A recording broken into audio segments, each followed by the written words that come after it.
Morning. Can I do an audio check? Morning, Ann. We can hear you.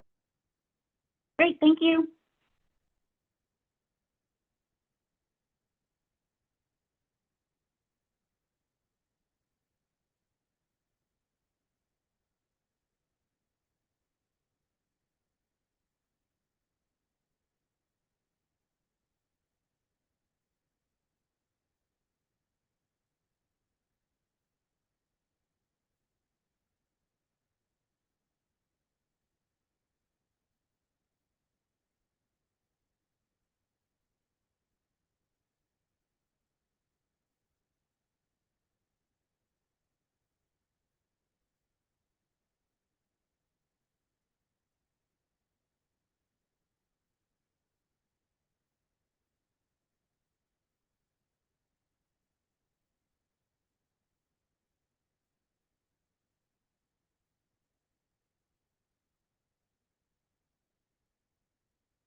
Good morning, Ann. Morning, Nate. Morning, Steve. Morning. Good morning, sound check. You're coming through, John. Yeah, thank you. Morning, all. Morning, John. Good morning. Gonna be a good week. I caught a salmon yesterday. That'll make it good. Well, good for you. I'll be watching my mailbox for the package. Yeah. You may be in trouble because I think it's gonna be gone by tonight.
Good morning, everyone. So we'll be beginning our day with our C3 Bering Sea Aleutian Islands crab specifications. Following our presentation here, we will be taking up our SSC report in full. We have Anita Kraska, council staff here to introduce C3 for us. Thank you. One moment. Okay, good morning, Madam Chair and members of the council. For the record, this is Anita Kraska, council staff. I'd like to introduce C3 BSAI crab harvest specifications. This will be presented by Crab Plan Team co-chair Katie Paloff from the Alaska Department of Fish and Game. She will provide an overview of final stock assessments and harvest specifications for 5 stocks: Eastern Bering Sea snow crab, Bristol Bay red king crab, Tanner crab, Pribilof Islands red king crab, and Pribilof Islands blue king crab. She will also review other items found in the balance of the CPT report. So with that, I'll hand it off to Katie. Thank you.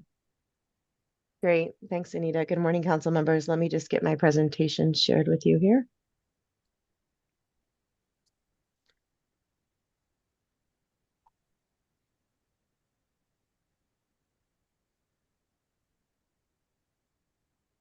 All right. Hopefully you all can see the presentation. Yeah, we can.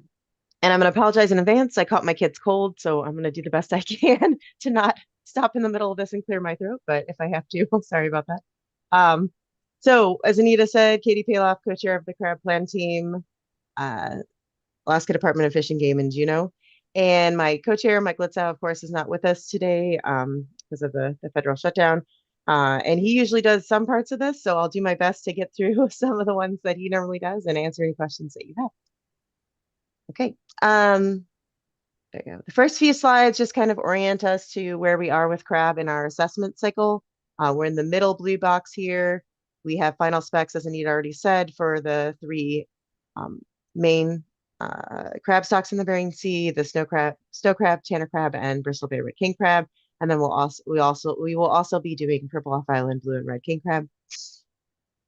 And then just to remind everyone that Norton Sound, the CPT will do a 1-day virtual meeting in November to do final specs for Norton Sound, because that needs to be finalized before February. All right. A little bit of an overview of our tier system. We always kind of throw this slide in here just to let everyone know that, just remind everyone kind of that crab does have 5 tiers, but all of our crab stocks are in tiers 3, 4, or 5. This will come into play a little bit with the recommendations for snow crab. Typically, our larger crab stocks that we have a lot of information, we are modeling those with kind of complex stock assessment models that we consider them to be in tier 3 because of the life history information that we have that is usually specific to those stocks and specific to that area. Then we'll have tier 4 stocks. Many of those stocks will also have an assessment model, but we'll just have information that sometimes is borrowed from other stocks or other areas. And then tier 5 stocks will be those that are just using catch information to set an OFL. And that, like I said, the recommendations coming out of snow crab were a little different for tiers between the CPT and SSC. So just making everyone aware of that. This is our September CPT agenda. All the topics that we covered. Typically, the way I present this is those in bold will be items that have final action at this meeting. Those in black font here are ones that I'll cover in my oral report. And then all the ones in blue will not be in my oral report, but are in the CPT written report. And I can field any of questions that council members have on that kind of as we get to the end of the presentation. Okay, so I'll jump into survey results. The NMFS was able to complete both the Eastern Bering Sea survey, 349 stations in that survey this summer, and the Northern Bering Sea survey. At the time of our CPT meeting, the Northern Bering Sea survey data was not finalized, so the CPT has not seen that. However, that data is used for our Norton Sound red king crab assessment, so CPT plans on reviewing that, at least pertaining to that stock, at our 1-day November meeting. The total, as you can see here over time, the total biomass of crab, of legal king crab, industry preferred snow and tanner crab, so those that are kind of the ones that we would be harvesting, has increased gradually since 2021, and just that caveat of it's getting better, and it's a slow and steady increase here. So what I'll do is I'll go through briefly each of the different stocks and just their trends that we were seeing in the survey this year compared to the past. You'll see similar panels in each of these slides. They're just here is abundance in millions of crab on the y-axis. On the x-axis is year, and you'll just see different components of this. So this is for Bristol Bay red king crab, and you'll see here that we have both mature female at the top, then mature male, then legal male, and then immature and mature females and males. So the different stocks will be broken up a little differently depending on the component of interest, but that all of them will be a similar panel as you see here. So good news for Bristol Bay red king crab in the sense that both mature females and males have increased some from last year, although just kind of that overall theme of a slow and steady increase, not anything large, not a huge jump from what we see in the past. Legal males did tick down some from last year, but that's kind of to be expected with having an open fishery, and then also kind of within the margin of error of survey that we do here. One of the concerns for Bristol Bay red king crab is just the lack of recruitment spikes. If you look back at, if you look over on the right here at the immature female and males, you can see that since about 2015,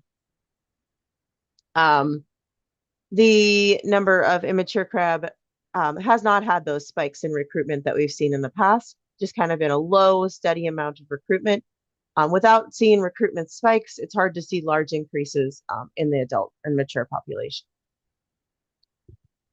We usually always track too the Northern District red crab. These are the red king crab that are found just above the Bristol Bay boundary line.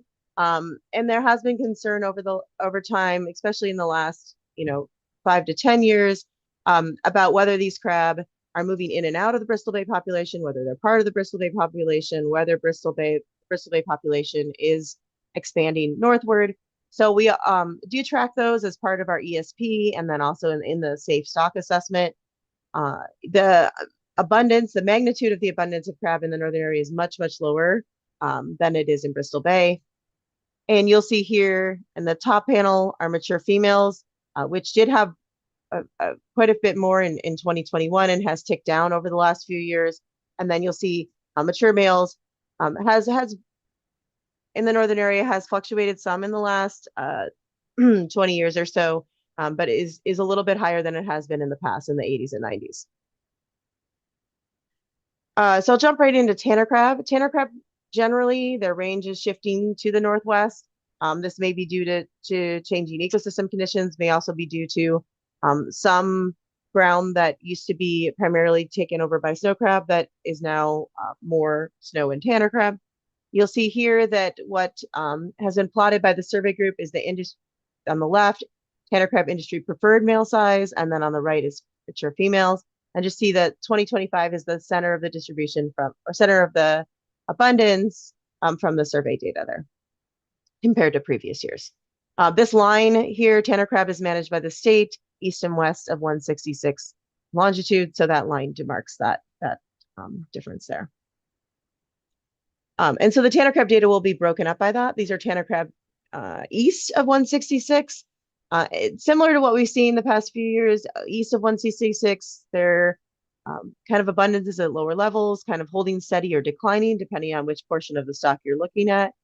Some concerns for this are also just less evidence of smaller size classes recruiting into the higher abundances. However, a different story for tanner crab west of 166, much higher abundance increases that we saw from last year, both in mature females, as you can see in the top graph, and large males. We saw spikes in immature females and small males last year, and those spikes continue to hold this year. So kind of seeing increased recruitment for tanner crab, and then seeing those recruits move into the larger components of the population.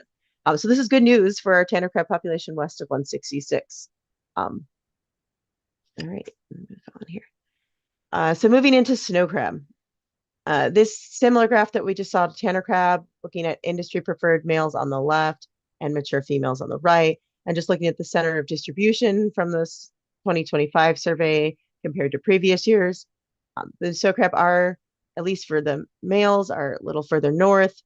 Females, however, a little further southeast than they have been in the past, but all similar to distributions we've seen in the past. Nothing abnormal there. So what the story here for snow crab is recovery continues. We're seeing continuing to see higher abundance of, as we see on the right panels, immature females and small males. We did see an increase in mature females and legal males on the bottom panel. However, the large males still there was an increase, but a slow and steady increase as we'd be expected.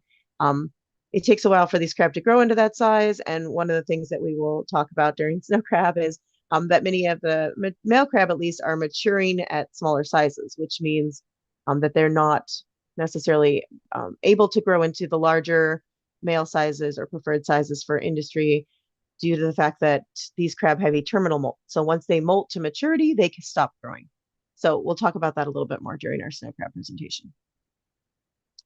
One of the things the survey group put together this year was some plots looking at the proportion of males making that terminal molt to maturity. So when they're stopping, they're growing and they're becoming mature for all our Kinesides crabs. So this breaks it up for snow, Tanner East, and Tanner West over time.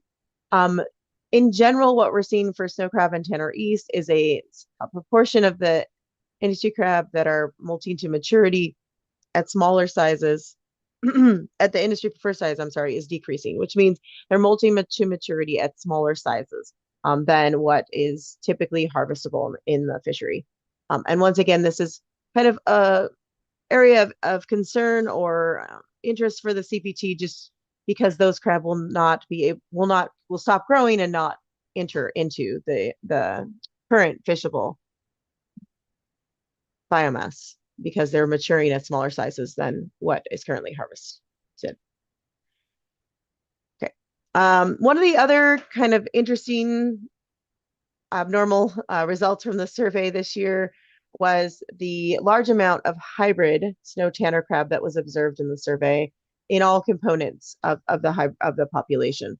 So hybrids are Kinesides crab that we don't know, parentage wise, if it's male or female, snow or tanner, but they are a hybrid of those two species. They are reproductively viable. They do produce clutches. They do appear to mate and have offspring that are viable. And we've tracked them over time in our survey data and in our fishery data. And as you can see in these time series, we've seen some spikes in the past, but the spike that we saw this last year in the survey for all size and sex classes is much higher than what we've seen or observed previously. Specifically, those male crab that are greater than 101 millimeters, and that's about the 4-inch mark for preferred snow crab in the fishery. About 20% of the Kinesides that are greater than 4 inches were hybrids. So that was something that the CPT and the SSC spent some time talking about. And I'll get into that a little bit in those due assessments. And I think actually I have a few slides here and then we can get into it more too. So one of the things that wasn't in this presentation for CPT, but one of the things we talked about would be helpful for us to kind of understand in our many conversations after CPT was where these hybrids were spatially compared to the other, the tanner crab and snow crab that were not hybrids. So the stocks, those traditional stocks. And so you can see here on the left, the 4-inch male hybrids and their center of distribution from the survey, 5-inch male tanner crab. That's what the fishery is most likely targeting. And then 4-inch male snow crab. And kind of the takeaway here is that the hybrids do seem to overlap spatially more with the industry preferred tanner crab population than the snow crab population. However, as you'll see in this next slide, this is unprecedented. Also, in the way that hybrids are currently dealt with in the fishery is that they are not included in the assessment models, which means they're not part of our OFL and ABC spec setting. However, they can be landed in the fishery. And when they are landed, they're landed using the legal definitions of snow or tanner crab, meaning that, and because of that, most of them are landed legally as snow crab in the fishery.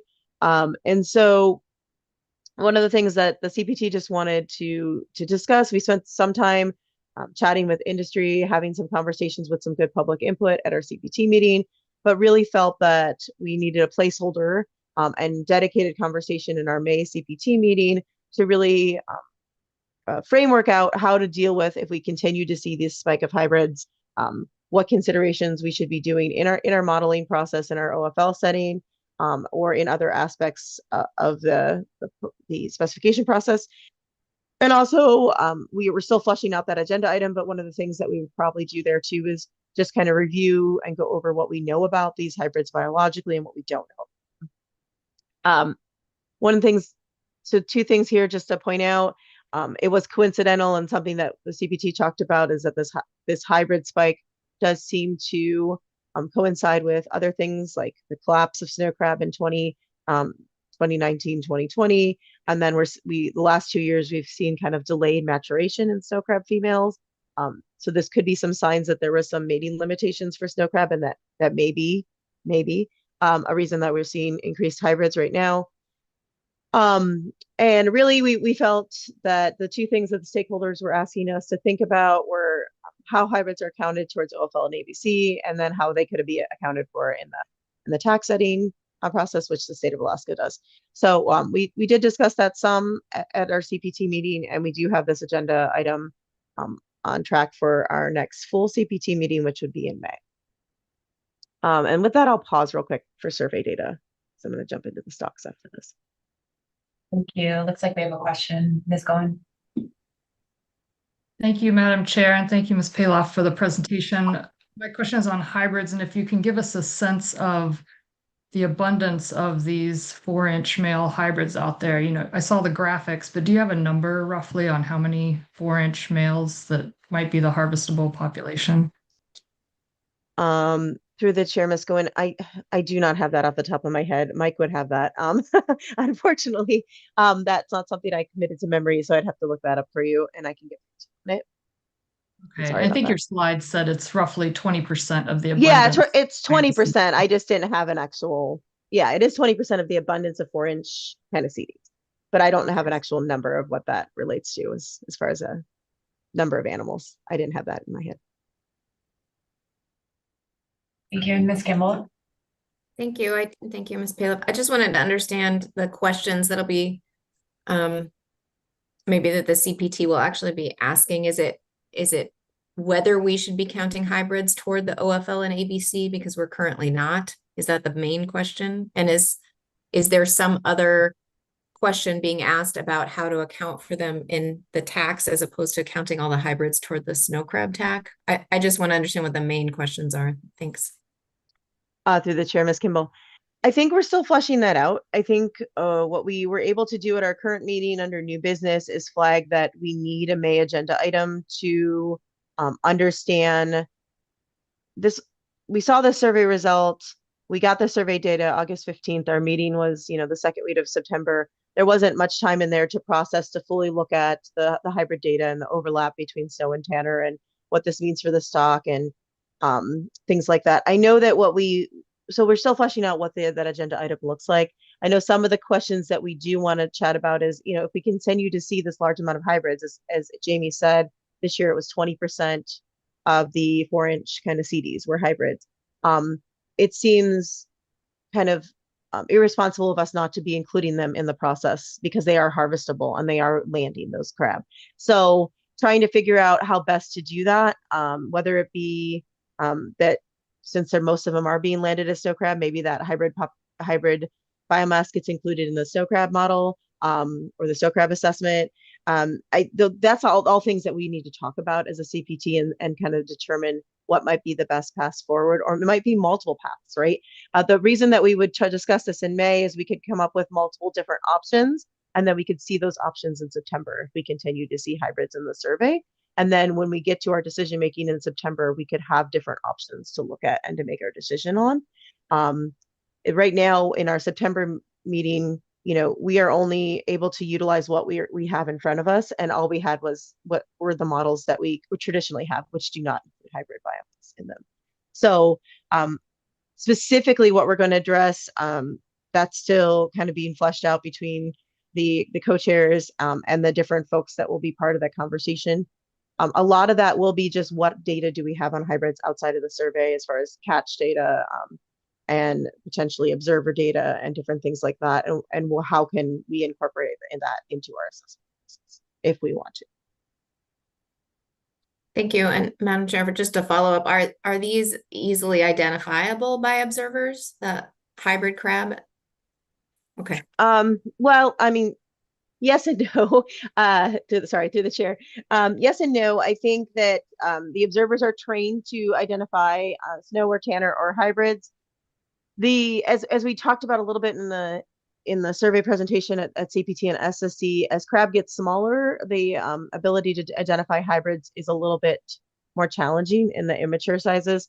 But they are identified by observers and by dockside sampling when they do those offloads. And we do have that in our fish ticket and total catch database.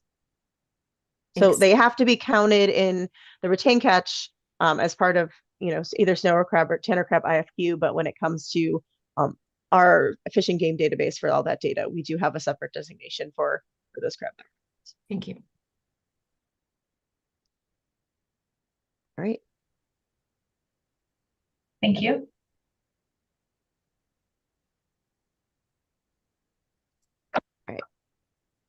I'll just keep running. I'll jump in now to our 3 main stock assessments here, starting with Bristol Bay Red King Crab. One of the things I just wanted to make you all aware, one of the things that we do have for all of our stocks now, with the tanner crab, we just brought an ESP online this year for that crab, for that stock, but we do have an ESP, and what we see every year from after that ESP is established is a report card format. And there were some kind of structural changes to how that was presented to us at CPT, and it was actually a really great change. I think it helps with the messaging and the understanding of what's going on in that ESP information, both to use in our OFL and ABC considerations, but then also for the state to use in tax setting, as some of these don't pertain to OFLs and ABCs.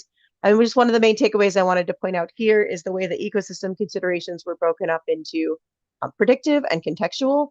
And the helpfulness here is predictive are those indicators that have a statistical relationship between what we're seeing with Bristol Bay recruitment and potential ecosystem considerations. So here for Bristol Bay, the two indicators that have predictive relationships are both wind stress and just corrosive bottom water, which are something we've seen for some time now. And so that gives us some idea of those ecosystem indicators that we should be tracking, and potentially ones that we might expect to see a relationship with recruitment. And it depends, sometimes 6 to 8 years, post when these ecosystem conditions are seen, since that's when they recruit into the assessment model. Contextual indicators are those that we're tracking, but we don't necessarily always have a predictive relationship between those and different aspects of the crab stocks. But they're helpful for context. They're also helpful to know what things in the ecosystem potentially, at least based on literature supported studies, could have a relationship between the success of the stock and the ecosystem. So just wanted to make you all aware of that, and I won't jump into it too much more. Oh, there's a question. I'll stop. Sorry. Thank you. Yes, Dawn. Thank you, Madam Chair, and thank you for this information, Ms. Paloff. I think these ecosystem indicators are really important, particularly for Bristol Bay Red King Crab, where we're seeing repeated recruitment failure. So trying to figure out what's happening with those early stages of the stock. And I'm just curious if the CPT had a discussion about, we know there's a mariculture project starting soon with taking broodstock from Bristol Bay that are fertilized, raising those to a juvenile stage, and then releasing them back into Bristol Bay. And given what this ESP is showing as far as corrosive bottom waters and wind stress, I'm wondering if the CPT had a discussion on where might be good to put those juveniles back in the water. Through the chair, Ms. Cohen, we did not have that discussion yet. I will say that some conversations I've had with folks outside the CPT process, there have been some of those conversations. So I think that's something that the CPT could potentially weigh in on. I think based on some of those conversations I'm having outside the process, that it would be great for that group to potentially present to CPT as their progress continues, and then maybe CPT could weigh in as part of our research and updates as to how, if we have any information on how best to assist with that aspect of the mariculture process. Thanks for that. And I'm really hopeful some of that project can help us get through some of these recruitment bottlenecks. Thanks for that. All right. So Bristol Bay Red King Crab is a Tier 3 annual stock assessment, and it is in our GMAX stock assessment framework, and it has been since 2018. As I already kind of went over in the survey data, mature male biomass increased from last year. Mature females also increased from last year. However, you'll see on the right panel here is survey biomass of females on the top and males on the bottom. There's like a slow increase in the last few years, slow and steady increase, but still below levels that we've had in the 90s and early 2000s for the stock for both males and females. The directed fishery was open this past season with a TAC of 2.31 million pounds. And what we reported on during our CPT meeting and our fishery update was that much higher CPUE, or crab per pot, than the previous season, and that we've seen the last few times the fishery has been open, which is a good sign for potentially for the stock and for abundance. All the thresholds in the state harvest strategy were met this year, and the state meets to hold tax setting meetings, and those will be, of course, announced after the council process. Still concerns for the stock as far as Jamie already mentioned through the mariculture effort, just low recruitment that we're seeing in the stock. So while we're seeing a steady, slow increase in biomass, we're not expected to see any large increases in biomass without a recruitment effort. And kind of research is ongoing as has been presented to you in the past with different aspects of that. There's research looking at just trying to better understand what those bottleneck limitations on recruitment are within Bristol Bay. So the table at the top here is the recommended specifications for 25-26 coming out of the author and CPT, well, you'll see the SSC recommendations. I forget that, sorry. Used to giving this to the AP, they don't get to see the SSC recommendations. Recommended model, that's model 24.0C.2, with a recommended ABC buffer of 20%, which is what has been a consistent buffer level for this stock the past few years. This stock is not overfished, and overfishing is not occurring since the total catch mortality is less than the OFL. The 20% ABC buffer is, as I said, has been the similar buffer to what we've had the last few years, but some of the main reasons for that are some of these environmental stresses going on in Bristol Bay and continued low recruitment that we're seeing, and then some retrospective patterns in the modeling process. So the recommended OFL and ABC, as you see in the last row here of the table, are up some from last year, as expected with the continued slow and steady increase of the stock. So with that, I'll pause real quick to see if there's any Bristol Bay questions. My next slide jumps into Tanner Crab. Okay. Thank you. Yeah, no, I'm not seeing any hands. Thank you. Okay, I'll just keep going. All right, Tanner Crab. As I already mentioned, this is the first year we have a full Tanner Crab ecosystem and socioeconomic profile. And this is great. It's awesome to have these for all three of our crab stocks, and big thanks to Shannon Hennessy and Brian Garber-Yance and many co-authors for putting this together for us. This is a fully ASP, but it will transition to that report card format that we'll see for Bristol Bay Tanner Crab. And there were some predictive indicators that were found for Tanner Crab: benthic prey density, juvenile temperature occupied, and a long shelf wind. Some of those, the kind of relationship between recruitment and those is well understood.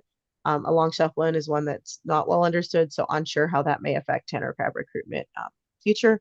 But just like we've already mentioned, these ESPs allow us great contextual information and then potentially also predictive information that we could be using to get a better idea of ecosystem conditions and what that might mean for these crab stocks, either currently or potentially in the future. Overview of the 2025 Tanner crab.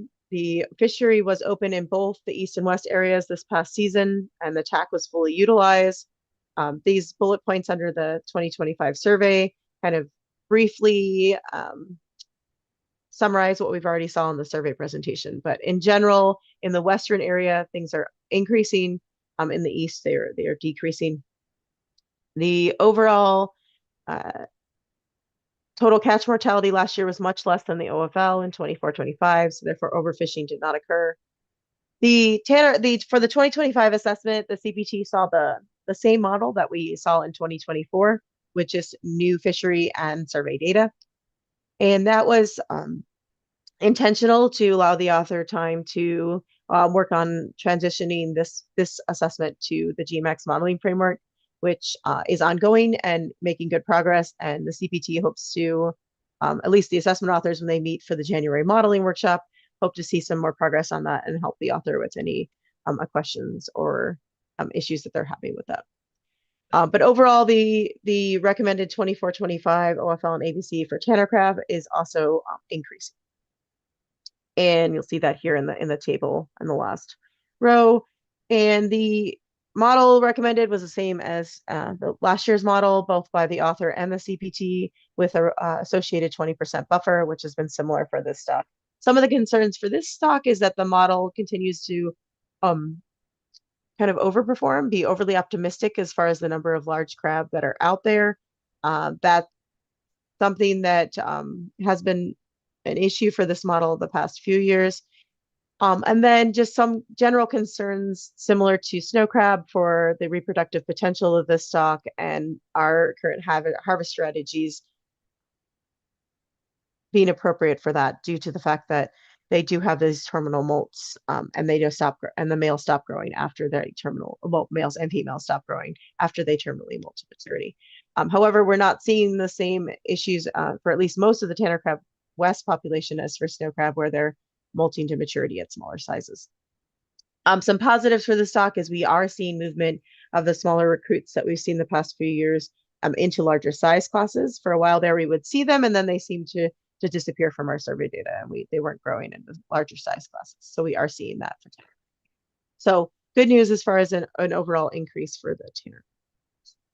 And I'll stop there and see if there's any questions on Tanner crab. Okay, I'm going to keep going. Just interrupt me if there are any. All right, snow crab. Snow crab was the stock we continue to have conversations with how best to model and set specifications for. And one of the things that we did do this time around is we asked the assessment author, that's why you'll see his picture at the bottom of that slide and not mine, to present to the SSC to help field some questions during that presentation that were more specific than Mike and I as co-chairs could address. And so these are kind of a summary of his slides that were presented to summarize where we were for snow crab. We did see, like we summarized in the survey data, a small increase in preferred males, but still the 7th lowest on record and 8% of the max that we saw observed.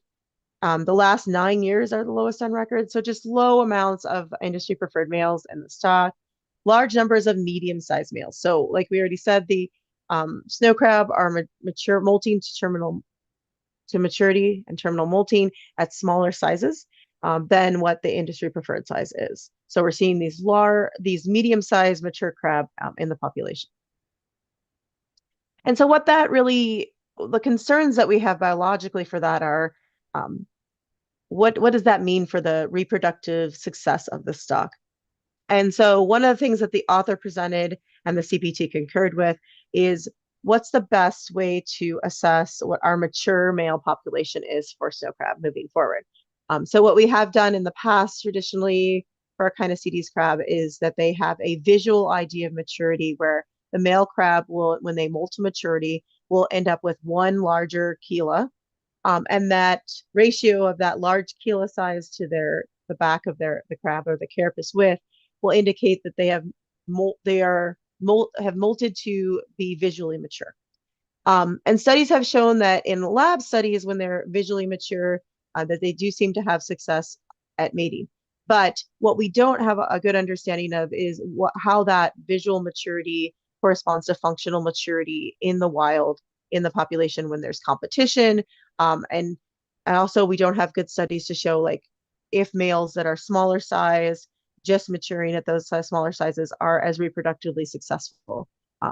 So these are all, there's a lot of studies that have been done in Canadian snow crab waters, and we reviewed some of those.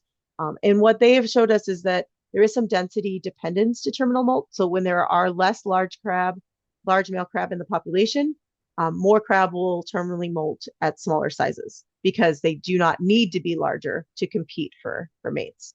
There may be some mate limitation in the stock, and one of the evidence for that could be this increase of hybrids. Hard to know if that's just coincidental or related to mate limitation. The other thing is potential sperm limitation. There's some studies that have been done showing that females seem to be mating with less males than they have in the past, and potentially there's some sperm limitations there. And I think some of the CPT worries is as there's less large males in the population, and the number of large males seems to be dependent upon having large males in the population, are we directionally selecting for smaller males in the population by not making sure that we're maintaining a higher amount of large males in the population? And so what these figures to the right kind of briefly show is this is the red line shows kind of the average. These are the bottom is the size of crab, and the y-axis here is the percentage of those crab terminally molting in a year. And so back in and the red line is the mean there over time. So what the blue line here shows you is back in 1991, crab were generally waiting until they were kind of mid 95-ish, over 90 millimeters to molt to maturity. So you'll see this kind of small hump at the bottom here for smaller crab that are maturing. We've always had some smaller crab maturing, but then generally they'll wait and grow to a larger size before maturing. What you see, however, for let's say 2025 is the kind of the inverse of that. So most of the crab are maturing at a smaller size than what the industry preferred size is of 101 millimeters. So kind of just some differences over time, and that's one of the concerns that both the stock assessment authors and CPT have raised. And I'll pause real quick because I see a hand. Thank you, Ms. Goen. Yeah, thank you, Madam Chair. And I'm curious if either the stock assessment author or the CPTs looked at a spatial component to this. Given what we know coming out of Canada with this density dependence affecting their growth to maturity, and looking at the graphics you showed earlier in the presentation where hybrids and Western tanners and snow crab are all overlapping around the Pribilofs, those tanner crab are bigger 5-inch animals. So in that area, did the snow crab grow to be bigger, trying to match that size? And have you seen any spatial differences? Through the chair, Ms. Goen, great question. I know that the author has done some spatial work. I don't recall any leading conclusions from that. What I don't know about the spatial work is if the author has done any that incorporates tanner crab, because this is the first year we saw these hybrids. So that could be something that would be helpful to look at in the future, is not only where large snow crab are, but also where the large tanner crab are. So I will pass that recommendation along to the author and for future work. I think that would be helpful. That's also something that we can ask our survey group to help out on too, potentially. Great. So where the CPT landed with snow crab was we recommended using our definition for mature males to be a cut line instead of this morphometric maturity. So we said our recommendation was based on the author's recommendation which was to say that crab 95 millimeters carapace width and larger are functionally mature and should be, that's what we're going to base our harvest specifications on as far as the mature component of the stock. And this has to do with a lot of just the best available science that we felt that really looked at the importance of large males for reproductive status of the stock. And some of these studies here are cited here in this slide. In general, just low mate pairs, most females are mating with 1 or 2 males. Typically they would mate with more in the past. Sorry, suggests that there may be mate limitations. Smaller males have smaller sperm reserves than larger males, therefore might be reproductively less successful. And then just the overwhelmingly conclusion coming out of the Canadian study that the size of terminal molten males is density dependent and inversely related to the abundance of large males in the population. So the CPT did have many extensive conversations about this, and just trying to do what we feel like is the best available science for the stock. So we recommended using a 95 millimeter cut line for maturity, using the Tier 3 assessment model output and a 20% buffer. That 20% buffer was based on similar concerns we have for the stock, in addition to some concerns for convergence of this model. And that, as you can see on this bullet point here, was model 25.3, and ended up with a recommended OFL that was much more conservative than what we've seen in the past. The SSC will, of course, give you their presentation with their recommendations, but I'll just briefly summarize here for sake of conversation and context. The SSC recommended a Tier 4 assessment for the stock, so kind of had more issues than the CPT did with some of the convergence and issues for the Tier 3 assessment, chose to use the Tier 4 fallback, and continued with the morphometric, so the visual determination of maturity, and then had a resulting 40% buffer. And that resulted in an OFL of a little over 20 kilotons and an ABC of a little over 12. So I think I'll stop there. You guys will see the SSC presentation, so you can ask them more questions about their recommendation. But if you have any questions about where the CPT landed, I will be happy to take those. Okay. Thank you. Ms. Goen. Thanks. Through the chair, I'm curious if and I know we'll hear more about this from the SSC, but given that this is the second year where the SSC has chosen a different model than the CPT, I'm wondering, I think in the past I've heard talk of a management strategy evaluation for snow crab, and that may help us understand some of these aspects of the model that are driving the results. I'm wondering if you can speak to what the plan is for an MSC and whether that can help answer some of these questions. Through the chair, Ms. Goen. So the CPT has suggested that an MSC could be a good tool for really understanding how the harvest control rules interact with different components of the stock, and maybe help us answer some of these questions. However, that's kind of outside of the CPT can make those sorts of recommendations. We don't dictate workload. So one of the things that has come out of some of the talks that I've been part of outside of my CPT co-chair role have been conversations with using some disaster relief research funding or some related aspect to assist with an MSC for snow crab. That is still, as far as my understanding, in the planning stages. There's hasn't been determined whose workload that potentially could be part of, and what the scope of that project would be.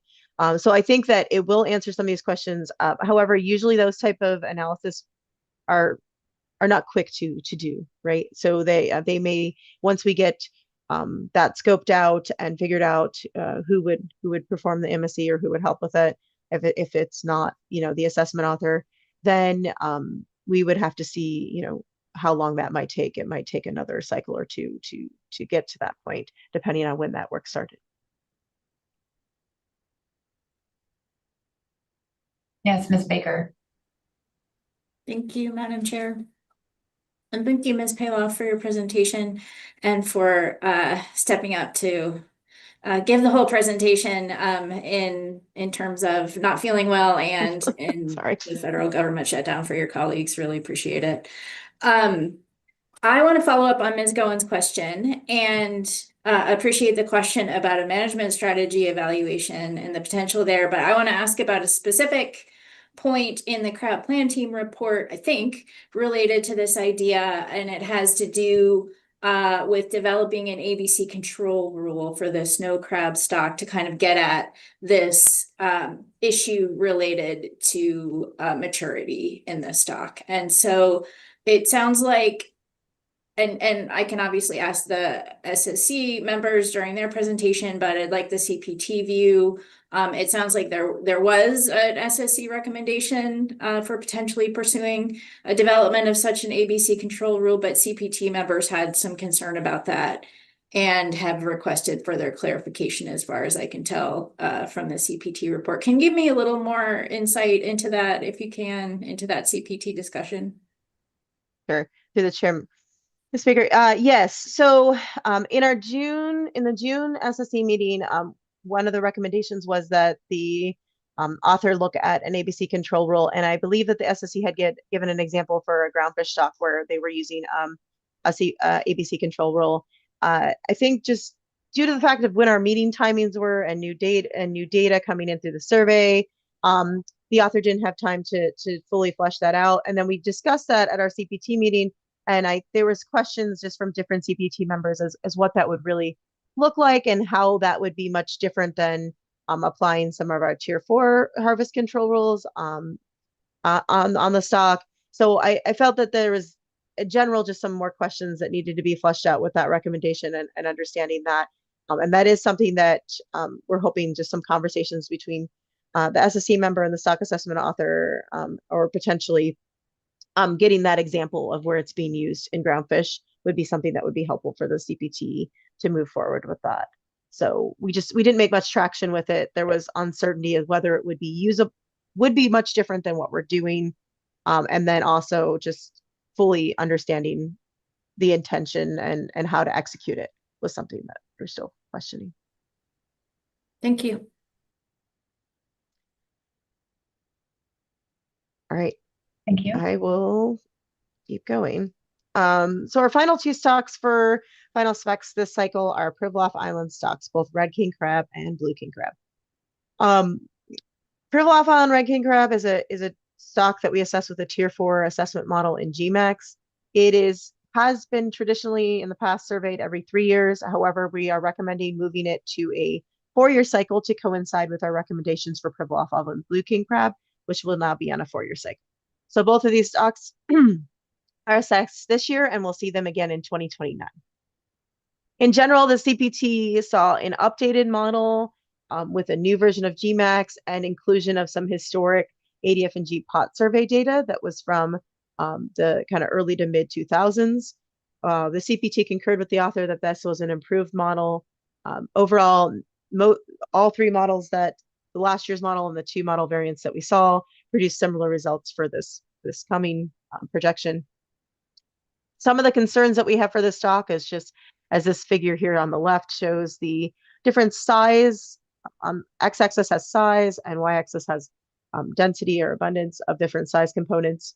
And you'll see just lack of recruitment for this stock in the last few years. So there are some concerns with the growth potential. Currently, the Pribilof Island red king crab do not have a directed fishery due to conservation concerns for blue king crab, since they coexist in a similar environment around the Pribs. However, we do sell an OFL and ABC for the stock. Usually the total catch mortality from bycatch in other fisheries is much, much less than that resulting OFL.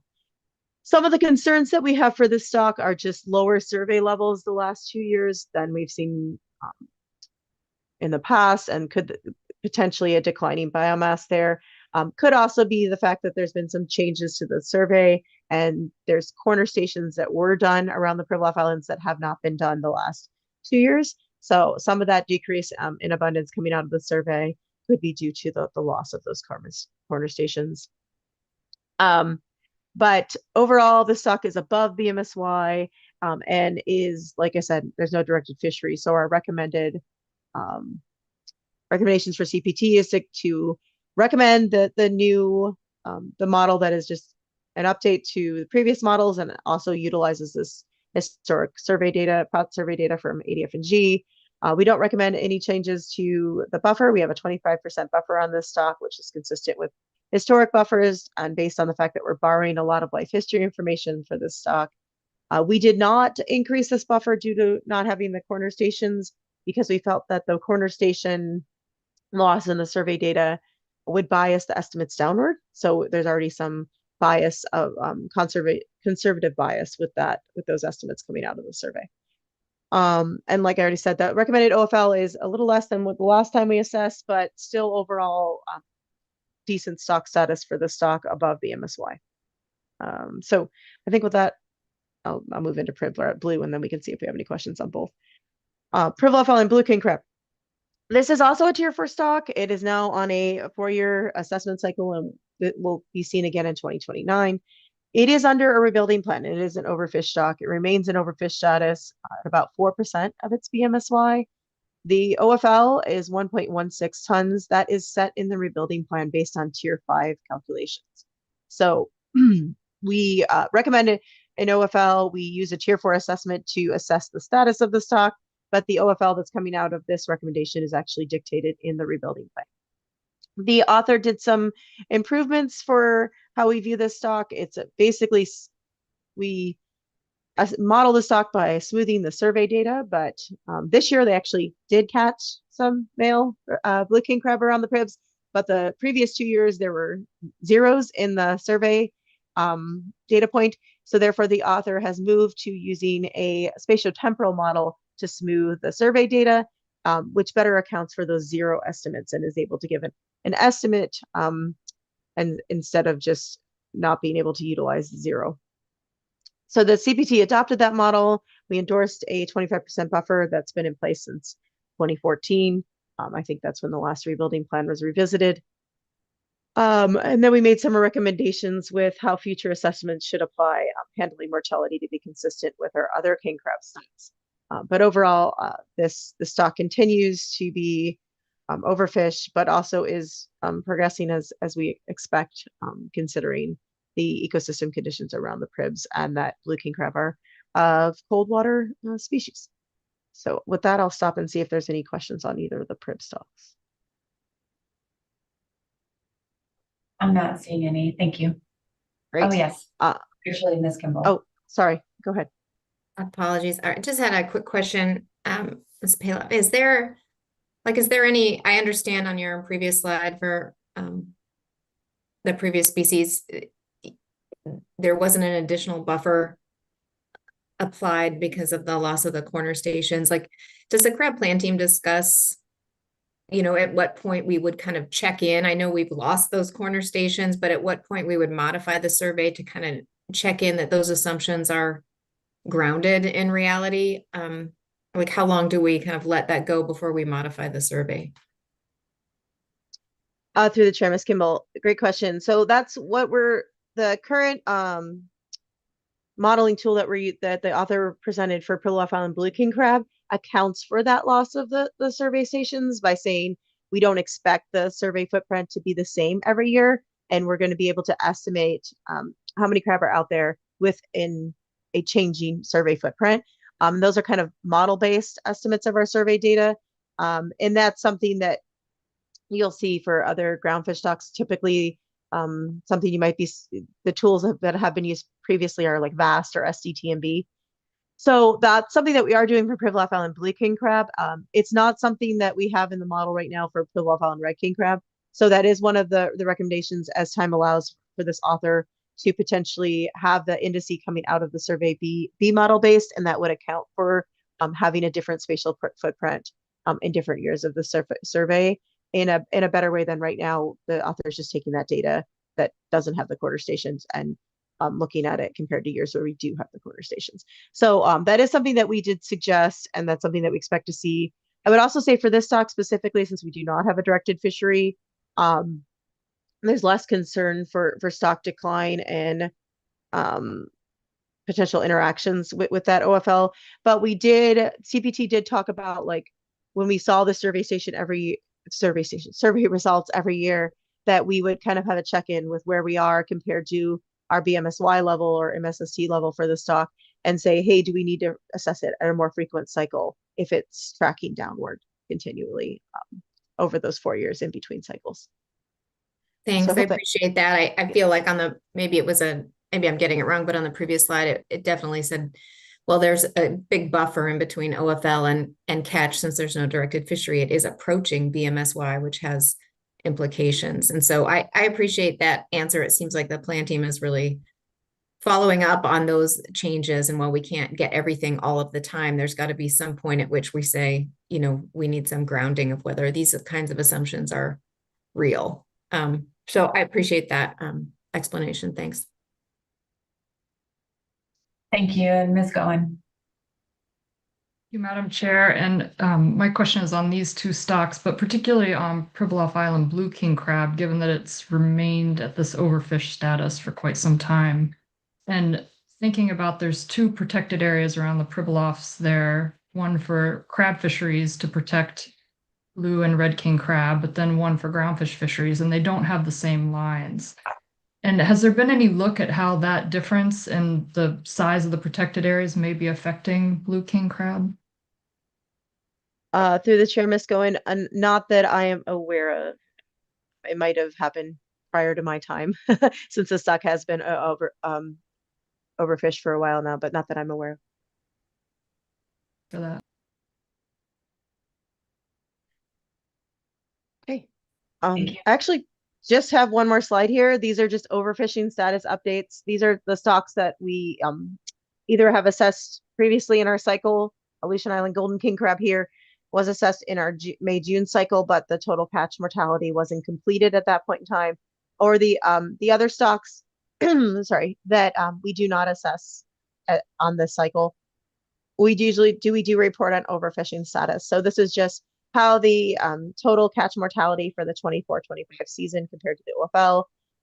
For Western Aleutian Island red king crab, St. Matthew blue king crab, and Pribilof Island golden king crab, the total catch mortality was less than the OFL, therefore overfishing did not occur. The two stocks on the left, Western Aleutian Island red king crab and St. Matthew's blue king crab, do not have directed fisheries, so total catch mortality is usually quite low. It's just bycatch in groundfish and potentially other crab fisheries. Pribilof Island golden king crab is managed by the state using a commissioner's permit, and the data is confidential, but the TAC was set much lower than the ABC and not fully utilized, so no concerns for overfishing. So that's my last slide that I have as far as what we're presenting to you today in our oral report. But if there's anything else in our written report that you have questions on, I can take those. Thank you, Ms. Pala, for the presentation. If there are any additional questions.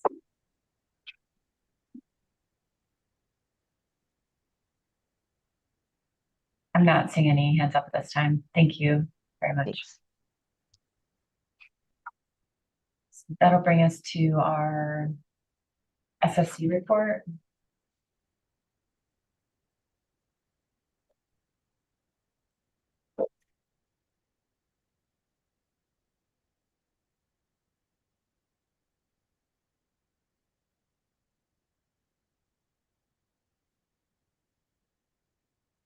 Couple moments, please.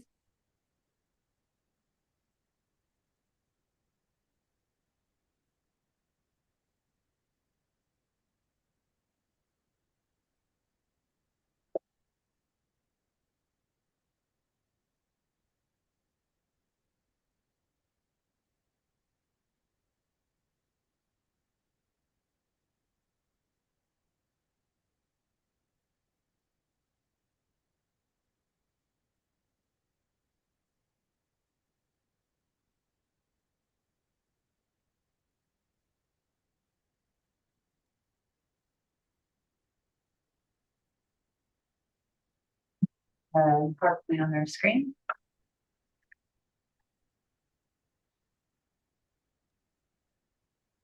Good morning, Madam Chair. Would you like us to begin? Good morning. Yes. Thank you. Thank you.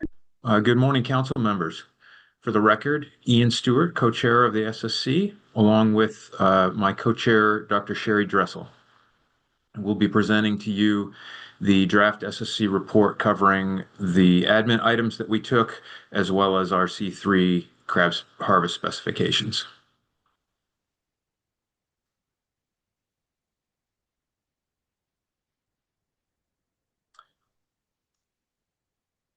Apologies, I have a bit of a delay here.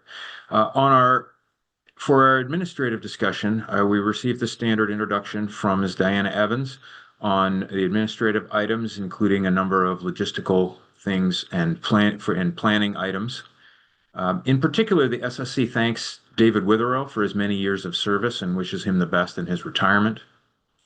Also, as part of the administrative discussion, we received an informational presentation from Dr. Bob Foy on contingency planning for groundfish stock assessments if the federal government shut down, which it subsequently did. We noted this presentation and that a more detailed plan would be provided both to the SSC and the council after this meeting was completed.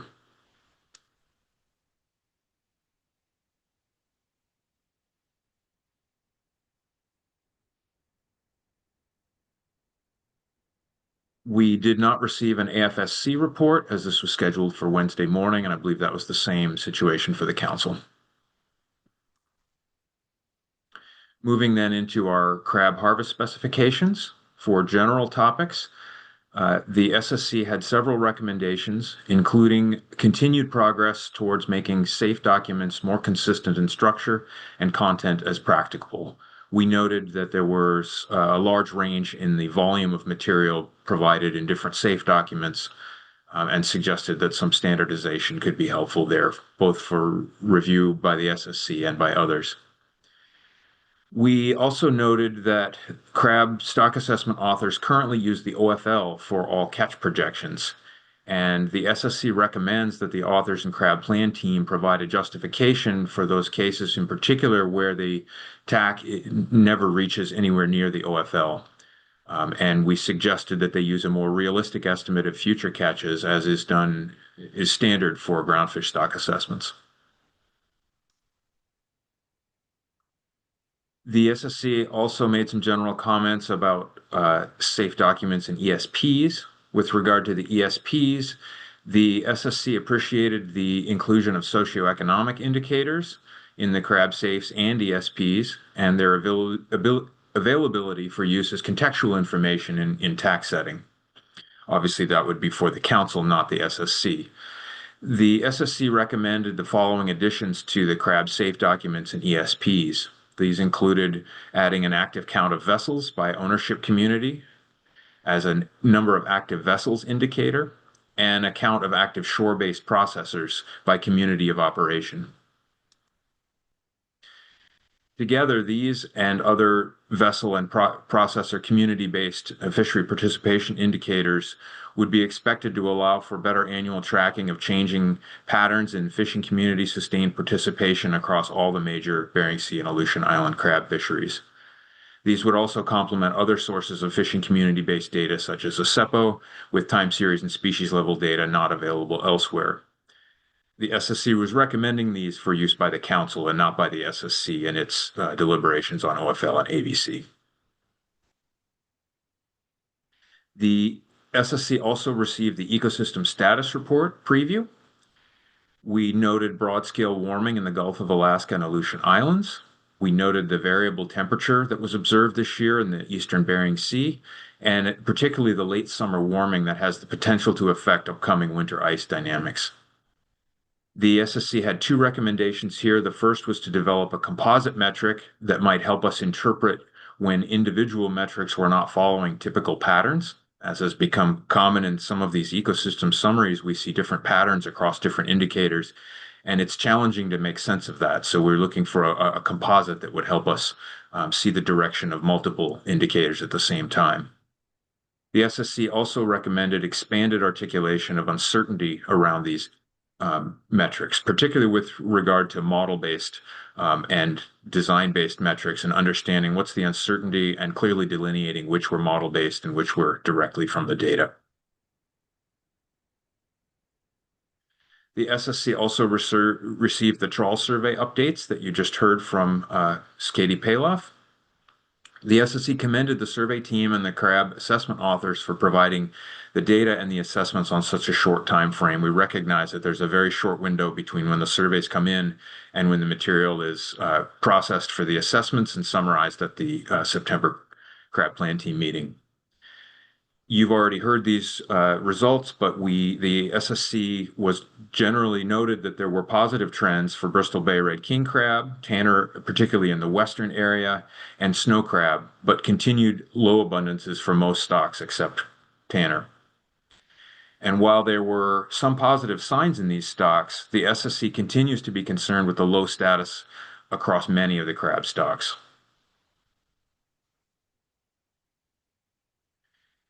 On to hybrids. The SSC noted that hybrids comprise 20% of all Chianectes males above the 101 millimeters observed in the 2025 EBS bottom trawl survey, and that this was unprecedented.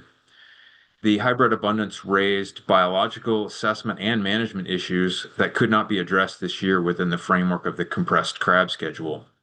The SSC looks forward to the results of the May 2026 crab plan team discussion and agrees that the current approach needs to be reevaluated. The SSC notes that having a potential response in place, even if the prevalence of hybrid crab doesn't stay as high as it is now, is critical in terms of responding appropriately given this short timeline. Essentially, something needs to be figured out before this happens if there's going to be a response, given the compressed time schedule that crab is under after the survey and before the assessments. I'll move then into snow crab. So the SSC noted that snow crab has been at its lowest historic level over the last 5 years following the catastrophic collapse in 2019 and 2020. And the SSC also noted that biomass of large male snow crab preferred by the fishery remains very low. The SSC also noted the continuing signs of stock recovery in the 2025 EBS bottom trawl survey, including a 175% increase in mature females, approaching the average over the entire time series, high levels of clutch fullness, and a 34% increase in industry preferred males, as well as increases in other male size classes.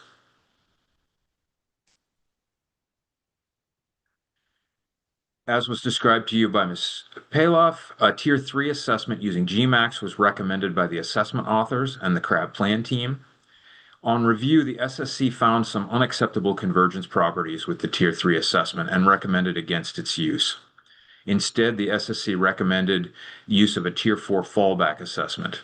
This model was based on the mature male biomass, or the morphometric maturity definition, and used a Tier 4 harvest control rule. The SSC intends this to be a temporary approach until an acceptable Tier 3 model can be developed.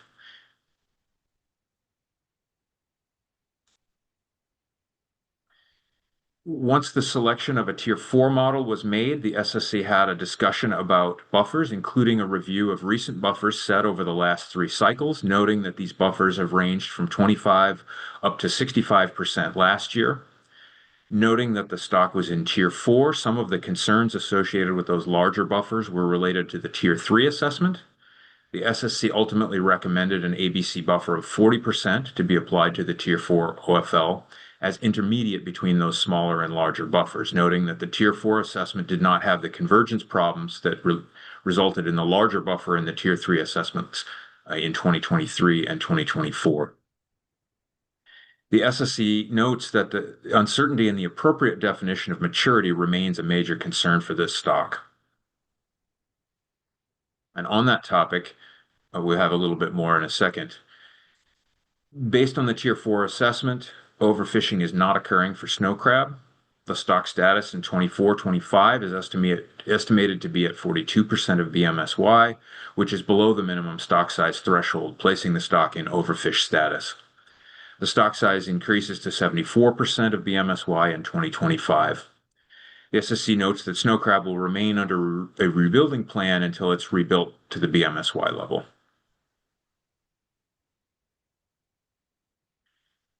The SSC had a considerable discussion about the definition of maturity, this question of using the mature male biomass versus a 95 millimeter carapace width cut point. And this also noted that this has been a source of disagreement between the assessment author, the crab plan team, and the SSC for a couple of years now. After an extensive discussion, the SSC concluded that the available regional specific information was not sufficient to support a change in the maturity definition at this time. Therefore, the SSC recommends continued use of mature male biomass or morphometric maturity. We did note, however, that this choice has major implications for stock rebuilding, the level of acceptable harvest, and the future of the snow crab fishery. So there was a considerable discussion around this. The SSC made several prioritized recommendations for the next assessment, and these included a section of the SAFE document that would provide an update on rebuilding, exploring the development of an alternative ABC control rule and options for reference points, and the SSC noted that it is willing to participate in a working group to facilitate this effort. And the SSC also reiterated a number of recommendations from previous meetings that had yet to be addressed.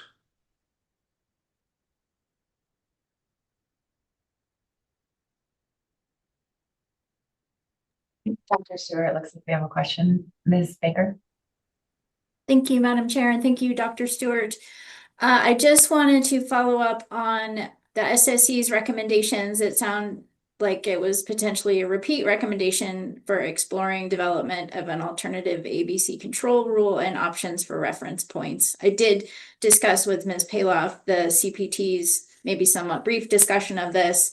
And I just want to make sure that I'm understanding the CPT report and the SSC report in terms of how to maybe make progress on this source of potential perspectives. I think maybe the SSC is saying that a potential way to respond to the CPT's request for clarification on issues related to development of an ABC control rule might be a working group with a subset of SSC members and maybe CPT members and the stock assessment author or something like that. Am I in the ballpark there?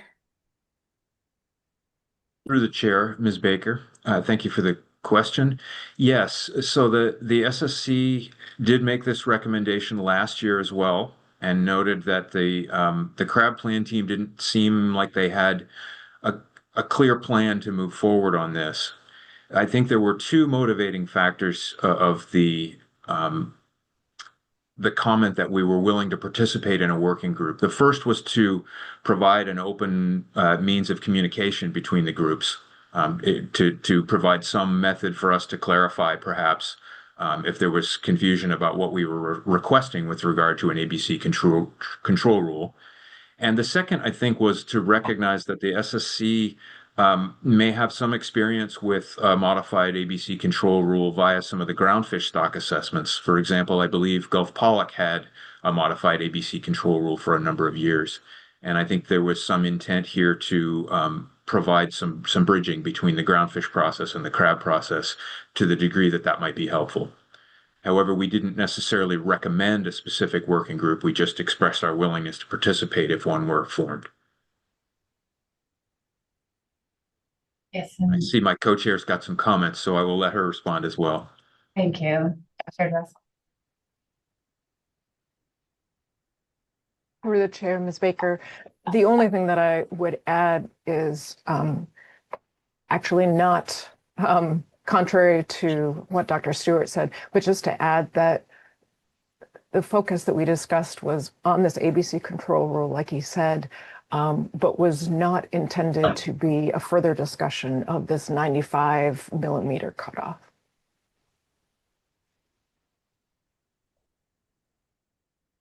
Thank you. Yeah, thank you for that. That is really helpful. I appreciate that, both Dr. Stewart and Dr. Dressel.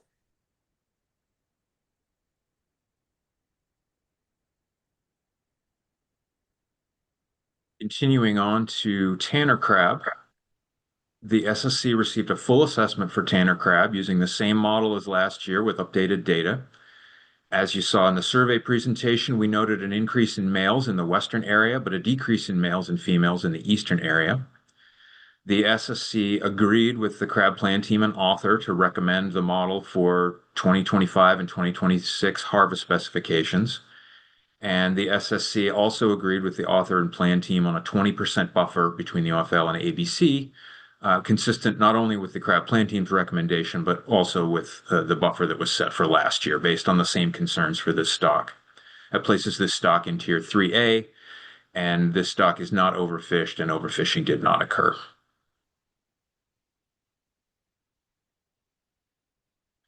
The SSC made several prioritized recommendations for the next Tanner crab assessment, including an analysis of including or excluding hybrid data as appropriate into the Tanner crab assessment. And I'd like to note that although I didn't have a bullet on this, that same recommendation was made for snow crab, and we made these in tandem, recognizing that both of these assessments are potentially influenced by data on hybrids. And what we were looking for here was coordination between the two authors, and further work to try and make both stock assessments consistent with their treatment of hybrid data, both in the survey time series and in the catch streams that are going into these stock assessments. The SSC also recommended an additional section in the Tanner ESP on hybrids with a focus on their interaction with Tanner crab. The SSC recognized that some of this discussion that we've been having around snow crab maturity may also be relevant to Tanner crab, and suggested that a literature review in the Tanner crab assessment of maturity and reproductive biology might be helpful to better inform Tanner crab management as practical. Thank you, Dr. Stewart and Ms. Bowen.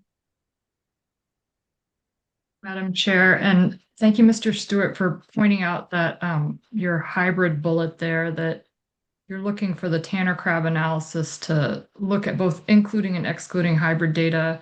I had a question on your hybrid slide about what the SSC's suggestions were addressing hybrids. So I think I just heard you say, use that same approach for both the snow crab assessment, include and exclude hybrids, and the Tanner crab assessment, include and exclude hybrids. Is that correct?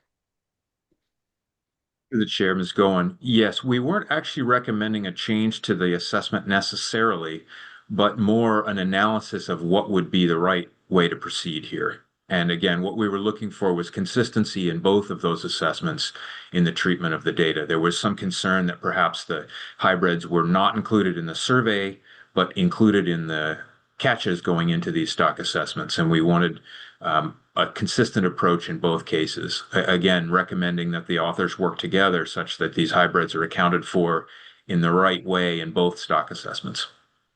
And our focus here was on the science and on the assessment side of things.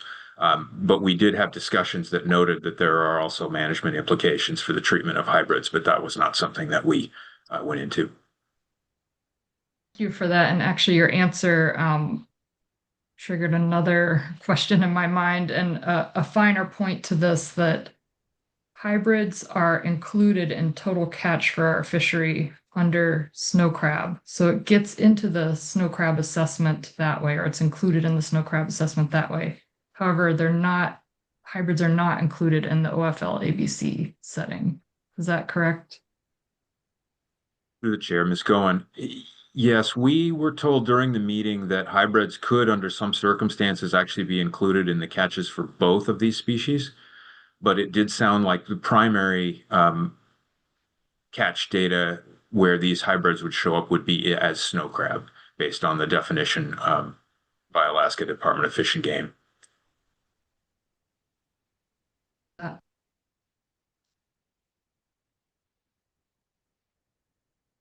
Okay.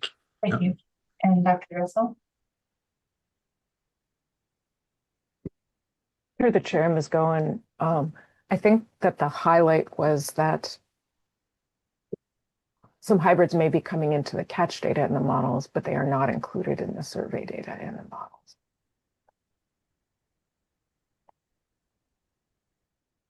Thank you for that clarification.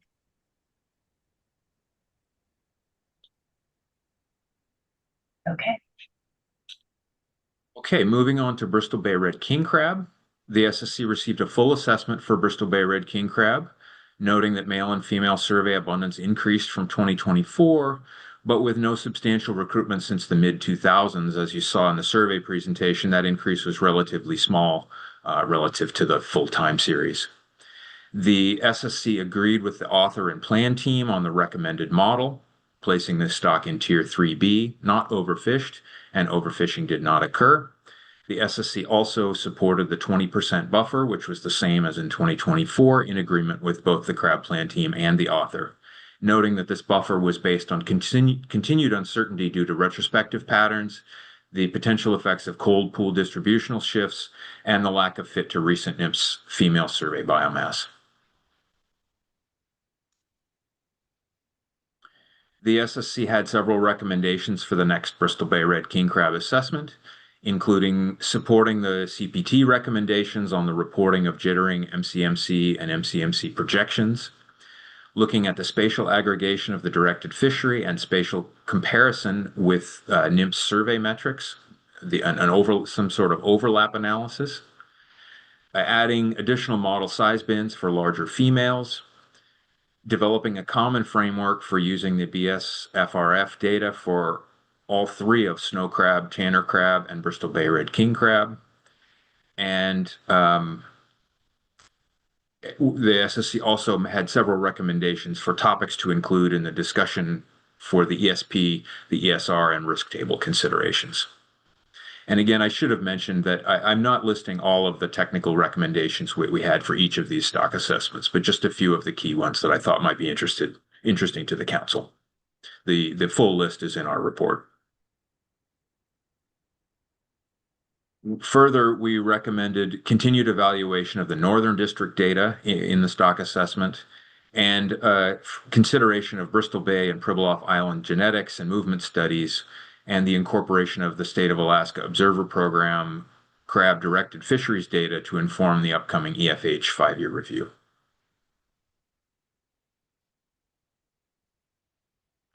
Moving to Pribilof Island Red King Crab, this was a full assessment, last assessed in 2022. The survey catch showed continued low abundance, with mature male abundance decreasing by 2% relative to 2024, and the showing low recruitment since 2010. The SSC recommends the crab plan team and author recommended model, which incorporates ADF&G pot survey data. The stock is in Tier 4B, not overfished, and overfishing did not take place.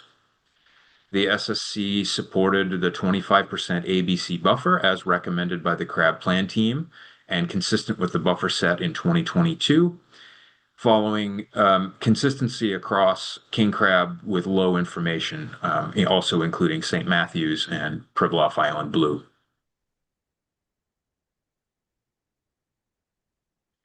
The SSC also supported the move of this assessment to a 4-year cycle, noting that the survey biomass and length composition information was going to be and should be monitored annually between those four-year assessments.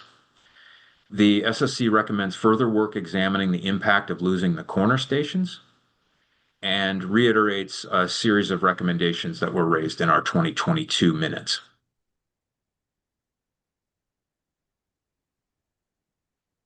For Pribilof Island Blue King Crab, this was also a full assessment, last assessed in 2023.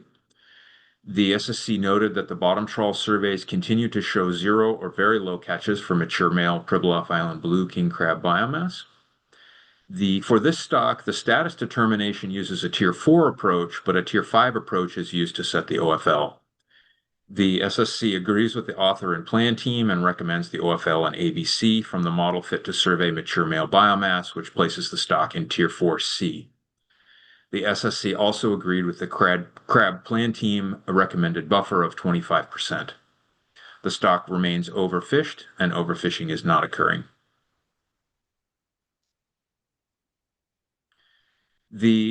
As for Pribilof Island Red, the SSC supported the crab plan team recommendation to move this review to a 4-year cycle, aligning these two stock assessments on the same schedule.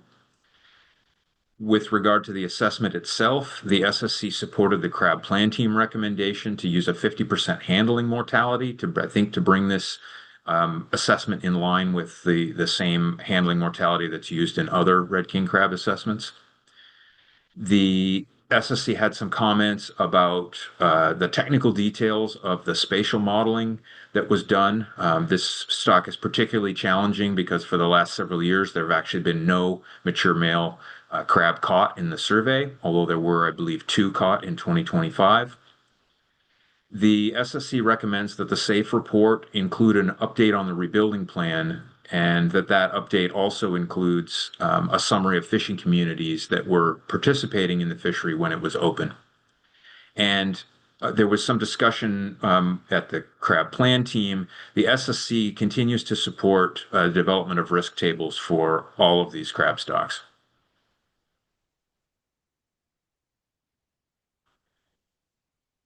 Beyond the big 5 stock assessments, the SSC received from the crab plan team the overfishing status updates. In particular, overfishing updates for 3 stocks: Western Aleutian Island red king crab, Pribilof Island golden king crab, and St. Matthews blue king crab. The catch did not exceed the OFL for any of these stocks, therefore overfishing did not occur. St. Matthew blue king crab remains overfished. And for Western Aleutian Island red and Pribilof Islands golden, these are tier 5 assessments, so there's no status determination that can be made. Aleutian Islands golden king crab specifications were set in June. However, at that time, we did not have complete catch, which is now become available. The total catch did not exceed the OFL, therefore overfishing did not occur for Aleutian Islands golden.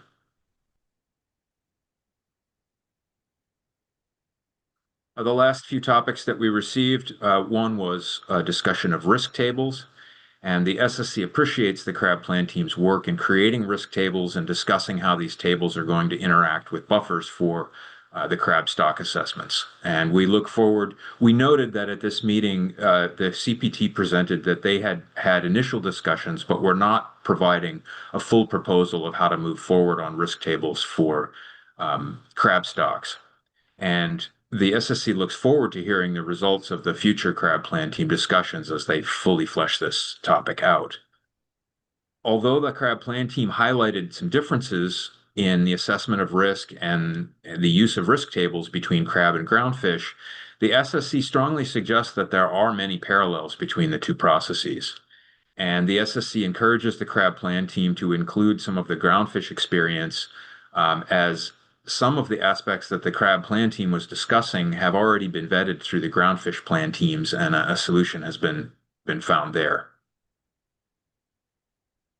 The SSC made another recommendation, which was for the crab plan team to consider evaluating buffers relative to the maximum ABC rather than to the previous years. There was some discussion of what these buffers actually related to. As an analogy, in groundfish, they are always related to the maximum ABC. And the SSC made this recommendation because if the buffers are considered relative to the previous year, then it becomes complicated to track the assessment of risk when considering only the year-on-year changes without a full description of the risk provided at each step. Finally, the crab plan team had some thoughts on renaming and adjusting the risk tables slightly, and the SSC expressed some concern that changes to the risk tables might be confusing, particularly given that we would like these to be transparent across both crab and groundfish applications.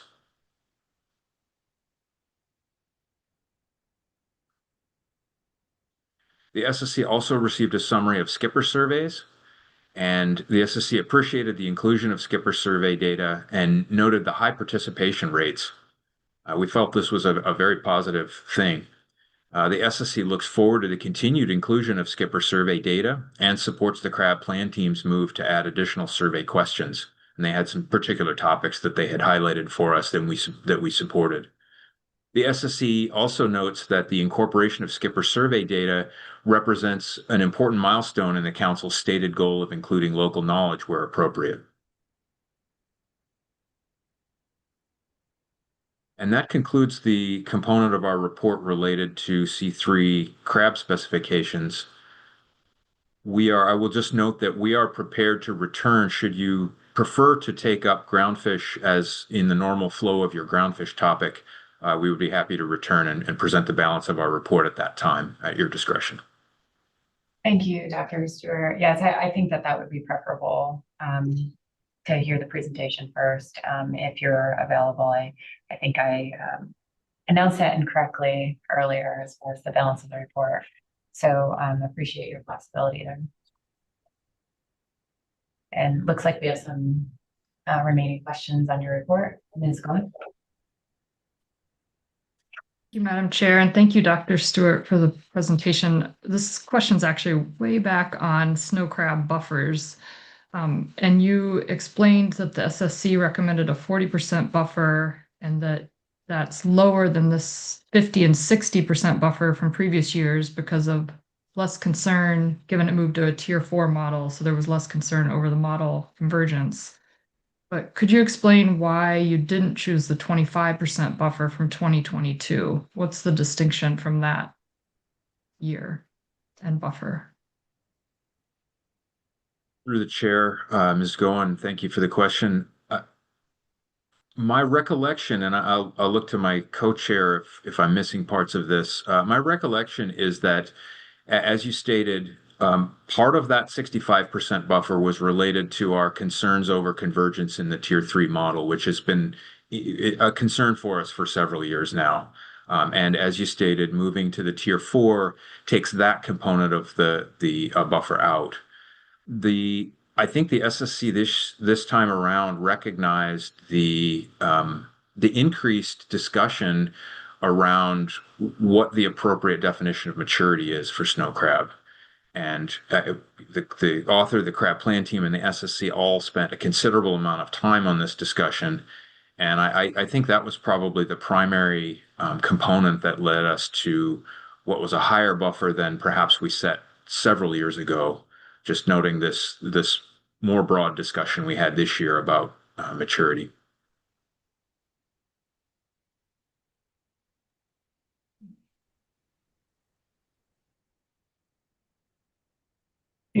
Thank you, Dr. Dorsal.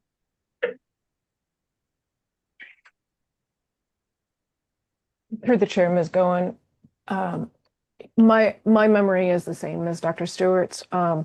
We did, SSC members did note that they specifically went back and compared all the factors going into the buffer for those 3 previous years. I think the only thing that was named as, the primary part of that was what Dr. Stewart mentioned as far as the 95% growth. But my understanding was that the SSC members went through and looked through all the factors that were in each of those buffer considerations at the time. It wasn't stated on the record. Thank you.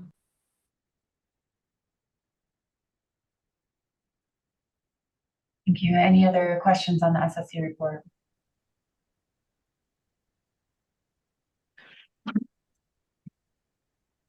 Thank you both. We appreciate the challenges of this meeting, particularly with some of your colleagues leaving early due to the federal shutdown. So thank you so much for your work. So with that, I think we're ready for our AP report, and I'll just notice members of the public who are wishing to testify on C3, please do sign up for the end of the AP report. After the AP report, we will take a short mid-morning break and then come back for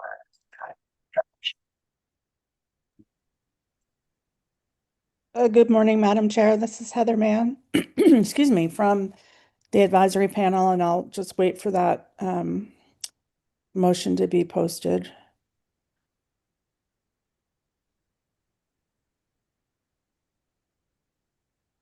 We have the intro slide on the screen. Thank you. Yeah, if we could move it forward, that'd be great. For the record, my name's Heather Mann. I'm a co-vice chair on the advisory panel, and I'll be providing the C3 motion on crab specs. The AP recommends the council adopt the 2025 Crab Safe Report the 2025-26 OFL and ABC as recommended by the SSC for Eastern Bering Sea snow crab, Bristol Bay red king crab, and Eastern Bering Sea tanner crab, as well as the 25-26, 26-27, 27-28, and 28-29 OFL and ABC for Pribilof Islands red and blue king crab as recommended by the Crab Plan Team. And there's some rationale below. That motion passed 18-0. I'd be happy to try and answer any questions. Thank you, Ms. Mann. Let's see if there are any questions on the AP report. Yes, Ms. Gahn. Thank you, Madam Chair, and thank you, Ms. Mann. Just a clarification that the AP had not seen the SSC report at the time of this motion. Is that correct? Yes, that's correct, Ms. Gahn. Any other questions? Thank you, Ms. Mann. Thank you. Let's take a mid-morning break, come back at 9:50. We have 3 members of the public signed up to testify, so we'll start public testimony at 9:50.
Welcome back, everyone. So we are about to begin our public testimony on agenda item C3. We have 3 members of the public sign up to testify, beginning with Jeff Steele, followed by Corey Lesher.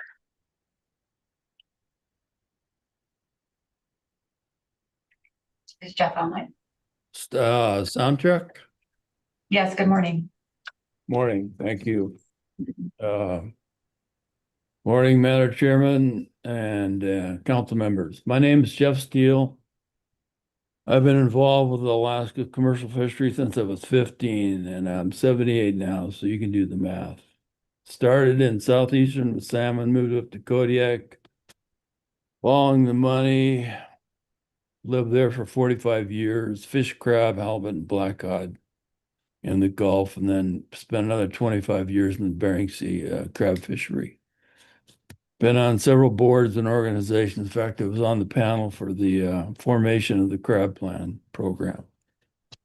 I'm concerned about my investments in the future of this industry. And I'm going to offer up a few of my ideas and concerns about the hybrid issue, mostly just in bullet points. I don't think kicking the can down the road with this issue with the financial problems with both the crab fleet, communities, and processors is a good idea.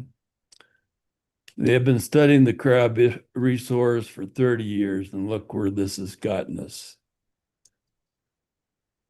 I don't think you should bank the crab in the water, and I'm talking about the hybrids. Processors seem all right as long as they taste good. And there's always been a few around. Issues with natural mortality, disease, bycatch with the trawlers. These could all affect that population. If it comes up in a pot, it's better off to keep them than putting them back in the water. I think you could avoid issues like handling mortality and possible high grading. And you might even help the sea issue out also by keeping them. According to the rules, they are already included in the apelio fishery. The way the rules read, according to my interpretation, if you had a hybrid, it is taken off the apelio quota.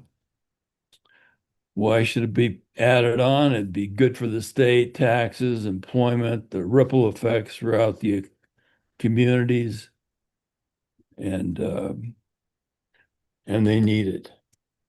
And one of the unintended consequences, which I hear nobody talking about, is the more left on the grounds. It seems like you can even have a bigger problem next year. I like Bairdi especially would be my concern, because I think that market there has been a long time developing, and I like Bairdi as much as I do king crab. And what effect is it going to have on that? Anyway, just to finalize, I just see them added on to the hybrids, added on to the apelio TAC. That's all I've got.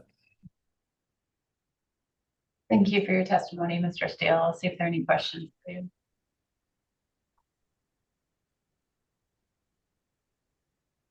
Seeing none, thank you for joining us. Corey Lesher is up next, followed by Mateo Pasaldan. Good morning, Madam Chair. Can you hear me? Yes, good morning. Thank you, Madam Chair, and good morning, members of the council. For the record, my name is Corey Lesher with Alaska Bering Sea Crabbers.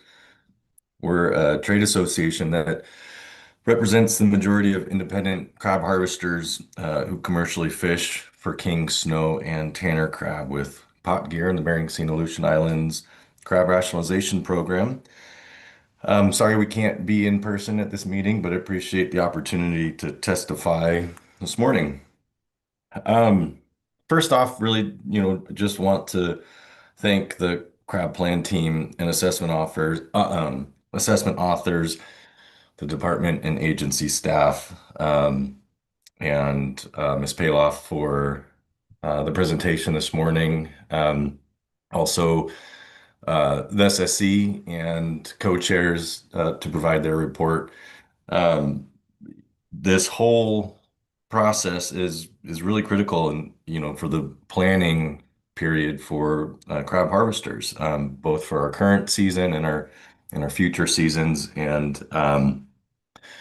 we'd also really like to acknowledge the quick turnaround time from the bottom trawl survey results, getting the crab data processed and turned around in time for a September crab plan team meeting to to discuss assessments and season outlooks. It's crunch time, and so I know that there's a lot of time and resources that goes into providing this information to the industry. And we'd also like to acknowledge the efforts that that go into sharing information prior to the CPT meeting with industry and of course industry stakeholder meetings after the crab plan team. So really there's a lot of folks involved here, and I just wanted to acknowledge everyone's participation and efforts. I'll be brief today. There's just a couple of things that I want to highlight and point out. I think as crab harvesters and industry, we're really encouraged by the positive signals that we saw come out of the bottom trawl survey with regards to crab, particularly for snow crab. I think we heard this in the SSC report.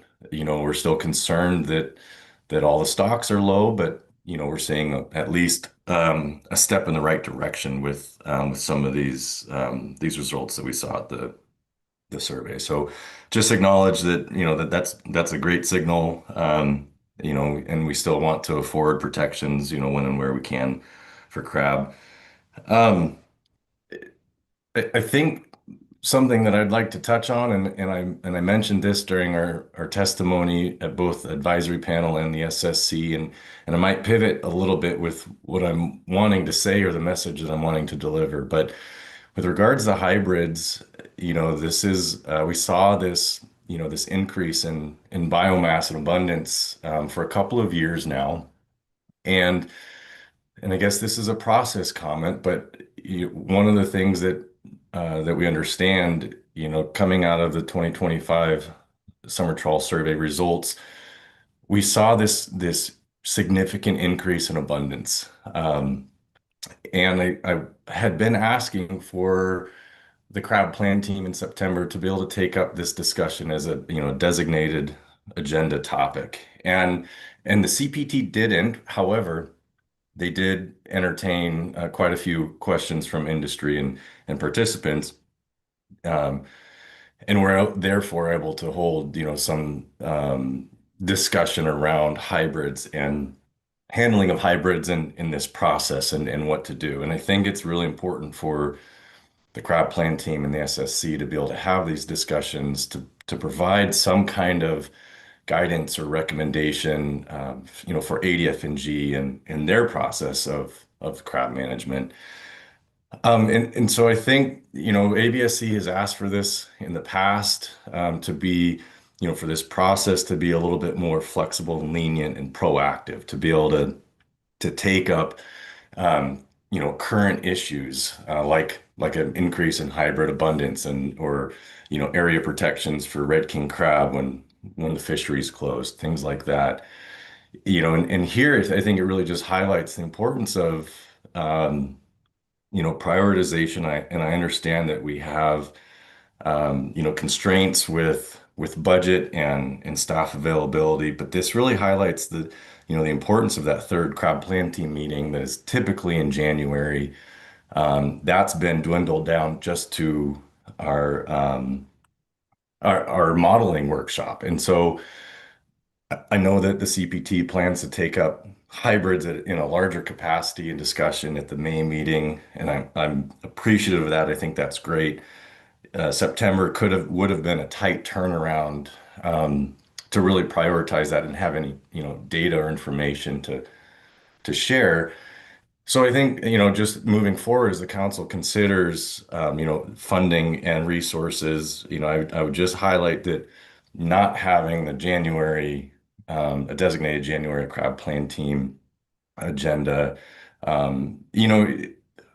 hurts us in considering 2026 season coming up. So anyhow, I think I'll leave it at that. I appreciated the rest of the discussion that the SSC had. And I guess, Madam Chair, I'm happy to take any questions. Thank you. Thank you for your testimony. Are there any questions for Mr. Lesher? Seeing none, thank you for joining. Thank you very much. Our last testifier is Mateo Pasaldan. Hello, Madam Chair. Can you hear me okay? Yes, we can. Good morning. Great. Good morning. Members of the council, Madam Chair, my name is Mateo Pasaldan. I'm here on behalf of the city of St. Paul in the Pribilofs. St. Paul is a primarily Unangan Aleut community, and my comments will be focused on these crab specs reports. First of all, I wanted to recognize the great work done by the CPT and also the SSC on this matter. It's a tough one to understand, and they've done some good, made some good recommendations there. The people of St. Paul remain deeply concerned about the overall health of the crab stocks, especially snow crab, which is the primary resource sustaining the community. After several years of fishery disasters and closures, the community recognizes the importance of proceeding cautiously and conserving these critical resources. At the same time, however, St. Paul's residents face the pressing need to restart the community's crab-dependent economy, create employment opportunities, and provide relief to families who rely on the economic activity generated by these fisheries. These dual priorities, conservation and economic survival for dependent communities, frame the challenge before us. Regarding concerns over the harvesting of hybrids on the snow crab stocks, we would like to note that most of the hybrid stock range overlaps with tanners as opposed to snows. So we think that the somewhat different range of hybrids and snows would mitigate those concerns. The hybrids are located immediately east and northeast of the Pribilofs, a fact that has led residents of St. Paul to propose that if over a time a separate stock evolves and a separate TAC is established, the hybrid species be called Pribilof snow crabs. The remarkable event or evolution which is happening before us and is taking place around the Pribilofs reminds us once again of the uniqueness of the habitat surrounding the Pribilof Islands. These islands are truly Mother Nature's laboratory. It is also a reminder of how Bering Sea species are possibly adapting to new conditions resulting from climate change. As we concluded in Kodiak at the climate change workshop last year, our fisheries management bodies need to be more flexible and adaptable, and where possible, create new economic opportunities for Bering Sea fishermen and communities from changes in the fisheries. We therefore encourage scientists to address the hybrid and snow crab model issues as quickly as possible. On another front, St. Paul is thankful for the crab disaster assistance it has received to date for the 2021-22 and 2022-23 red king crab and snow crab fisheries. Still pending are disaster funds for the 23-24 snow crab season. Last week, St. Paul and other stakeholders supported a letter sent by the Alaska Bering Sea Crabbers to the Governor of Alaska requesting a fisheries disaster determination for the 2024-25 snow crab fishery. Even though there was a small fishery last year, the economic impacts remain above the 80% threshold, which meets the statutory requirements for disaster status. Pending also are the $300 million in fisheries disaster assistance appropriated by Congress last December to respond to fishery disasters nationwide. We understand review of these funds is held up at OMB, but are hopeful they will soon be released to NIMS so they can provide relief to impacted fishery stakeholders. The nation needs a better and more expeditious system for responding to fisheries disasters. The process still takes too long, and we would recommend that this feedback be included in the comments in response to American Seafood's competitiveness executive order. To conclude, we appreciate the conversations at the SSC regarding consideration of community impacts in your assessments and how these are augmented by problems with existing processing capacity. St. Paul and several other Bering Sea communities have been deeply affected by this new reality. These problems, of course, are tied to the size of the tax and how much crab volume is needed to sustain a processor economically.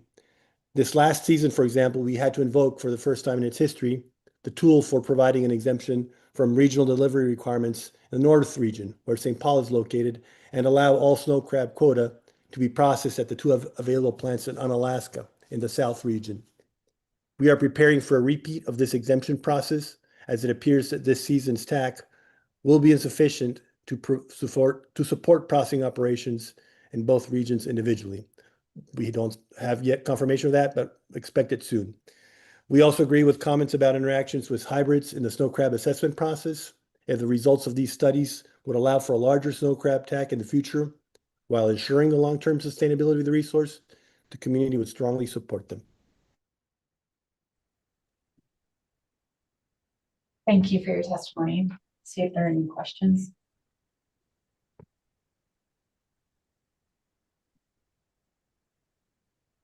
Seeing none, thank you for joining us. Thank you. That concludes public testimony on C3. The council, whether or not there is a motion to entertain. Yes, Ms. Baker. Thank you, Madam Chair. I have sent a motion to council staff that I believe has been received. I'll wait for that to be posted since it is harvest specifications. Thank you, Ms. Baker.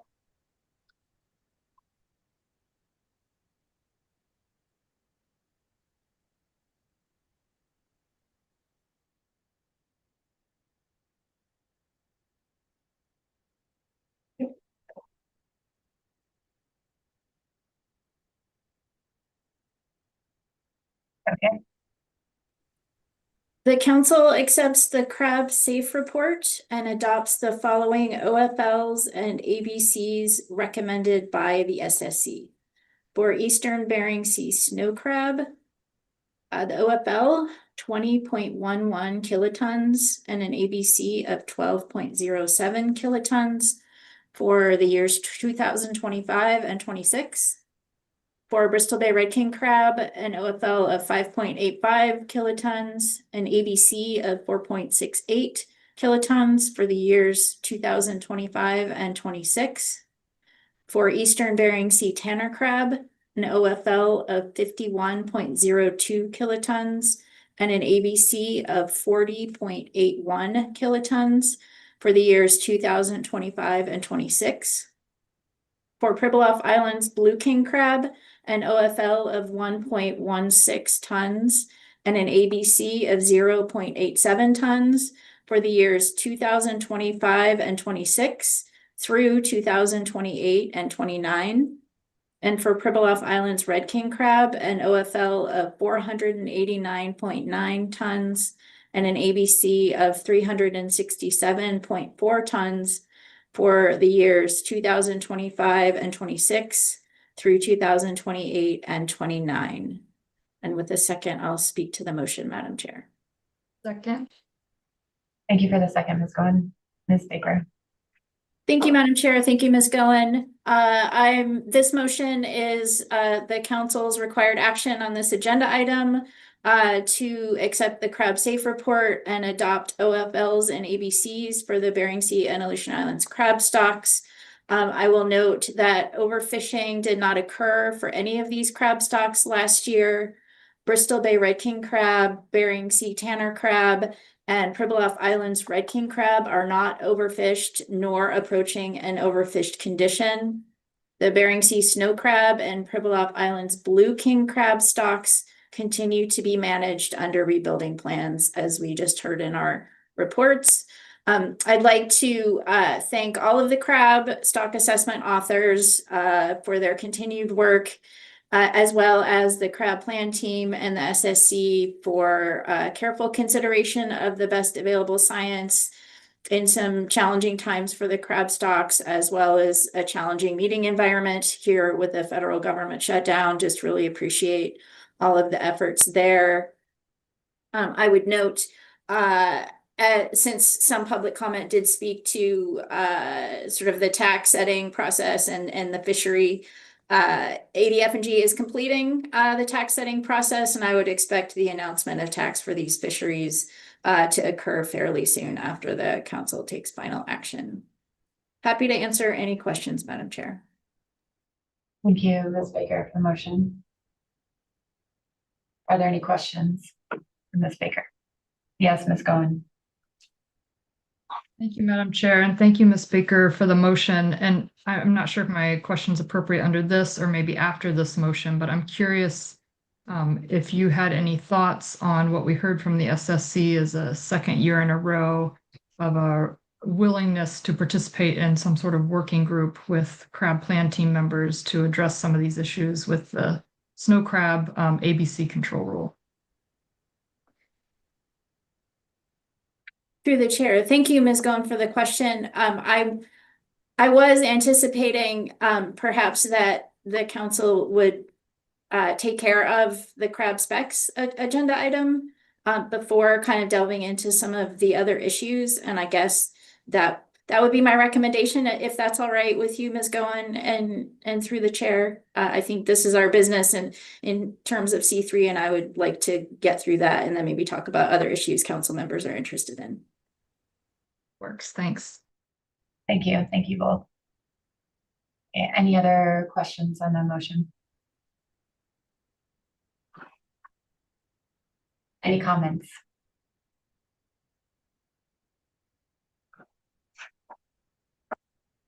Yes, Ms. Goen.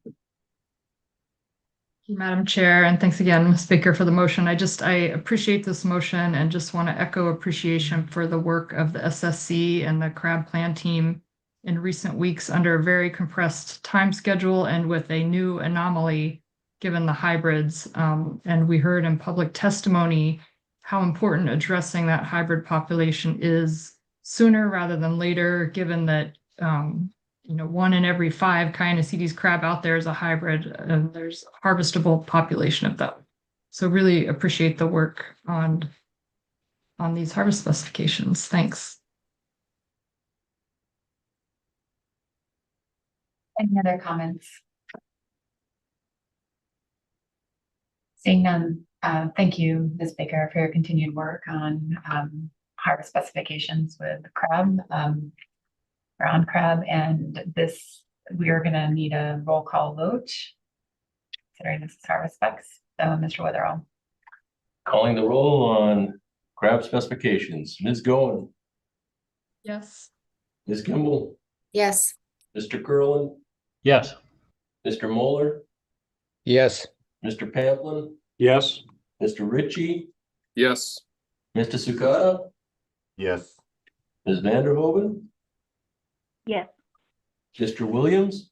Yes. Ms. Baker. Yes. And Ms. Drobnika. Yes. Motion passed unanimously. So, any further discussion on C3? Yes, Ms. Baker.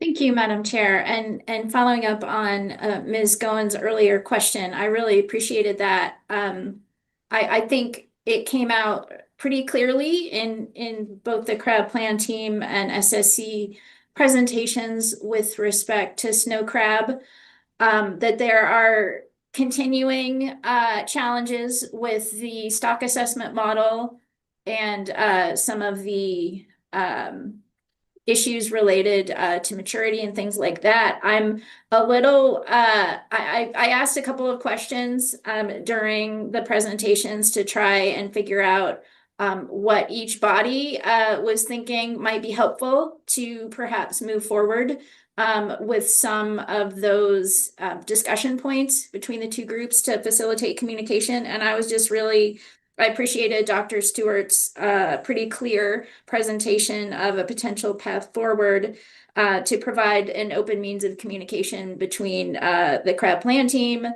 the SSC, and the snow crab stock assessment author.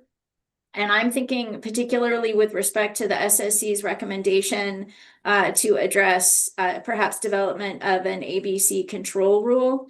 And I'm wondering, it sounds like perhaps just some discussions would be helpful between maybe a subgroup of the SSC and the crab plan team and the snow crab stock assessment author, if he's available, just to clarify perhaps the SSC's recommendation and the crab plan team's understanding of it. And I just really think at this point, given that we're in the middle of a federal government shutdown, I'm loath to do more than to ask staff at this point to explore the potential for that discussion. I think perhaps that could go a long way in terms of answering some of the questions related to the specific recommendation from the SSC for development potentially of an ABC control rule. In terms of the hybrid issue that has come up quite frequently in the presentations and in public comment as well, I personally am comfortable with the crab plan team's intent to address that particular topic at its May crab plan team meeting. But I certainly would welcome other council member input on that. I just wanted to bring up, those seem to be the two issues in terms of a path forward for addressing some of the snow crab stock assessment challenges. And again, I'm hesitant to propose any more than that, given that we don't have a lot of the relevant personnel available at this meeting. But I think just some focused conversations, as I suggested, could go a long way. Thank you, Ms. Baker, for circling back on that topic. I think the pathway that you described to me regarding the control rule makes sense, and it's consistent with, I think, both the sentiment that we heard on during staff presentation as well as SSC report. And I'll go to Ms. Goen right now if she has any other comments on this. Thanks, Madam Chair, and thanks, Ms. Baker, for those thoughts and direction. I agree with them and appreciate those. The only thing I would add is we also heard some conversation about a management strategy evaluation, but it sounds like there needs to be more fleshing out of the scope of what that would look like, who would be doing it, the timing. So I'd like to see the crab plan team put some thought into that at either their June or January or May crab plan team, whichever would be appropriate, to explore whether a management strategy evaluation might be able to help with some of these questions and then further scope that out.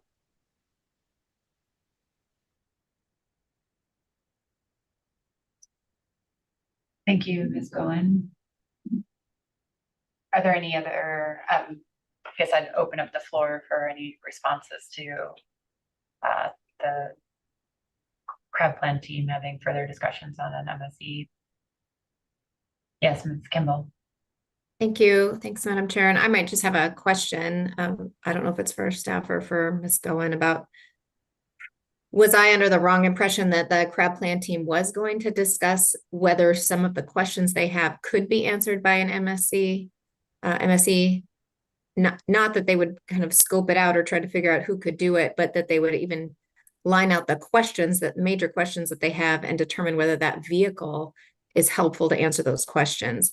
I was under the impression that was to be discussed at the crab plan team of that limited scope. But I probably, if we're tasking a group, need to understand that a little bit better.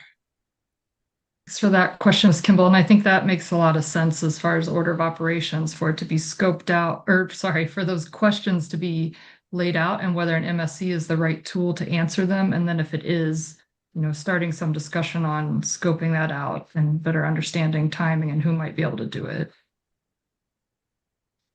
Thanks for that response, Ms. Goen. I don't know if it's appropriate to ask Ms. Paloff if that's something the crab plan team was going to take on or has time to take on at their meeting.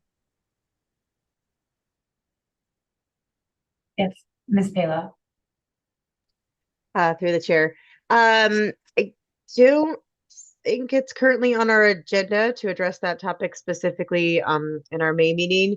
But we haven't fully fleshed out our May meeting agenda, so potentially adding a topic to kind of touch base on where we're at with that particular topic could be something we could add to our May agenda item.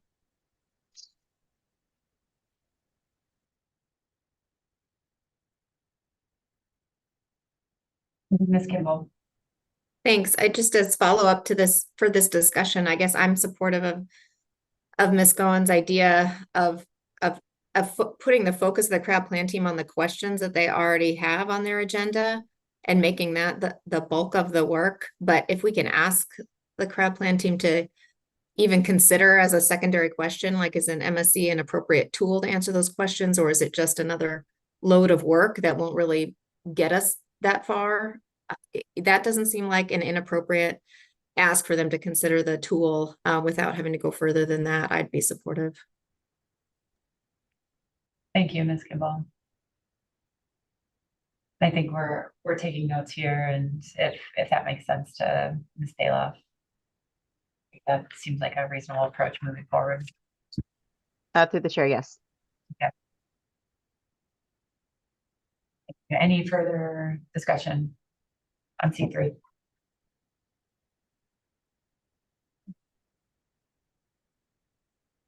Seeing none, thank you, everyone. So we'll move to C4 if Ms. Holman is available. Yes, Madam Chair, and I'll just pause here while my slides get on the screen. All right. Good morning, Madam Chair and members of the council. For the record, Taylor Holman, council staff, and I'm here today to present agenda item C4 relating to crab cruise shares provisions within the BSAI CR program. You last saw this item in December of 2024 as a discussion paper, and the document before you today is an analysis for initial review. This just provides a quick overview and roadmap of the presentation. First, I'll get into a background on the motion, followed by a quick summary of the substantive issues in CR program fisheries and the CR program specifically to provide some context. Then the meat of the presentation will be the analysis of the impacts of the action alternatives. And finally, there's a short section of key takeaways and a comparison of the alternatives that may be helpful for decision making.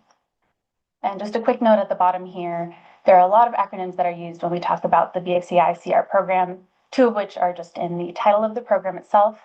So I'll do my best to describe each in full the first time I talk about it, but for any that I miss or any reminders needed throughout, there's a list that's available at that link in the footnote.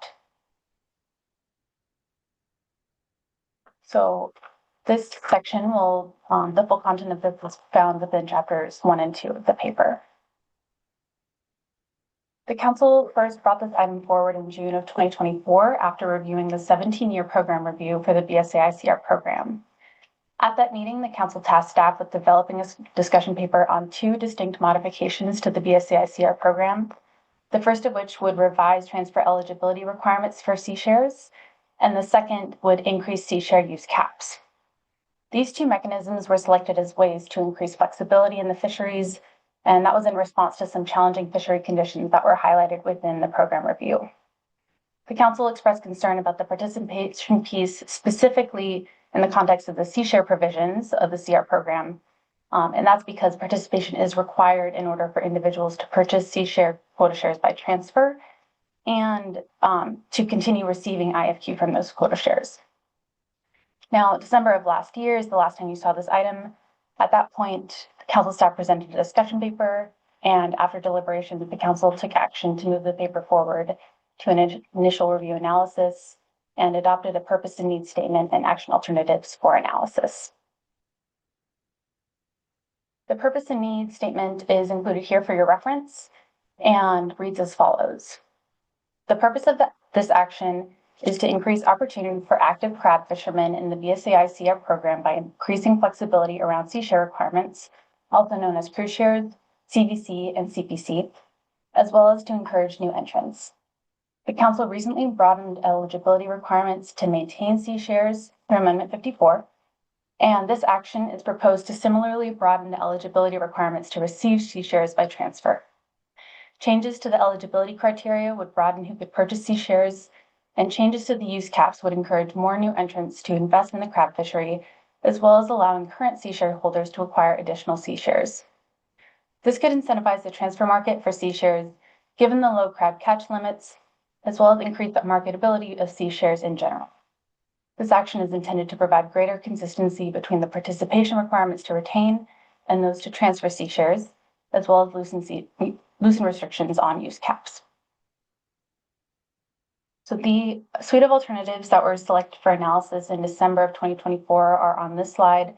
The action alternatives, as I mentioned earlier, were selected as ways to increase flexibility in the program with the goal of meeting the purpose and needs statement. So the two action alternatives here, the first action alternative 2, revise eligibility requirements to purchase or receive sea shares by transfer, would allow time tendering in any federal or state commercial fishery off of Alaska to count towards the 150 eligibility, and would increase time to 3 years to participate in a CR fishery trip. Alternative 3 would increase sea share use caps for Bering Sea crab stocks, and states to consider increases within a range of 5 to 10% individually for each Bering Sea crab stock. Now, both action alternatives, they're not mutually exclusive, and no PPA has been identified at this time. The following slides contain some information taken from Chapter 3 of the analysis, which provides some background on the management, the fisheries, and participation trends. So the first piece that I'll get into is a little background on the current regulations surrounding sea share eligibility requirements. So currently, sea shares are transferable only to CR program fishery crew, and there's a couple more requirements that further diminish that pool of potential buyers for sea shares. Per current regulations, individuals that receive sea share QS by transfer must be a U.S. citizen with at least 150 days of sea time as part of a harvesting crew in any U.S. commercial fishery, and participation as crew in one of the CR program fisheries in the 365 days prior to the date the transfer application is submitted to NIPS. So in other words, you have a sea time requirement, a requirement that that sea time must be as part of a harvesting crew. You have a CR program fishery participation requirement, and a time frame as to when the CR program fishery participation has to have happened. So in addition to those transfer eligibility requirements, there's also requirements that sea share quota shareholders must meet in order to continue receiving IFQ and prevent their sea share quota shares from being revoked. So these participation requirements were modified in 2024 through Amendment 54, and they are different from the requirements to receive QS by transfer. The transfer, in the council's motion, the transfer requirements would more closely match these requirements, which are far more flexible. So the current regulations, which were modified in 2024, state that sea share quota shares will yield IFQ only if the individual holding that sea share quota shares has participated as crew in at least one fishing trip where a delivery of crab in a CR program fishery occurred during the 3 preceding crab fishing years, or, and this is the more important part for this discussion, they must have participated as crew in at least 30 days of fishing, tendering, or both in combination in a commercial fishery managed by the state of Alaska, or a federal commercial fishery in that portion of the U.S. EEZ off of Alaska during the 3 preceding crab fishing years as specified in regulation. Now, I'll quickly note that there are 2 different time frames in the regs. The first time frame pertains to receiving IFQ. Sea share quota shares will only yield IFQ if they've met those requirements within the last 3 years. And if they have not met them within 4 years, then sea share quota shareholders will have their quota revoked.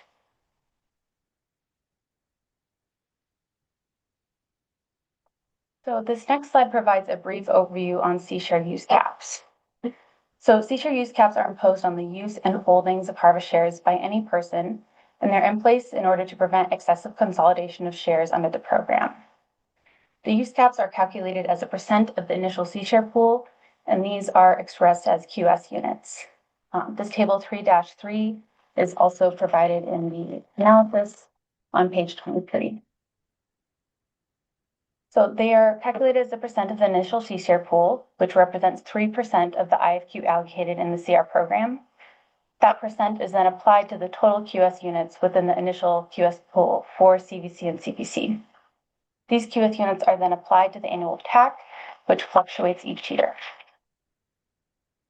So these percentages are linked to the original units, which are a fixed number, so that as the TAC fluctuates each year, participants and quota shareholders will still be in compliance with the use caps without needing to divest.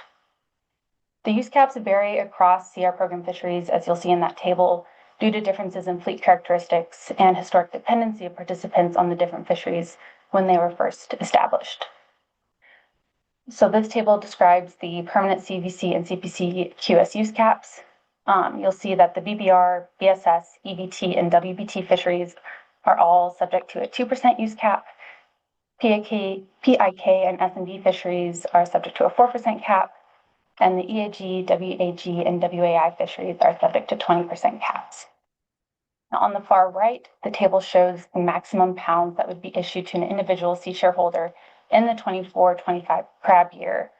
And that's the pounds that would be issued from their sea share quota shares if they held up to the cap. You'll see several of those are undetermined, and that's due to fishery closures.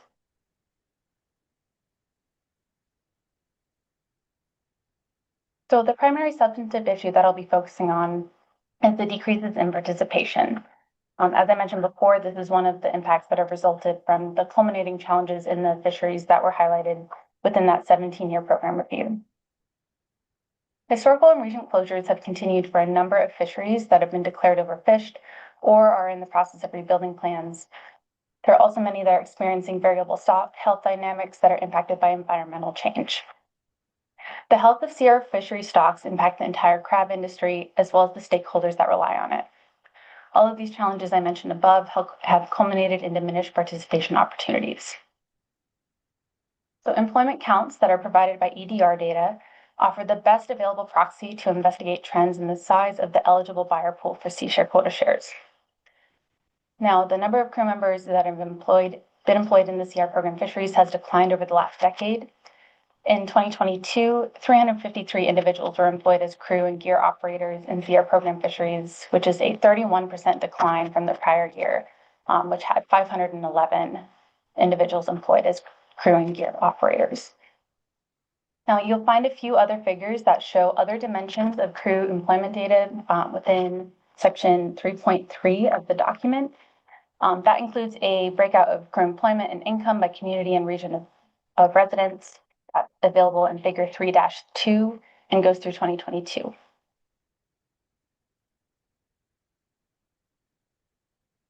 Now, alongside the count of crew members provided in the prior slide by EDR data, the count of crew positions is another metric of participation that can provide a sense of the scale of employment opportunities that are available. So the graph on the right shows the number of crew positions in the crab harvesting sector by fishery. And it's important to note that because this data shows positions, it does not represent individuals. When BBR, BSS, and BST fisheries are open, there are many vessels and crew members that are participating in more than one of these fisheries.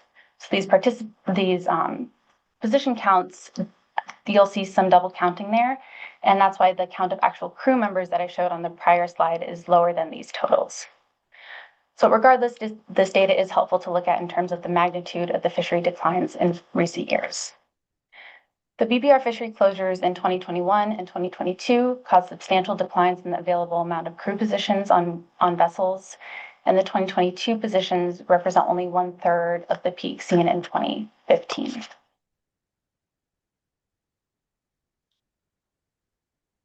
This graph shows another way to look at declines in participation and examines the decrease in crew shareholders that have happened since the program was first implemented. This graph shows the total CVC and CPC QS holders and compares 2005 totals to 2023 totals by fishery. Now, one interesting thing to note about this graph is that the largest CR program fisheries have shown the greatest declines in sea shareholders. So I've listed all the fisheries on the side of this graph and the magnitude of the decreases in sea shareholders as well. Bolded, you'll see in the BBR fishery, there was a 39% decline in QS holders. The BSS fishery saw a 35% decline in QS holders, and in EBT, WBT, both of those had a 29% decline. This data shows the number of sea shareholders that are at or near the cap in their respective fisheries. And it's intended to provide some additional information and context as to which fisheries have use caps that may be constraining participants that would be otherwise interested in further investment. So this may be especially useful for the Council's consideration of all three. So this table, you'll see fisheries in the leftmost column, the caps that we talked about in the prior slide in the second column, the total number of CVC and CPC quota shareholders in the third column, And then on the right, you'll see the count and percent of seashore holders that are at or above the use caps. So of the fisheries that have been open within the last 5 years, the BR, BSS, EBT, and WBT fisheries have had the greatest number of individuals that are at or above their respective individual use caps. And for, in terms of the greatest proportion of quota shareholders that are at or above the cap, EAG, WAG, and BSS have the greatest proportion. This graph shows another way to look at the data within a prior slide and shows the proportion of sea shareholders that are at or near the cap by fishery. So in light blue, you'll see the percent of quota shareholders by fishery with holdings that are at or above that use cap. The yellow shows individuals with holdings that are near the cap, which is defined as between 90 and 100% of that use cap. And then the dark blue shows individuals that have lower investment and do not have holdings that are at or near the cap. You'll see that a fairly large proportion within each fishery are at or above that use cap, which may be indicative of constrained demand. So this is the last way I'll show you this data, and this combines all fisheries for the sake of being legible on the slide. But in the analysis, you'll see the chart broken out by fishery, and that chart is available. It's figure 3-5 on page 35. So the graph on your screen shows the distribution and number of quota share holdings in terms of the proportion of the use cap. So because this chart combines holdings in all fisheries, in the chart on your screen, one sea shareholder may be counted multiple times if they have investment in multiple fisheries. So if they have some holdings in the BBR fishery that are at 100% of the use cap, they'd be counted once in that at 100 column. But if they have holdings in the BSS fishery at 50% of that cap, they would also be counted in that 50% column. So both of the holdings for that individual holder would be counted. In figure 3-5, however, you'll see just one graph per fishery. So each sea share holder in here is counted only once in the graphs that are included in that figure. So this information gives an idea of the amount of constrained demand that exists in the sea share program as a result of the current use caps. So you'll see that the use caps really cut off the tail of that distribution curve. So individuals who would have likely owned additional sea share quota shares had the cap not been in place are limited to only owning up to the cap. So they're included at 100% rather than extending that tail further right. The data shows a bimodal distribution. And so there are many sea share holders with holdings that are at the cap. And however, there's lots of sea share holders with holdings at a lower proportion of the cap. So one way to interpret this is that there is some constrained demand as well as constrained supply. So people at the cap may want to purchase more, and people near the bottom of the chart with few quota shares may want to divest from the fishery, but can't find anyone to sell their shares to. So as previously noted, the CR program review done in 2024 specifically noted the weak market and low demand for sea shares as a particular challenge facing the CR program. The limited transfers are a result of uncertainty in the fishery. Persons holding harvest quota shares don't want to sell at a low price relative to the historical rates, and buyers don't want to pay more than they expect to and expect the quota to provide in future profit streams. So I will note that when initially establishing sea shares, they were expected to sell for a discounted price because of the limitations in their buyer pool. Now, Table 311 breaks out the number of CVC-QS transfers on an annual basis by CR program fishery, and Figure 3-4 presents the number of harvest QS for all CR program fisheries. Now, for all harvest QS, transfers have been slow in recent years, and this issue is exacerbated for sea share quota shares due to those additional constraints on the buyer pool. With that, I'll move into information that's contained within Chapter 4 of the analysis, which provides information on the expected effects of the alternatives. So for alternative 1, under this alternative, no changes would be made to sea share regulations within the CR program. Right now, there are a very low quantity of eligible buyers, as I've described within the previous slides. In 2022, there were only 353 crab crew members, some of which are already represented in the current sea share quota shareholder counts. So if they're already represented in those counts and at the cap, they may be ineligible for additional investment if they're at the cap or if they don't meet their recency of participation. That number further shrinks because not all remaining crew members would meet other requirements, like the days at sea as harvesting crew requirement. So there is some amount fewer than that 353 crew members that would be eligible to purchase sea share quota shares. Now, even though they may be eligible, that doesn't necessarily mean that they're interested in purchasing. Now, currently eligible individuals may have been eligible for multiple years. You'll see in those participation trends that participation has declined instead of increased, and the remaining crew may have participated for multiple years. However, we don't have access to data that provides a durable identifier per crew, which would give us information on the retention rates. So I can say with confidence that eligible individuals who have not opted to purchase sea share quota shares in prior years are unlikely to enter the market at this juncture, but I can't say with confidence how many individuals have been eligible for multiple years. Now, due to the challenging fishing conditions noted earlier, such as fishery closures and low TAC, the current market has little to no demand.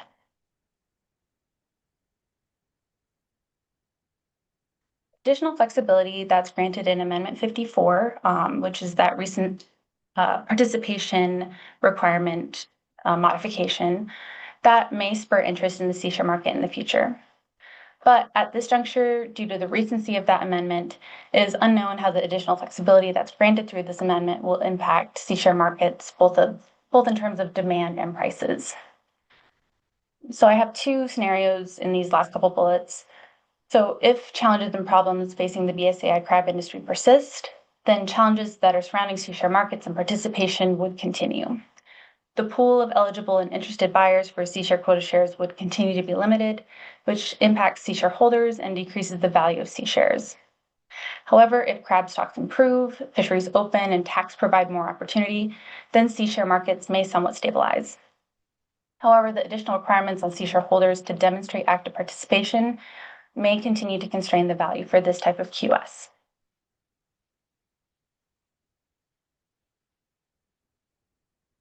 All right, so Section 4.2 in the analysis discusses the expected effects of Alternative 2, which would revise transfer eligibility requirements for sea share quota shares. So as a simplified way to look at the modifications that would be implemented under Alt 2, this slide shows the current requirements on the left and the modified requirements under consideration on the right, side by side. So each of these modifications would expand the pool of potential buyers. So first, you'll see an expansion of the type of participation that would count towards the days at sea time. Currently, you have to be part of a harvesting crew in order for your days of sea time to count. And under Alternative 2, you could use harvesting or tendering crew days at sea to count towards that participation piece. The current regulation with harvesting crew participation alone qualifies towards the days at sea time by excluding any participation an individual gets on a tendering vessel. That makes it harder for a lot of fishermen that are participating in the fishery, because tendering is commonly how fishermen begin participating in the CR program fisheries. Second, the recency of participation would be expanded. Currently, participation needs to be demonstrated within the 365 days prior to the date the transfer application is submitted to NIMS. Under Alternative 2, this would expand to the last 3 years.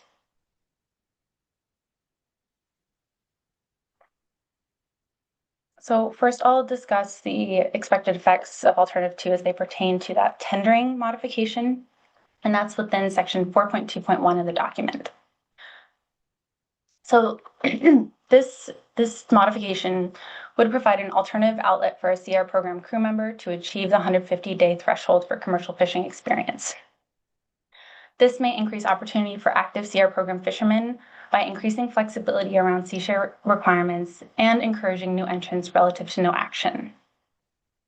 Now, this may be particularly advantageous when harvesting crew member opportunities are reduced, or for crew members who have primarily had tendering employment opportunities and experience rather than harvesting. Crab industry participants have noted that tendering experience has been a common way for CR program fishermen to begin working on a crab vessel. So this slide describes Table 4-1 in the document, which shows tendering participation over the last decade. Now, this information includes only vessels that tender for salmon and groundfish fisheries. Data on vessels that tender for the herring and crab fisheries are not available through CFEC. So in 2024, there were 493 vessels that tendered for the salmon and groundfish fisheries off of Alaska.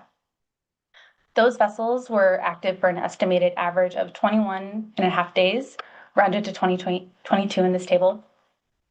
And that's measured in terms of the distinct count of days that a tender took a landing from a vessel that season.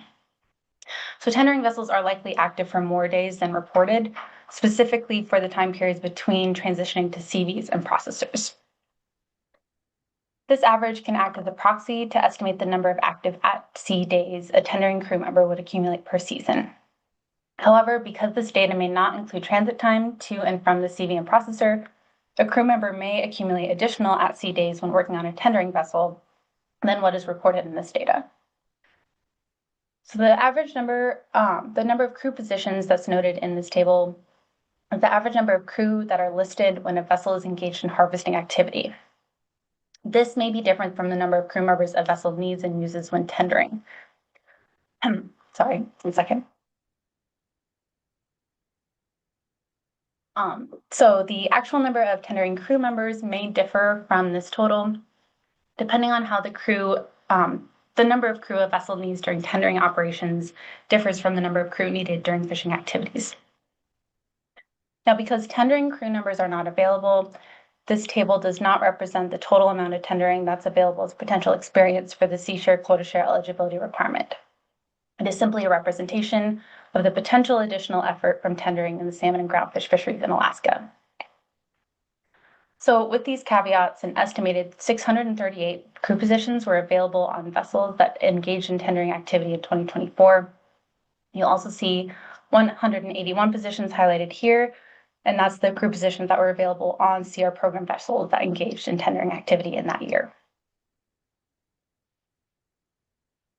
Ms. Holman, you have a question, Ms. Gahn? Madam Chair, and thank you, Ms. Holman, for this presentation. Really appreciate the detail here. Just for clarification on the average days actively tendering, and I think you said it, but I just want to make sure I'm clear that, so for 2024, for example, the 22 days, more than that might count towards their eligibility requirements for sea shares, right? It wouldn't just be their days working on the tender where it was actively taking on fish. It would be the days they were employed by that tender working under contract. Is that correct?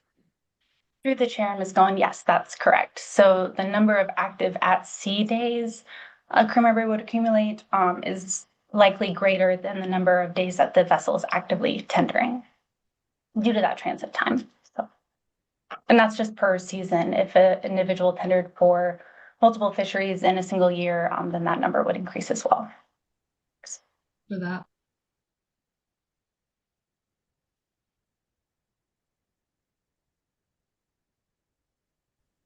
All right, so now I'll pivot to that second modification, and that would expand the participation window that QS transferees need to show recent CR program fishery participation. So under Alt 2, the individuals could demonstrate active participation in CR program fisheries anytime in the last 3 years prior to the submittal date of their application, rather than the last 365 days as per current regs. This would provide some greater consistency between the participation requirements to retain and those to transfer sea shares. This may be particularly advantageous when harvesting crew member opportunities are reduced and may act as a buffer during those short-term periods of consolidation in the fishery like we're seeing currently. Declining opportunities, as evidenced by declines in crew member counts, create barriers to entry for crew members who may wish to purchase additional sea share QS, but could not find employment opportunities in the most recent crab year. Now, the degree to which Alt 2 would increase the buyer pool does depend on vessel counts within the last 3 years, position counts on those vessels, and turnover rates within the last 3 years. Now, as I mentioned earlier, we don't have data that provides a durable identifier for crew. So therefore, the retention and attrition rates by vessel and sector cannot be accurately estimated. Now, I will note that information from industry reps does indicate that hiring practices and crew retention rates vary from vessel to vessel. In recent low TAC years, some vessels have had all of their crew return, while others have struggled to retain their crew. Now, this is the last slide, I believe. Yeah, last slide on Alt 2, and summarizes some market impacts of this alternative that's provided in section 4.2.3. So both mechanisms in this alternative provide more avenues and opportunities for sea-share markets to stabilize compared to the status quo. It's expected that these mechanisms would ease some of the regulatory burden that's associated with the current transfer eligibility requirements. Doing so would increase the buyer pool. Now, the increase in potential buyers is difficult to accurately quantify, and the magnitude of which this depends on vessel counts, retention and attrition of crew members, the number of crew members who would meet tendering requirements but not harvesting requirements, and other factors.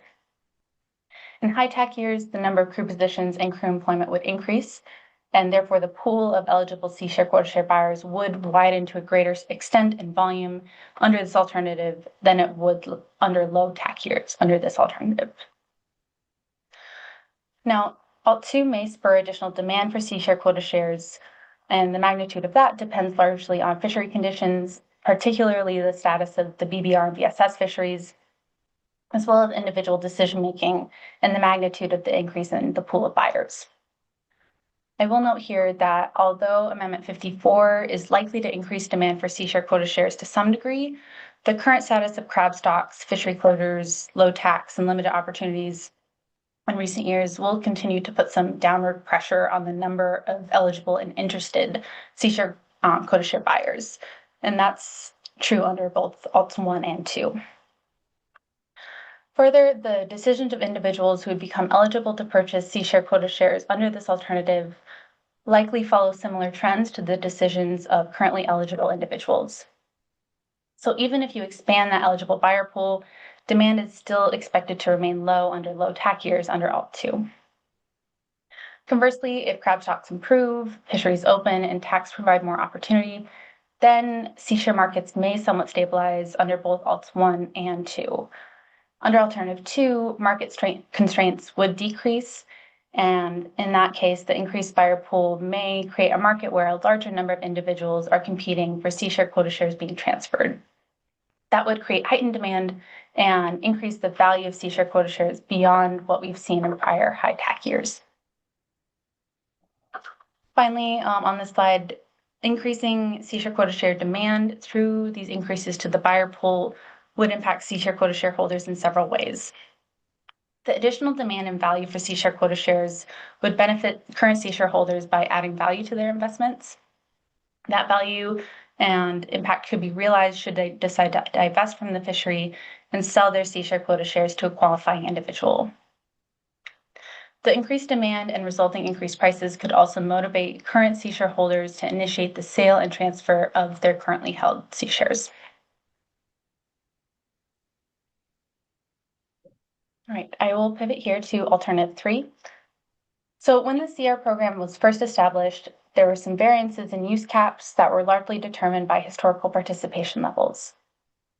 The current use caps, which are expressed as a percent of the QS pool in terms of QS units and in terms of IRQ pounds issued in the 24-25 crab year, are all shown in Table 3-3.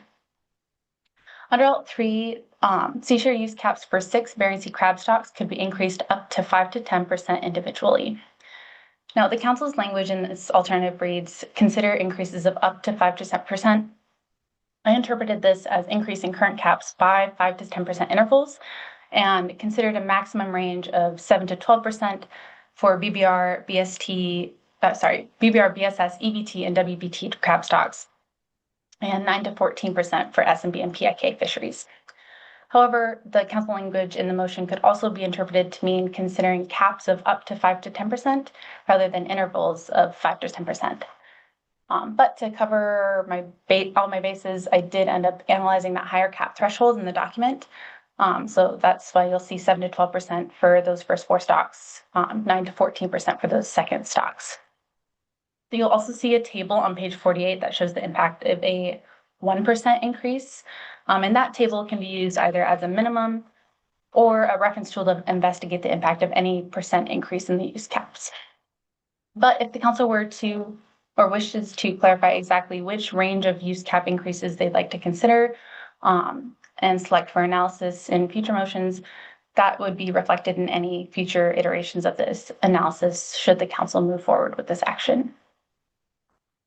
So I'll note here on this slide that increasing use caps by any percent would provide more opportunities for current C shareholders that are looking to purchase additional C shares, as well as opportunities for C share quota shareholders to divest. So there are a few tables in section 4.3 of your document that show the magnitude of an increase in use caps, or the magnitude of impacts in changing these use caps. So table 4-3 shows the maximum IFQ allocation in pounds for a C shareholder under the current use caps. And table 4.4 shows the additional IFQ allocation for a C shareholder per 1% increase in that use cap. So you'll see a couple additional tables in section 3 on pages 47 through 49. So you'll see on table 4.3 that the maximum IFQ allocation in pounds fluctuates widely based on the TAC. So for example, for a C shareholder at the cap in the BSS fishery, they would be allocated 48,000 pounds of IFQ in 2011, but only 2,800 pounds of IFQ in 2024. In this fishery, in 2024, a 1% increase in the cap would equate to an additional 1,416 pounds of IFQ allocation. Comparatively, in a high TAC year like 2011, a 1% use cap increase would equate to an additional 24,000 pounds of IFQ in the BSS fishery. So again, some additional detail in tables that are maybe a little easier to read than the one on this slide are included in pages 47 to 49.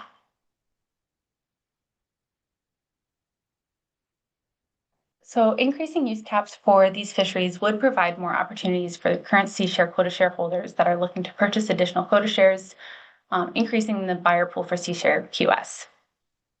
Alt 3 allows individuals who have proven to be interested and able to purchase C share quota shares to purchase additional QS.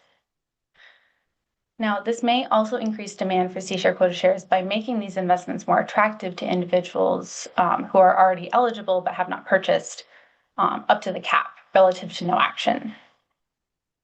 So if they do not see the scale of investment as economical under current constraints on ownership, Alt 3 may loosen those constraints and make that investment more attractive to them.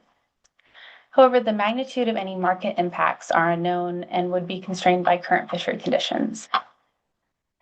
So the current status of crab stocks, fishery closures, low tax, and limited opportunities in recent years will all continue to put downward pressure on the demand for C share quota shares.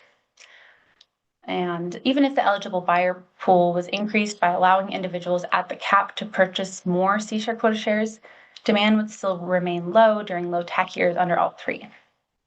Challenges in the fisheries have made purchases of quota shares riskier for buyers, and this constrains the interest of those eligible individuals in low TAC years. So even with the added flexibility that's granted under Alt 3, if eligible individuals do not think C share quota shares are economically viable under current conditions, then the positive impacts that Alt 3 would have on markets would be constrained.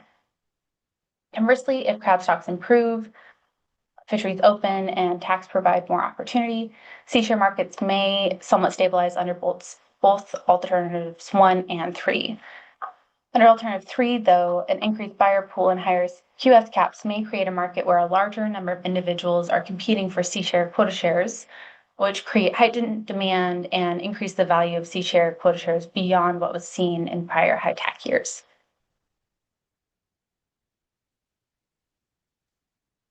So a likely result of this action would be increased consolidation, and this would occur particularly if crab stocks recovered, TAC and allocations grew, In those cases, this consolidation may restrict entry opportunity in the future.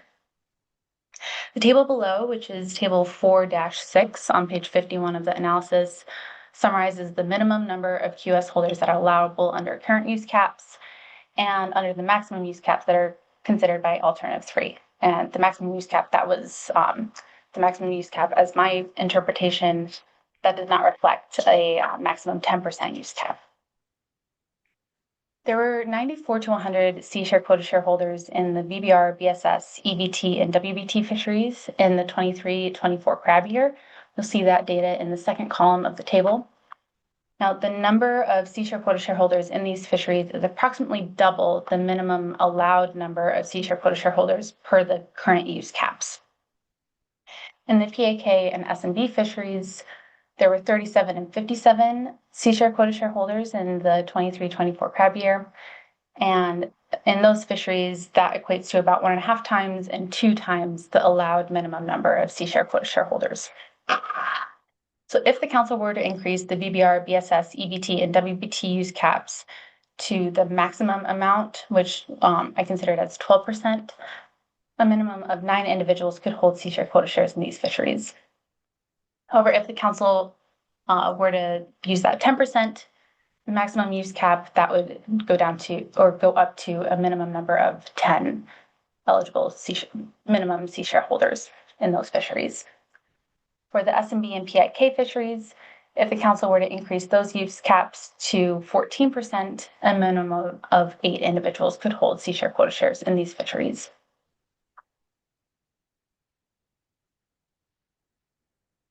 Now, this section provides some information on the management, monitoring, and enforcement considerations of both alternatives 2 and 3. So alternative 2 would modify the verification process that's used by NMFS RAM when processing applications. The verification process for transfer applications under alternative 2 would be more aligned and consistent with those active participation requirements to retain C-share quota shares. Now, if the transfer eligibility modification is adopted, any individuals that use tendering experience as part of their 150-day at sea eligibility requirement would need additional proof and verification beyond just CFEC permit ownership to prove they've actively participated in tendering for commercial fishery off Alaska in the last 3 years. Now, the process used by RAM to verify eligibility for C-share quota share holding and maintaining C-shares currently relies on legal attestation and acceptable evidence of active participation from the applicant. So, for example, a captain may sign off on the fact that a crew member participated in a CR program fishery during that eligibility window. That same process and methodology would now be used to verify the eligibility of new C-share quota share buyers should this modification be implemented. For alternative 3, the monitoring and enforcement of C-share caps, as mentioned earlier, does occur when a QS transfer takes place. That's because the use cap percentages are linked to the original QS units rather than raw crab pounds. So under alternative 3, that same methodology and process would be used, and there would be minimal management and considerations.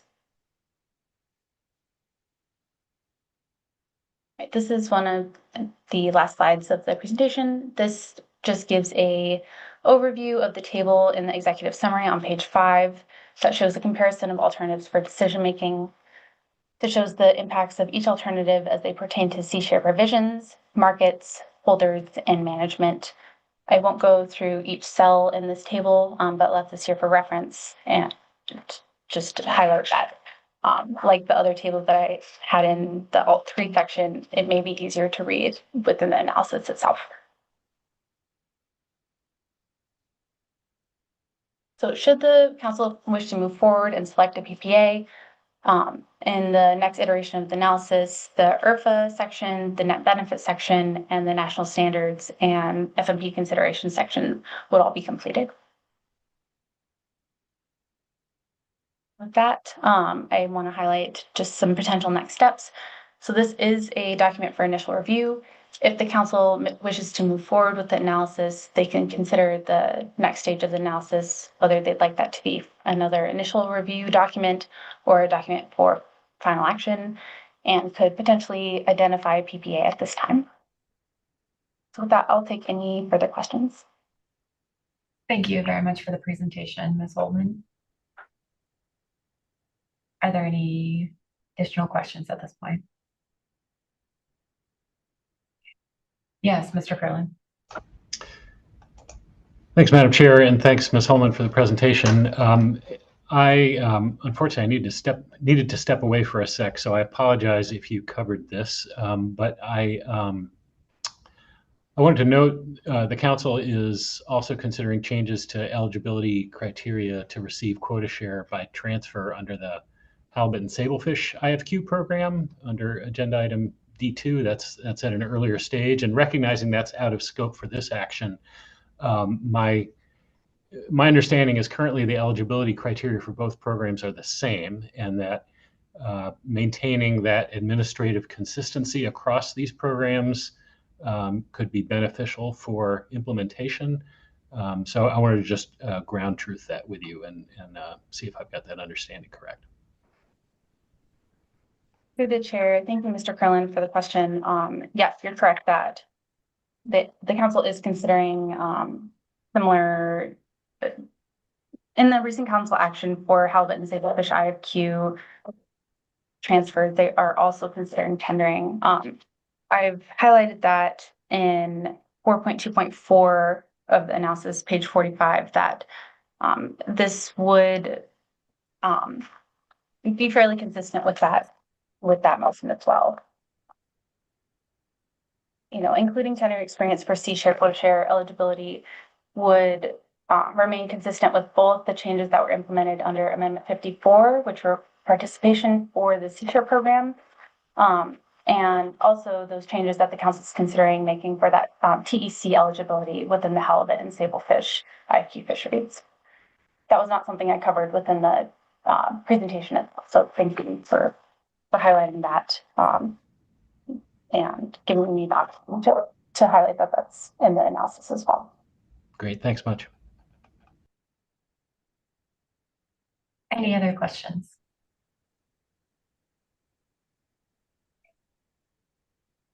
Seeing none, thank you again, Ms. Holman. Madam Chair. And that takes us to our AP report. Following our AP report, we will go into public testimony. So public wishing to testify on C4, please do sign up before the end of the AP report. Thank you. Hello, Madam Chair, council members. For the record, this is Heather Mann. I'll be delivering the AP report on crab sea shares. If we could forward to the motion, please. The AP recommends the council move the BSAI crab sea shares initial review analysis forward for final action with both alternative 2 and alternative 3 with a 10% cap on all fisheries under consideration selected as the preliminary preferred alternative. And that main motion passed 20-0. There's a number of bullet points of rationale, and I'd be happy to try and answer any questions. Thank you, Ms. Mann.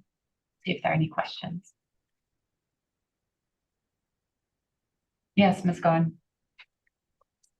Thank you for the presentation, Ms. Mann. I'm wondering if you could speak a little bit to the 10% cap and selecting the 10% cap as the PPA, noting I see you do have it in the AP's rationale.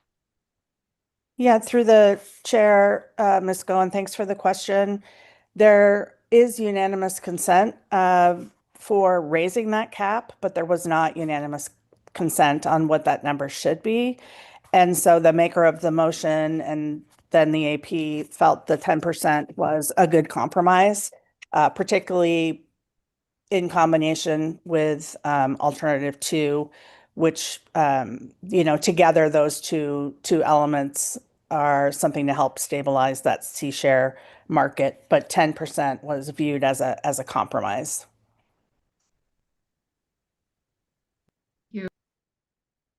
Thank you. Any other questions? Thank you. Yes, Mr. Ritchie. Thank you, Madam Chair. Thank you, Ms. Mann. I'm just wondering with that 10%, it does say in the report that was not unanimous. I'm just wondering if there was an amendment offered up and what that number might have been, or if you could just characterize that discussion a little bit. Thank you.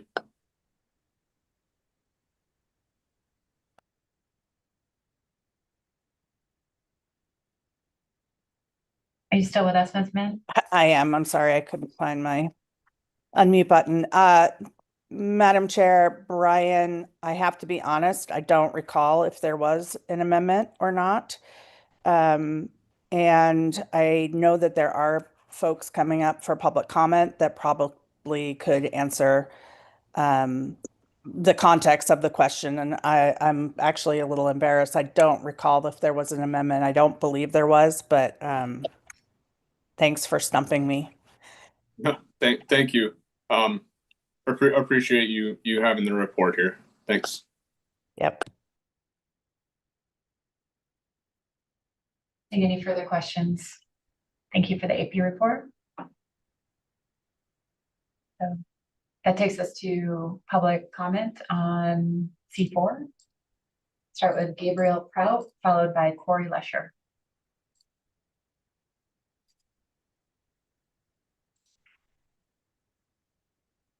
Is Gabriel with us? Yes, good morning, afternoon. Can you hear me okay? This is Gabriel. Yes, good morning. Thank you. Yeah,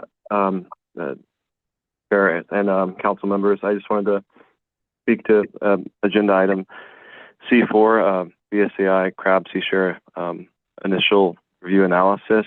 I'm here to speak in support of including tendering days toward the 150-day sea time requirement that's being discussed for sea share eligibility. As someone who has spent a lot of time both fishing and tendering, I've seen firsthand how these tendering roles can keep people engaged and working and gain valuable experience for the fishery. And they kind of act as a gateway to these crab jobs. So it's kind of a good gateway to vet crew members, especially during times like these when, actual crab fishing opportunities are limited. The current days available for tendering far exceed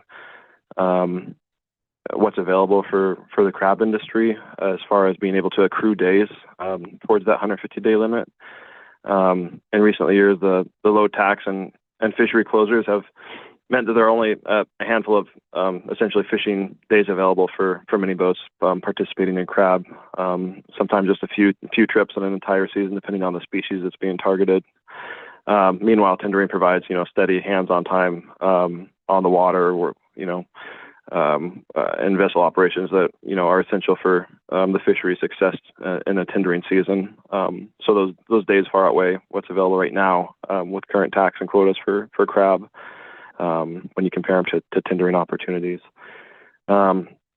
Recognizing those tendering days as qualifying experience makes sense to me, and it keeps the program accessible to the people who are actively participating in and supporting the crab industry as well, even when the fishing itself is limited by low quotas. So I appreciate the council's work and the testimony I've heard today, and I urge you to move forward with alternatives that reflect the realities of today's conditions and fishery, and keep sea shares in the hands of working fishermen and help those get to them. So thank you for the opportunity to comment. I'll take any questions if you have any.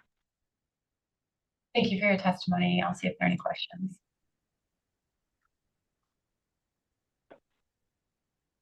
Seeing none, thank you for joining us this morning. Thank you. Go to Corey Lesher, followed by Gregor Goodmanson. Yes, thank you, and good morning again, Madam Chair and members of the council. For the record, my name is Corey Lesher with Alaska Bering Sea Crabbers.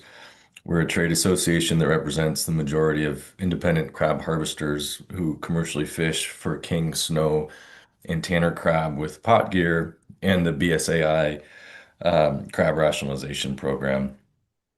Just want to thank Ms. Holman for the presentation and all of the thorough work that she and other staffers have done to put together this initial review and the analysis, and again, the presentation. ABSC provided a comment letter under this agenda item, and I'll be speaking to that. It will be quite brief and to the point. I appreciate Mr. Prout's previous testimony. I think he spoke much better to this than I could, based on his experience with C shares. But yeah, just wanted to start out, and acknowledge that our crab dependent communities and harvesters have faced a lot of challenges in the past years with our closed fisheries and historic low tax. All of this is, in the pandemic, I think this is one of the issues that started out this topic, but all of this combined has, reduced the opportunities for crew members and, to be part of the C Share program. And so I think looking forward, we're hoping to, that these measures would consider, increasing flexibility and opportunity for the hardworking fishermen. And so we support moving this agenda item to final action, with those measures that increase that flexibility, and we speak to that, in our comment letter, but particularly with active participation requirements, including tendering and increasing the cap. So again, that's all I have for you guys. I appreciate the fishermen that are speaking up here, and just want to strengthen this program to help meet its original intent, which is about the fishermen. So thank you very much for the opportunity, and happy to try to answer any questions. Thank you. It looks like we have a couple questions for you, Mr. Williams and Ms. Kimball. Thank you, Madam Chair. Thank you, Mr. Lesher, for your testimony. As I listened to Ms. Ullman's presentation, and you've described the additional opportunities that come as a result of this action. One of the things she did identify under the use caps was the potential for some pretty big consolidation, if you will, if I was interpreting what she said correctly. Does that potential for consolidation raise any concerns with you or any of the members? Has that been discussed? Through the chair, Mr. Williams, thank you for the question, and I can try to answer that, in regards for Alaska Bering Sea crabbers and our stance. We've had several internal meetings and discussions regarding C shares, and while ABSC has not, formally landed on an opinion for, where to land with use caps, there, of course, there's discussion about, concern for consolidation like that, and I think we see, in the Aleutian Island Golden King crab, there's a much higher cap, but far fewer participants. So I think it's important for consideration, and while I don't think ABSC wants to get too prescriptive, but allowing for an increase, I think is the the flexibility that we're searching for. And maybe I would leave it up to the council or other fishermen to really weigh in and try to pinpoint what that would be. But yes, the consolidation was an acknowledged concern. However, I don't think that the range that the council would be considering might warrant total concern there. I hope that helps answer your question. Thank you. Thank you. And Ms. Kimball.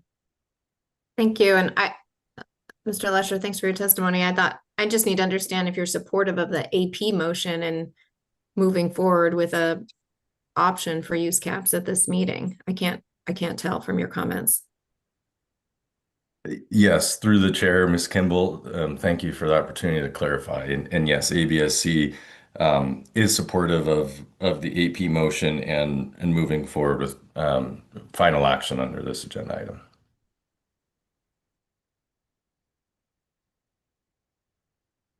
Thank you for your testimony. Thank you. And we'll go to Greta Goodmanson, followed by Oysten Lund.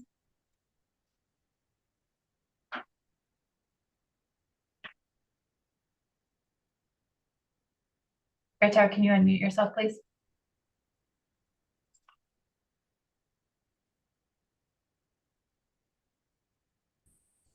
Is he on? He's on. Okay. Can you hear me now? Yes, we can hear you. Thank you, Madam Chair, members of the council. My name is Greta Gudmundsson. Things I thought, Greta, you're actually breaking up a bit. Can you, oh, we lost him. He's coming back. Okay, let's give this a try. I'll circle back to him if he doesn't connect in a couple moments.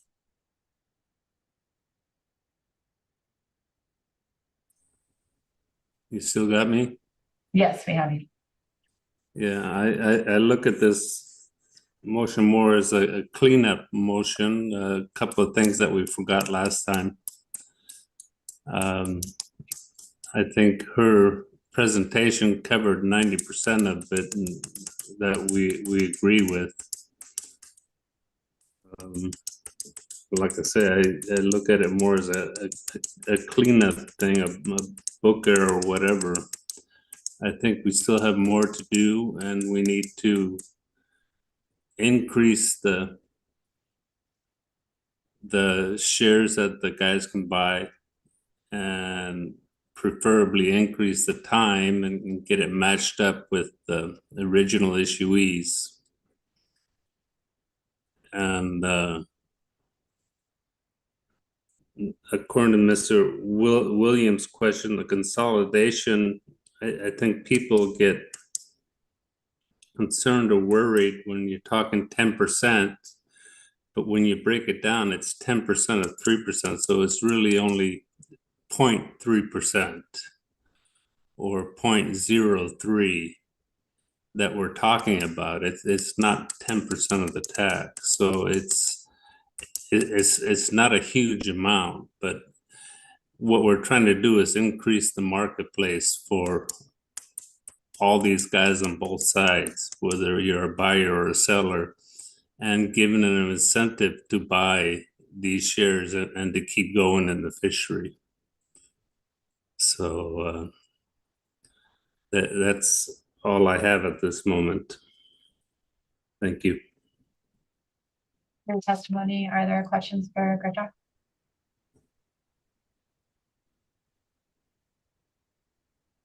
Seeing none, thanks again. Oysten Lund is our last testifier.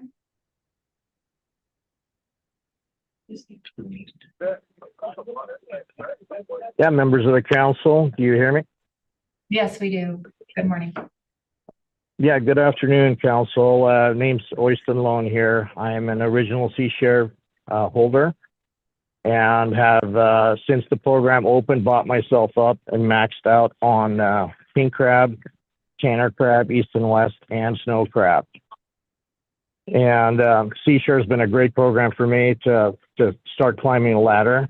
And I would like to see that opportunity for the next generation. And I think we're in for some big jumps in crab here in the future. But also, I think we have to be mindful of the guys that are struggling right now just due to the consolidation. So I support some help with the tendering there for the fishermen. I do not support increasing the TAC for C share. I think that needs to be left alone at this point, and make it feasible for future crew members to fly into this resource and keep the intended language of the C share program and what its intentions are for the future. And I think that's all I have to say. It's a great program, and I can't wait to sell my C shares here in the future to some young guy and pass the baton on and keep going. So thank you. That's all I have. Take any questions. Thank you for your testimony, Mr. Lone. I'll see if there are any questions. Yes, Mr. Mueller. Yeah, thank you, Madam Chair. Thank you, Mr. Lone, for your testimony. I just wanted to be clear that I heard you correctly relative to a comment you made about not increasing the cap. Did I hear you correctly relative to C share? Yes, yeah, as it's going to make it easier for younger guys and captains to buy in. If we consolidate this too much, we'll be stuck with a handful of guys that will have a quota. So it needs to be spread out and to help the next generation. Thank you. Also, I forgot to mention, but ROFO, we need to look into ROFO and see where that's been. That was intended to help young guys and captains and crew by quota, but I haven't seen any in the last few years. Thank you. Thank you. Any other questions? Okay. Thank you, Mr. Lone. Thank you. That concludes public testimony on C4. Let's stand down for 10 minutes. See if the council would like to take action. So back at 11:37, please.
Welcome back, everyone.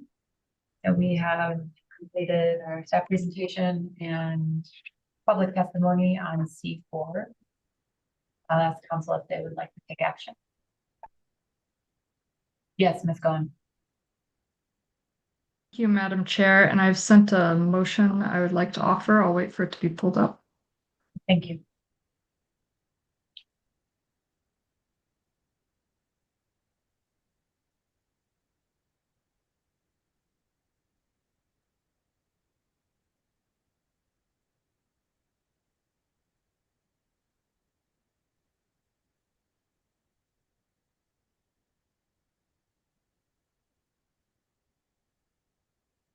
Thank you. The motion is the council moves the Bering Sea and Aleutian Islands crab sea shares initial review analysis forward for final action. And with a second, I'll speak to it.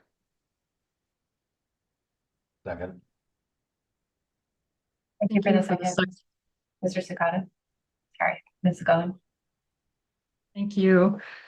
So to start, I want to thank council staff for their work on this initial review analysis. This action increases flexibility and opportunities for new entrants in the Bering Sea and Aleutian Islands crab rationalization program and is responsive to one of the issues highlighted during the last program review. In addition, it more closely mirrors recent regulations implemented last year for maintaining sea shares, creating consistency and simplifying regulations.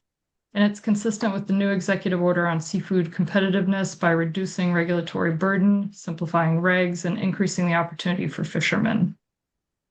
I'd like to offer a couple suggested refinements to the analysis before it comes back for final action.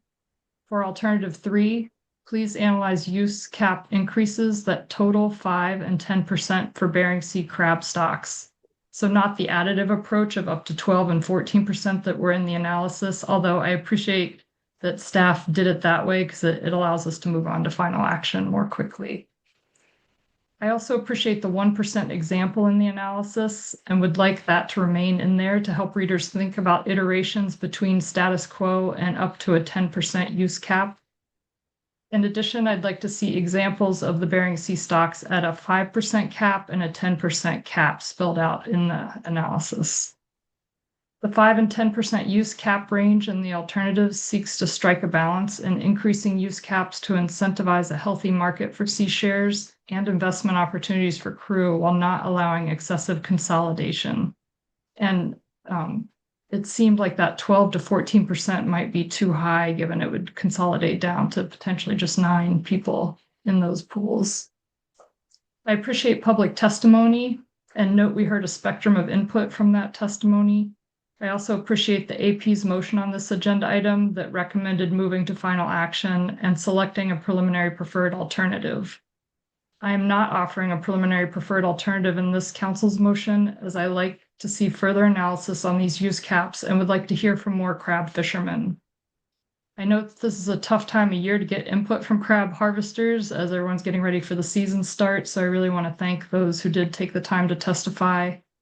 And based on the initial review analysis, I'm hesitant to signal the high end of the range for a use cap if that means roughly 10 crew would potentially hold all the sea shares. So I'd like to hear more stakeholder input before we lean into a position on use caps.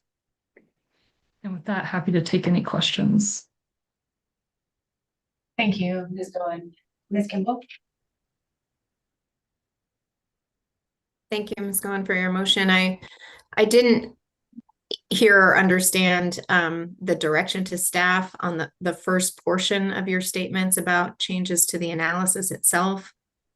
And so if you could repeat that first direction, I was not following whether that changes substantively the options for use caps or not. Thank you, Ms. Kimball, for that question. So it still fits within alternative 3 that's in the analysis right now. As you heard during the staff presentation, there was some confusion on how to interpret that alternative 3, whether it was additive to the current use caps or whether it was looking at a total use cap of 5 to 10%. So what I'm asking in the final action is to come forward with a total use cap of up to 5 to 10%, not up to 12 to 14% that's in the current analysis. Thank you. Thank you. Any other questions on the motion?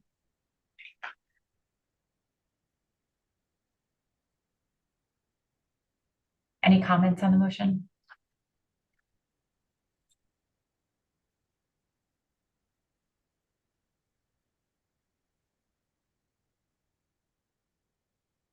Yes, Ms. Kimball. I guess I'll just say I appreciate the motion and do support at this time moving forward. I feel like the analysts had captured just about everything and added in some clarifications. And I'm really glad that we're not choosing a PPA at this meeting. So I'll be supportive. Thank you, Ms. Kimball and Mr. Mueller. Yeah, thank you, Madam Chair, and thank you, Ms. Goen, for the motion. I too will be supporting it. I think you've captured some comments and concerns from the public and incorporated that into your discussion relative to your motion. So thanks again, Ms. Goen. I will be supporting your motion. Thank you, Mr. Mueller and Mr. Williams. Thank you, Madam Chair, and thank you, Ms. Goen, for your motion. I appreciate the additional discussion also on the use caps issue. I think we may learn a bit more about that. If I understand what your approach is there, we may have a few more things that we can sink our teeth into in terms of what that issue is about. But I do appreciate your motion. I will be supporting it. Thank you. Thank you. And any further comments? Thank you for the motion, Ms. Goen. See if there's any objection to the motion. Okay. Seeing none, that passes without objection. Any further action on C4? Seeing none, that brings us to our lunch break. Let's come back at 12:55 and we will start our staff presentation on our groundfish specifications under C5. Thank you.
Welcome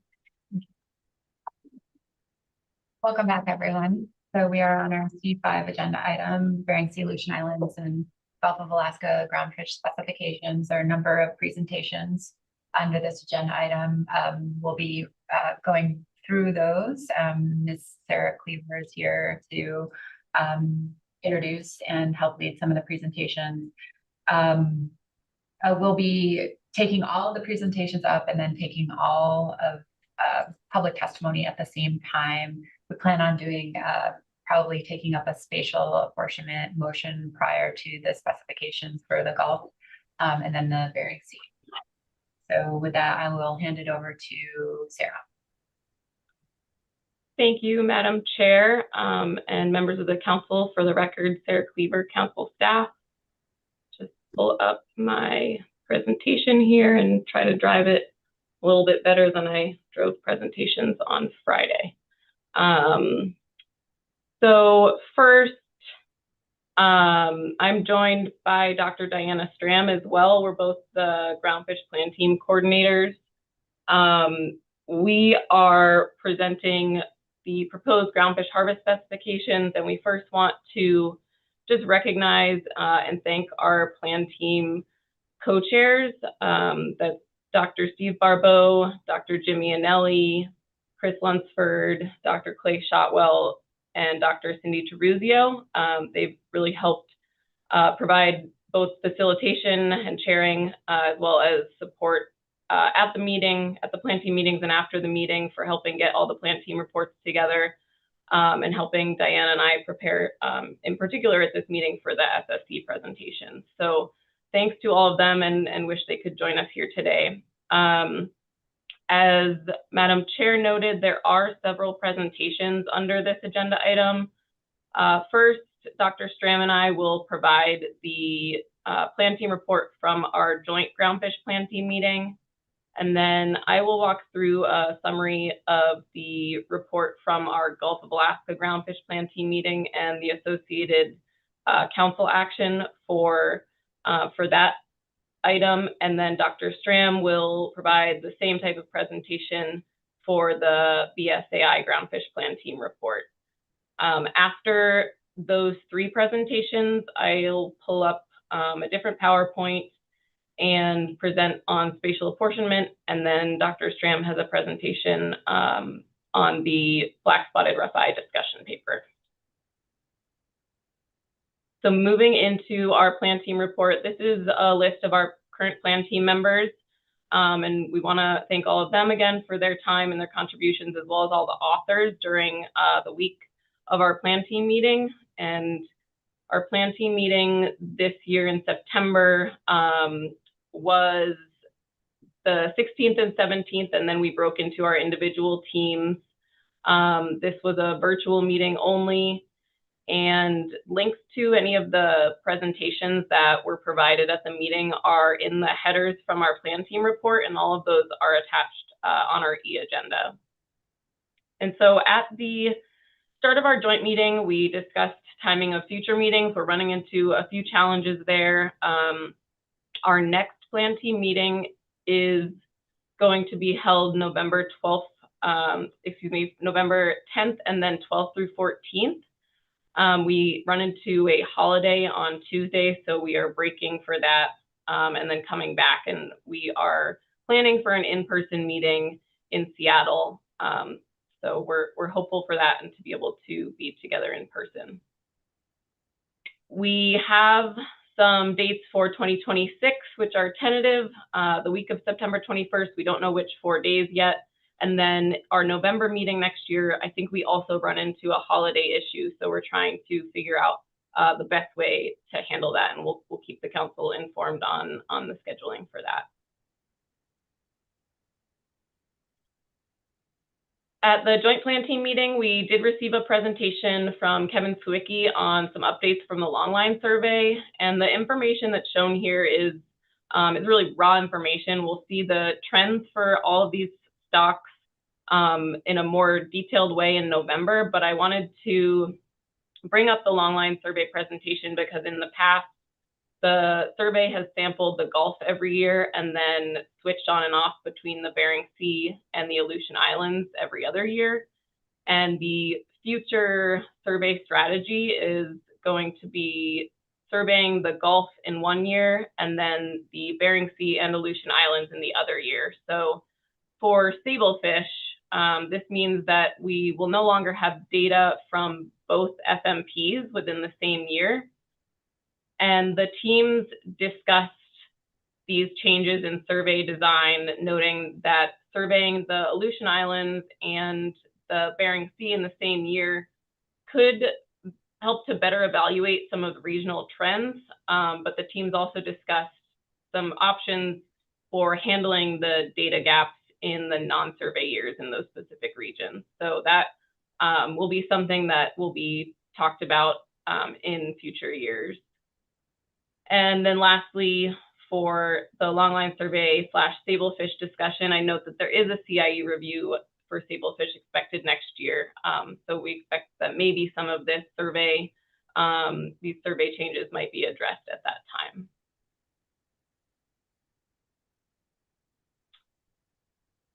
I think Diana was going to speak to this slide. Sure. Good afternoon, Madam Chair, members of the council, Diana Stram, council staff. We did take up harvest control rules at our plan team meeting. Basically, as you know, we had a harvest control rule workshop with the SSC in June.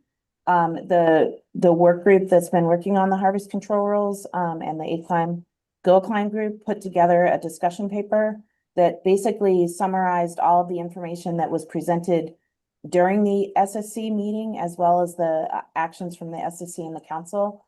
We had not yet looped the plan team into that yet. So the main focus of providing this information to the plan team was to provide them the overview of the workshop, of the discussion, and the 4 harvest control rules that the council moved forward based on SSC recommendations, which was the status quo and 3 others.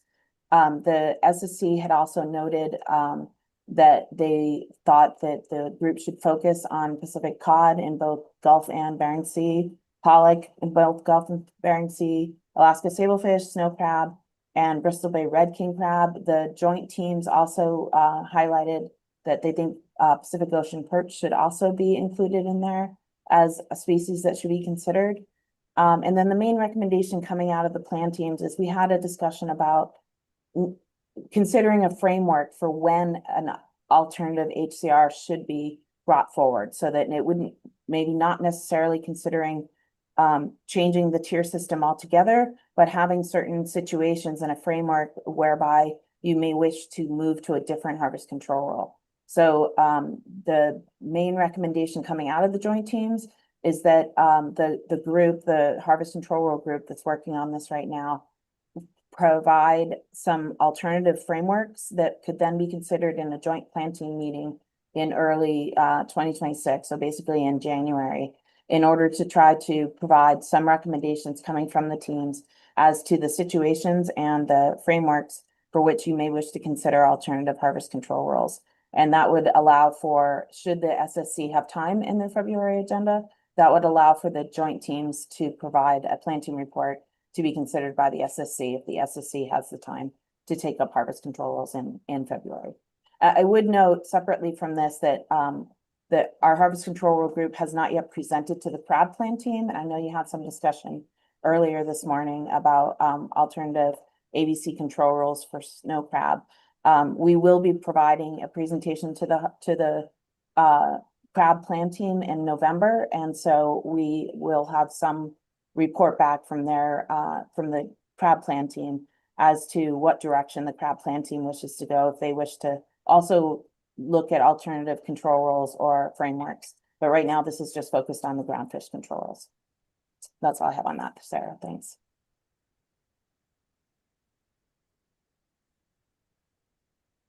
Ms. Kimball.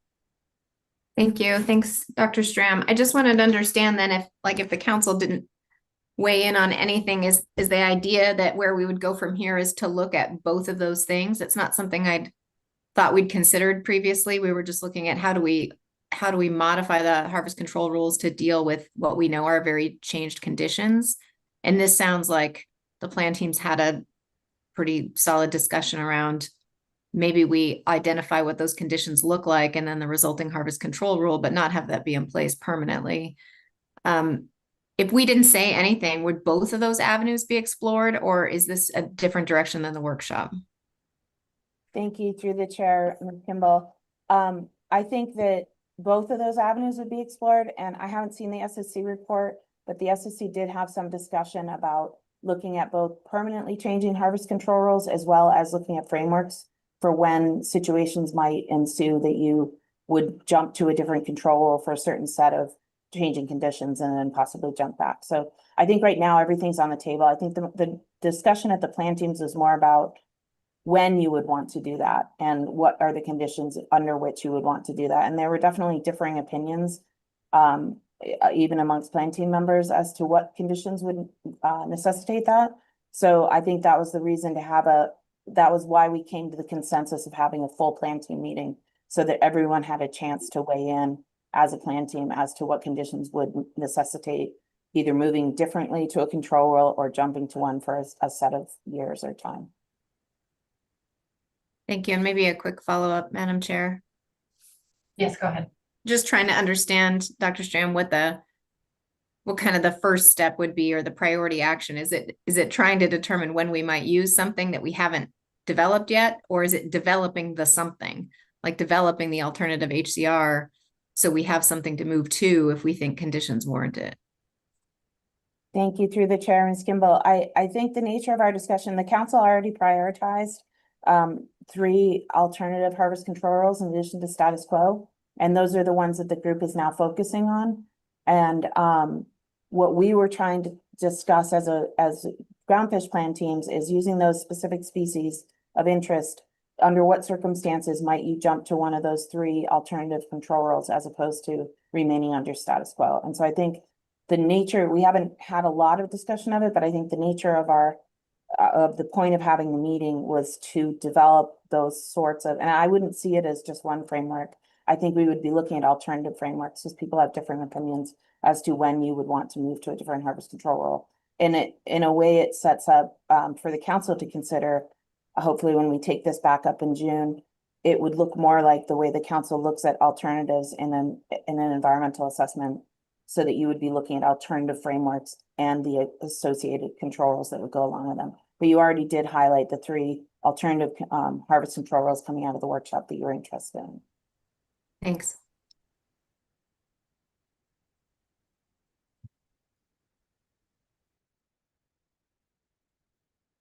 All right, Madam Chair, I'll continue ahead.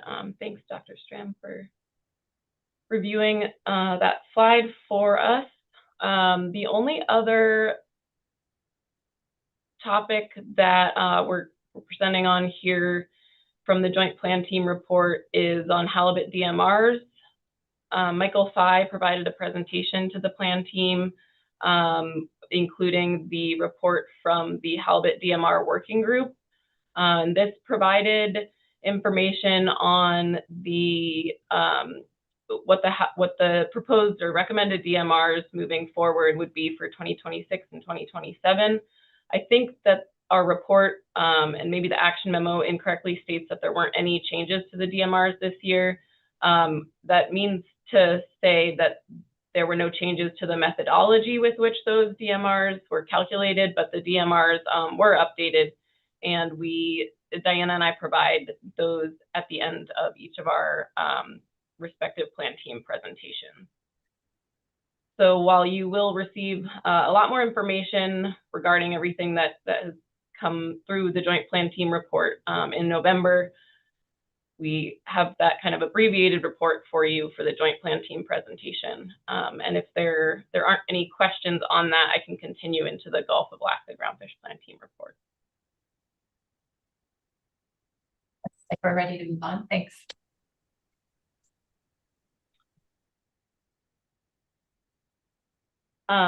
Let's see. Oh, again, so our plan team leadership, Jim and Chris, thanks to them for helping put all this together. I also wanted to note that we had a change in membership on our plan team. Sandra Lowe from the Science Center has been on the Gulf Plan Team for many years, and she has stepped down. So we just wanted to acknowledge that we really appreciate all of Sandra's work on the plan team and the time that she's participated in this process. We do have a new member, Dr. Megan Bryan, so we are looking forward to further participation from Megan. Happy to have her. This slide just shows the topics that we covered at the Groundfish at the Gulf Plan Team meeting, and whether or not there were specific plan team recommendations that came out of these agenda items. And because this is proposed specifications and this is really intended as a very high level presentation, I won't be going into all of these docs. Your SSC did, and they will have information in their SSC report. But just in case you wanted to go back and look at our e-agenda on any of the specifics of these topics. This slide just shows the type of assessment document that we are expecting to see in November. So the yellow stocks, the ones that are highlighted, are those which the plan team reviewed proposed model changes for, in addition to the one harvest projection stock that the Gulf had for deep water flatfish. As a reminder, the harvest projections, the plan team does review in September rather than November, just so we can try to save some time on our agendas in November. And so the SSC also reviews those harvest projections at this meeting. So I will treat that stock as if it's the final specifications, and I'll go into that one with a little bit of detail. Zach Oyafuso from the Groundfish Assessment Program presented a summary of this year's Gulf of Alaska Bottom Trawl Survey. And again, while you'll receive more detailed information on how these survey results impact your assessments in December, I want to highlight the changes in the Bottom Trawl Survey this year. So the survey consisted of 437 stations, which is a slight reduction in effort from previous years. And this survey underwent a re-stratification that we've presented on kind of the proposal for in previous years. And so this was the first year that the survey changed, and it aligns with the NMFS areas now instead of the INPFC areas. And I cannot remember what that stands for, but the next few slides provide survey biomass coming out of this bottom trawl survey for the Gulf stocks. And it's, again, preliminary information, but because of some of the changes, it's important, I think, that the council get a heads up on the biomass that came out of this trawl survey. So there were large increases for roundfish and sharks, except for sablefish. You can see those on the slide here. But the real results from this survey that we wanted to highlight are these next two slides. So the group of flatfish, other than halibut, increased by quite a bit, anywhere from some 17–18% up to 45%.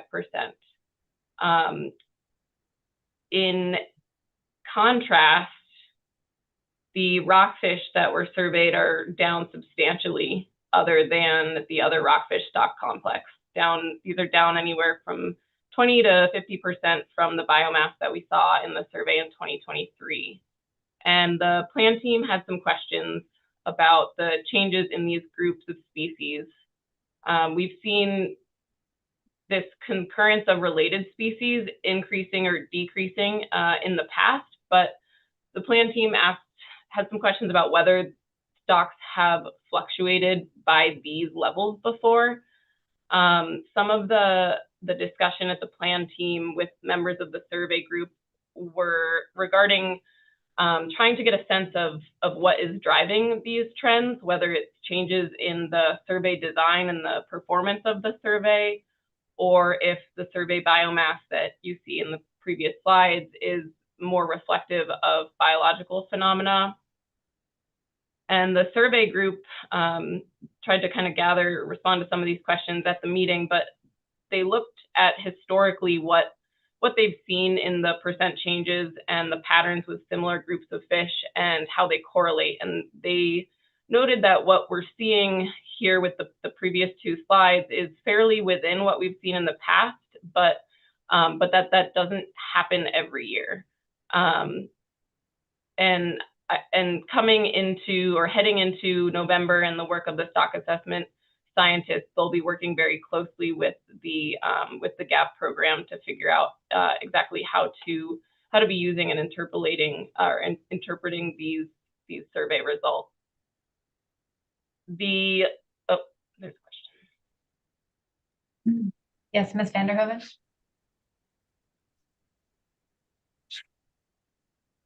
You're on mute. Sorry, I thought Sarah was done. I'll let her finish before I ask my question because she might answer it. Thanks, Ms. Vanderhoeven. I don't think that I will answer it because I was just going to say that, I mean, I will try to answer it when you ask it, but I don't know what it is yet. The plan teams just commended the survey group in completing the survey this year, since there were a lot of staffing shortages and they had to rely on a lot of people from outside of their normal survey crew. So special thanks to that group. Ms. Vanderhoeven. Thanks, Madam Chair. Thanks, Ms. Cleaver. I'm not as familiar with the Gulf survey as I am with the Bering Sea survey. And so I immediately jumped to, is there something with the stations that were dropped or something else with the survey? It's so noticeable and so dramatic to change, and maybe you don't have the answers, but if there was any additional discussion, that would be helpful. Through the chair, Ms. Vanderhoeven.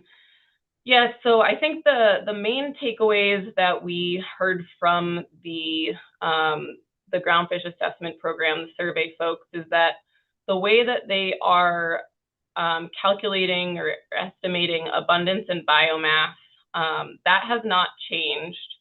And as you noted, the strata have changed, and the survey footprint is still pretty consistent. But the survey team indicated that they still felt confident that they were providing essentially an unbiased estimator that is a continuation of the time series that they have previously provided us with. I think the piece that was discussed, I think you will hear about it more in your SSC report, but some of the issues that have been faced in the past with this survey, including the areas that it can access because of, or the areas that it can't access because of untrawlable habitat, remain in question. And the survey results can certainly be influenced by the terrain of the seafloor. And so I think the plan teams discussed that a little bit, and the SSC certainly discussed that, but there wasn't necessarily a conclusion about what is or is not driving these patterns, since they have kind of seen these patterns before, but again, they don't get results like this every year. Thanks, Ms. Cleaver. That's helpful. And so I guess my follow-up question, are we anticipating any additional discussion about the issues with the survey when they meet in November? Through the chair, Ms. Vanderhoeven. So I think that where it certainly will come up, is discussion of each of the individual stocks and how these results get used within those assessments. We generally don't do a separate survey-specific presentation in November, but really how the assessment authors are using that information will come up when we have the actual assessments. Great, thank you. Thank you, Madam Chair.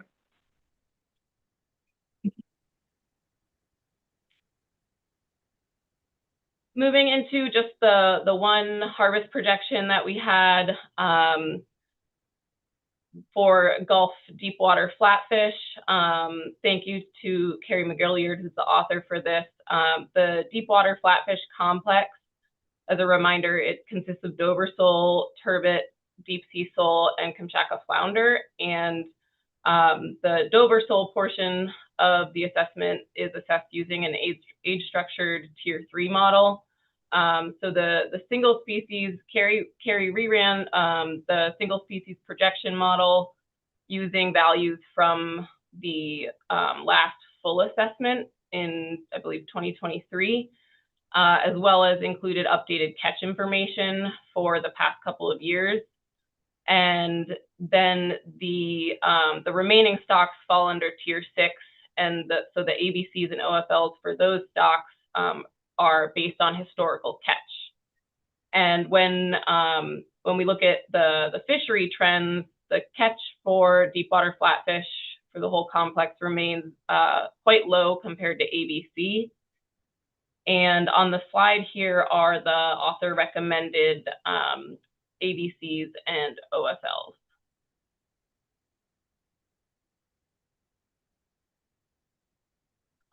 This slide is just showing the survey-informed apportionments for the next couple of years. There were no changes to the apportionment percentages since the last full assessment.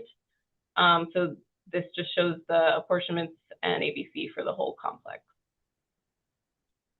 And as far as plan team recommendations on this stock, the team recommended or agreed with the authors, OFLs and ABCs. And then the team had in light of the spatial management presentation that they received in the joint plan team, they recommended that the authors include any new terminology on spatial apportionments in the final documents. And so staff will work with the authors to reflect any changes coming out of that if needed. The last point on deepwater flatfish is that even though you are receiving this as kind of the last look of deepwater flatfish at this meeting rather than in December, the ABC and OFL for this stock is not, we typically don't reflect the harvest projection numbers, the updated ones in the proposed specifications. And that's for consistency with prior years, but the ABCs and OFL that are recommended by the SSC for this stock will be reflected in the final specifications in December. So I just wanted to note that procedural point.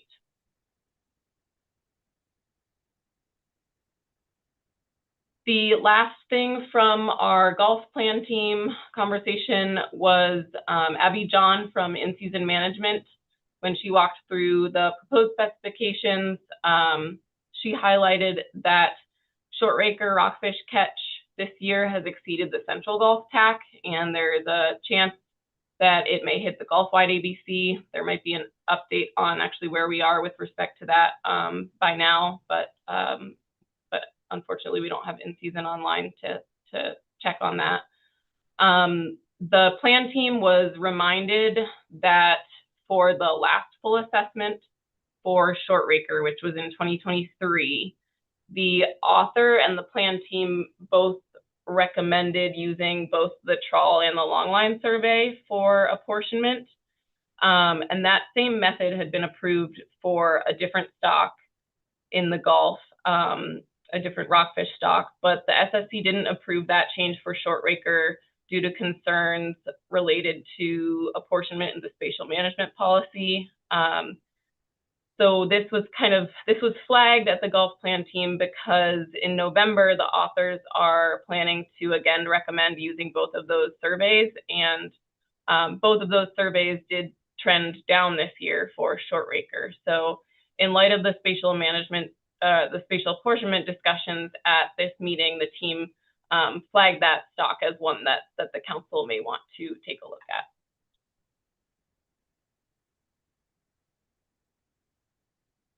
At this meeting, the council, just kind of moving into your council action, the council will recommend proposed harvest specifications. So this is for proposed rulemaking for the upcoming 2-year period. And this just notifies the public of expected council action to set the final harvest specifications in December.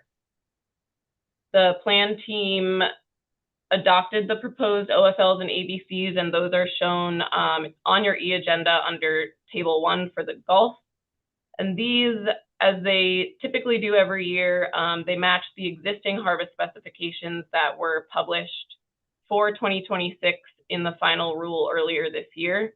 And then those same specifications are rolled over for 2027. This is all outlined in your action memo, but as part of this action, the council must recommend TACs that account for the state waters fisheries, so Pacific cod TAC adjustment, which is shown in Table 2, and adjustments for pollock, which are included in Table 1. Something that is new this year, NMFS advised that the council recommend proposed octopus tax that account for the state octopus fishery. And so that fishery would be 16 metric tons. It would be allocated for that state fishery. And that fishery in Prince William Sound was established by the Board of Fish in December for this fishing year. And so NMFS is currently evaluating if we actually need such adjustments to the TAC to account for this.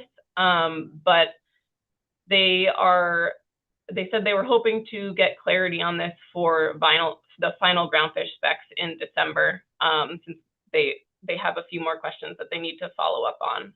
But for now, they recommend accounting for this this state fishery in Table 1. The council also recommends gear and target fishery apportionments of PSC limits for halibut, and these are included in Tables 9, 10, and 11 on the proposed tables attachment that's on the e-agenda, and these are based on the plan team recommended apportionments for the groundfish fisheries.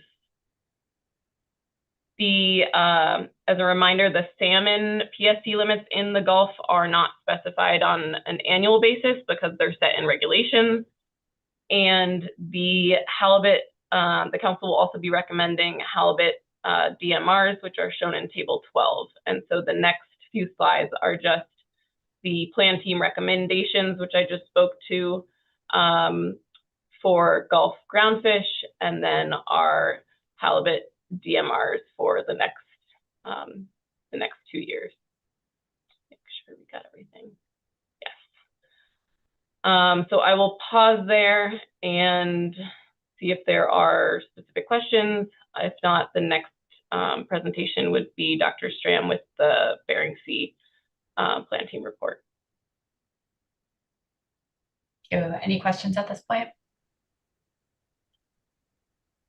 I'm not seeing any, Ms. Cleaver. Thank you, Madam Chair.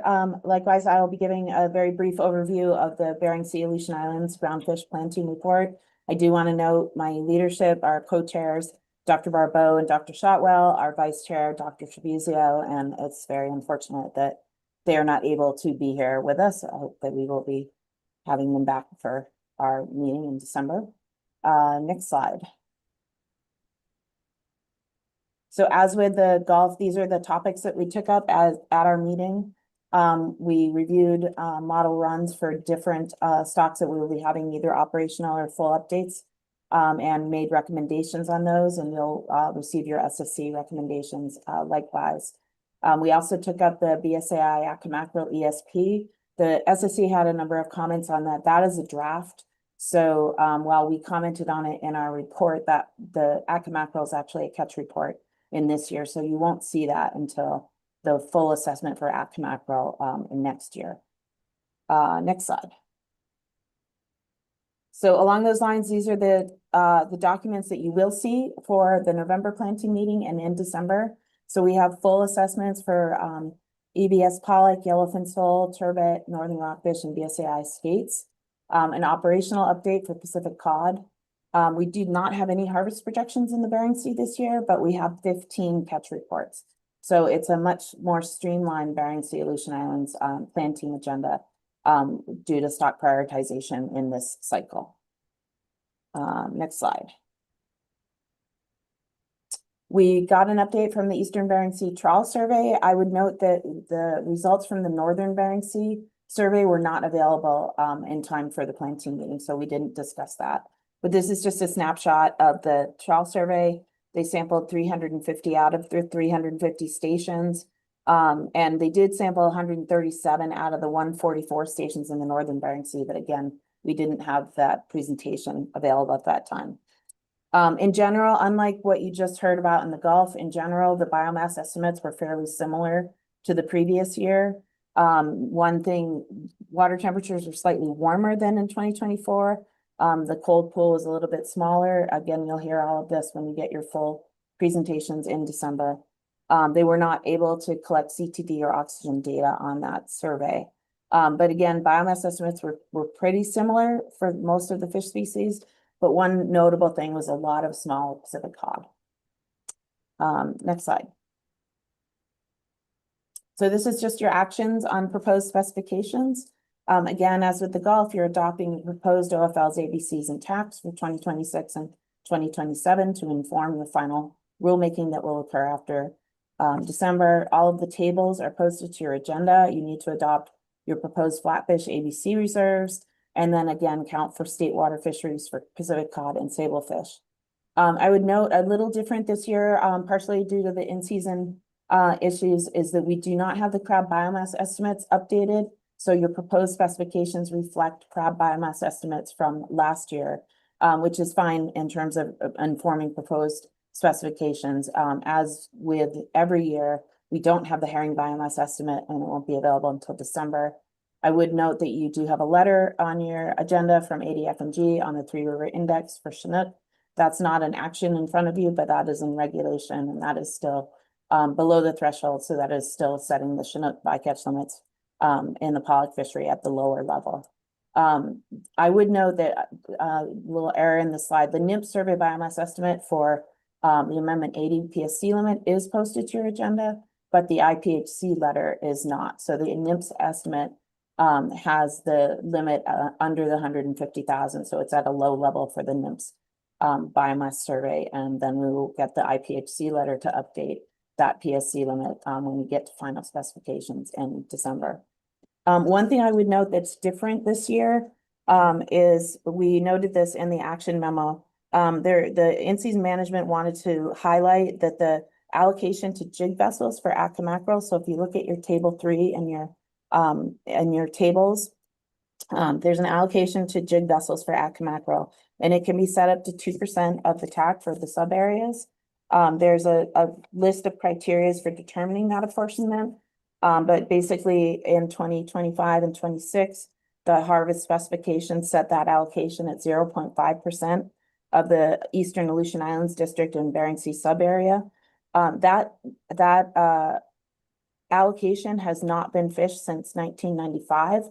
So the council may wish to consider whether you do it in proposed or in final. You may wish to indicate whether or not you wish to set that jig allocation to 0, given that there's been, unless you hear some intention to participate in public comment, there has been no participation in that fishery. And then finally, you're adopting your halibut DMRs for 2026 and 2027. Next slide. These are just 2 slides of your proposed specs, and then the final slide is the DMRs. And again, these have been updated. The methodology does not change, but you can see the difference in terms of the decrease and the DMR for the pot cod, and then slight increase in hook and line CPs, and then the rest of them are relatively similar. And Madam Chair, with that, that's all I have on the Bering Sea report. Thank you, Dr. Stram. Are there any questions at this point? Ms. Kimball. Thank you, Madam Chair. I thought this might come up in the presentation, but and I don't know if it's a question for Dr. Stram or for Mr. Kurland. But I know we're in a different situation than we have been in previous years in that we don't have 2026 specifications published. My understanding is the administration in this past go around only let us publish 2025 harvest specifications. So we typically have a 2026 that we can roll over if anything happened, like a government shutdown or like we don't have stock assessments. But I just want some confirmation that we don't have 2026 harvest specifications published. So in March of 2026, we won't have any specifications on the books. And that just means to us that we need to make sure that we have those rules in place before March of 2026. So I just want to understand that difference in our process from previous years. Thank you for the question through the chair. I would have to defer to Mr. Kurland on that to answer that.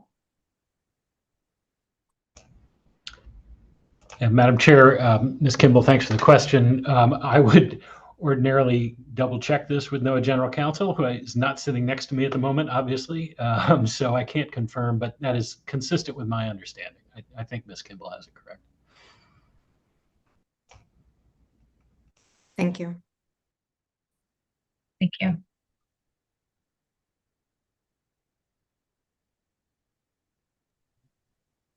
Madam Chair, I think the next piece of the presentation would be moving on to spatial apportionment, if you want to take that up now. Yes, that works. Thank you. Okay, let me just pull that up.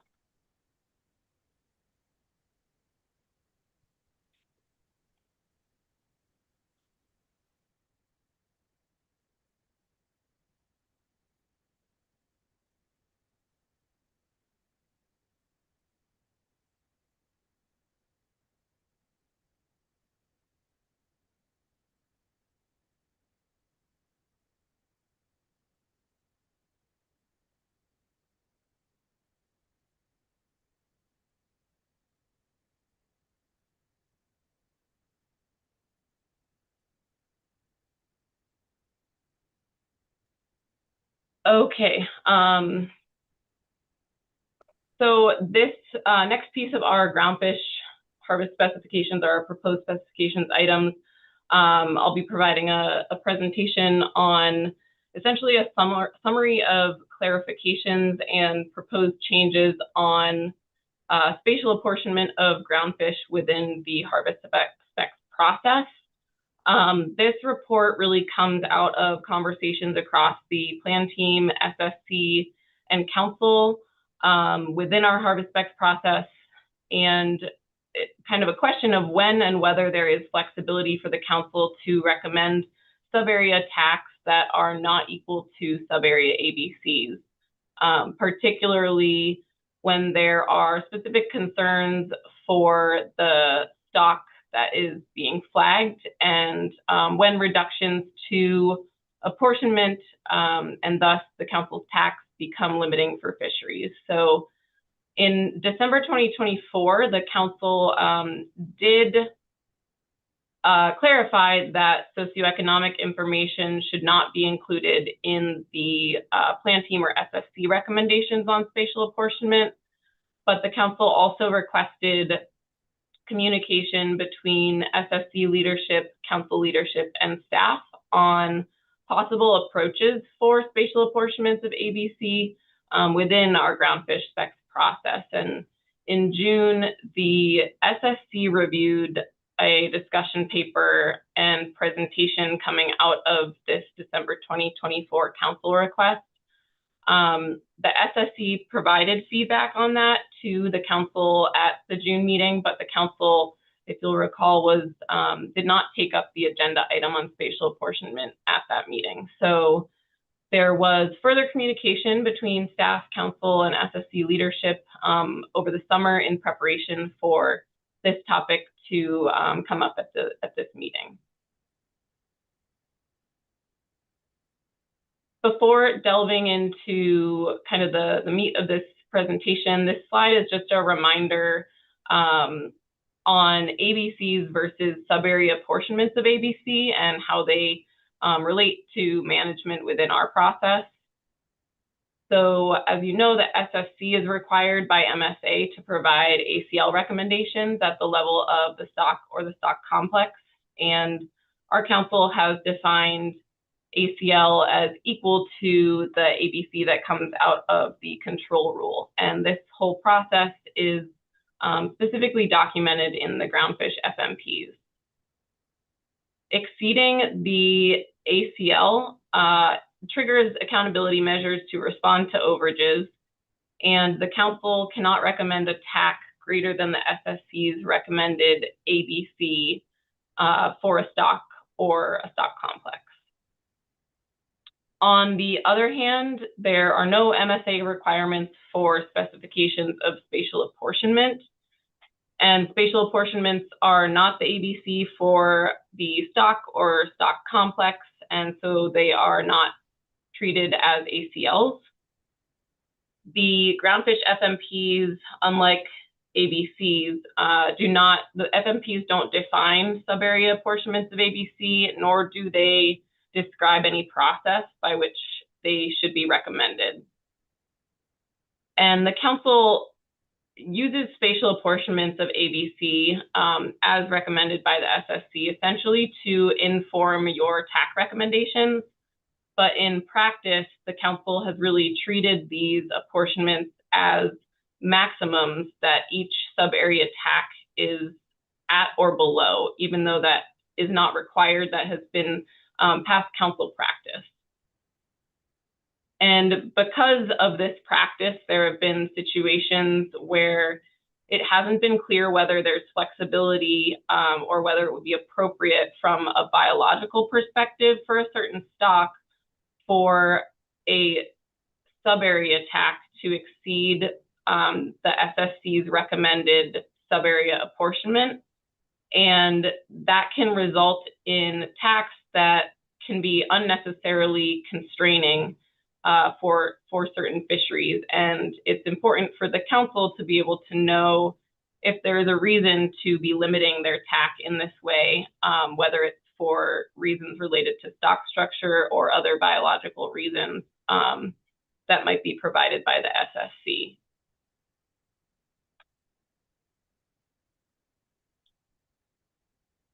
So we are trying to clarify the current process and streamline the conversations regarding spatial apportionment recommended by the plan teams and SSC, and clarify really the purpose of spatial apportionments within our council process. And I'll note that this kind of proposal that we're putting forward on how to do this can be refined in the future and likely will be. But since some of these issues with certain stocks are likely coming up in November, we really need a process in place that at least improves upon what we have currently been doing, since that's required really a lot of back and forth over many council meetings between the council and its advisory bodies. So unless directed otherwise by the council, our plan would be to try to move ahead with what we describe in the following slides, and staff would try to provide relevant guidance during the harvest specs process as it relates to these things. So the proposal kind of has 4 parts, which I will walk through on these next few slides. The council's spoken to this before. There's a need to make this distinction really clear between the ABC of a stock and the spatial apportionments. So starting with November and December, this groundfish harvest specs process, the spatial apportionments of ABCs, which we've referred to previously sometimes as sub-area ABCs, those we would plan to refer to as biologically informed recommended distributions, or BIRDs. I have heard, we've often said BRD in the past few instances of bringing this up, but as a nod to Mr. Twite, who unfortunately can't be here or isn't here for this, there's really a silent I. So they are BIRDs. And these BIRDs are based on methods that are recommended by the SSC, essentially based on either distribution of survey biomass or catch, if we're talking about one of our tier 6 stocks. This is the same exact way that our sub-area ABCs before had functioned, and socioeconomic factors should not be incorporated into the calculations of the BRDs. nor should they influence the recommendations on apportionment methods that are used to calculate those BRDs, and that's per the council's clarification in December. Again, the purpose of this change is to distinguish between these ABCs and spatial apportionments, and note that the spatial apportionments really are not tied to MSA requirements, but are more a type of information that helps the council inform its TAC. Ms. Cleaver, you have a question for Ms. Kimball? Thank you, Madam Chair, Ms. Cleaver, right? So just to be clear, the two bullets are not changes from status quo, but the terminology is a change from status quo. That was my first question. Through the chair, yes, Ms. Kimball. Okay. And then my second question is, do we have any tier 6 stocks, you know, where we're just using catch information? Do we have any spatially apportioned tier 6 stocks, or are they all, you know, Gulf-wide, Bering Sea-wide? Through the chair, I would have to double check on that. I can't think of any off the top of my head that we do have apportionments for, but I can double check before the end of this, the presentation today. Thank you.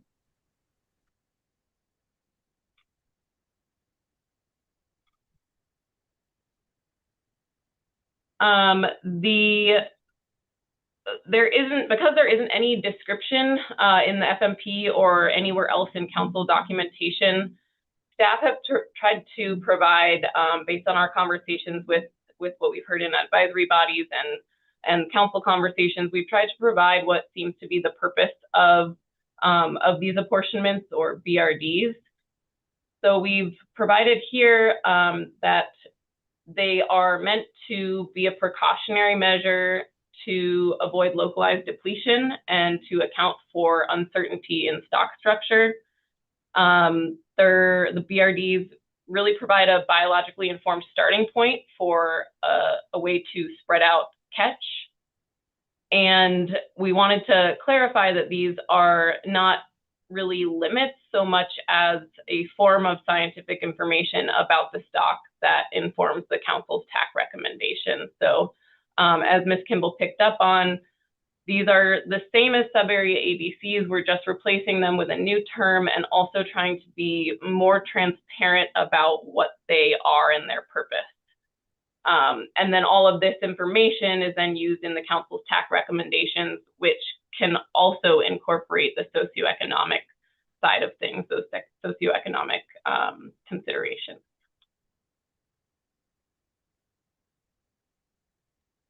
Ms. Kimball. Thank you, Ms. Cleaver. On the fourth bullet, it says during specs, the council could recommend a sub-area TAC equal to BRD. And then I think what I was hearing you say also is that the council could recommend a sub-area TAC above the BRD, as long as we don't exceed the ABC in total. So did I get that correct? Through the chair, Ms. Kimball, it looks like the bullet on this slide got cut off. So yes, the council can recommend a sub-area TAC that is equal to BRD, above it, or below it. Of course, considering national standard 2, but that there aren't any requirements that the council's TAC has to be less than or equal to the BRD. That's not a requirement.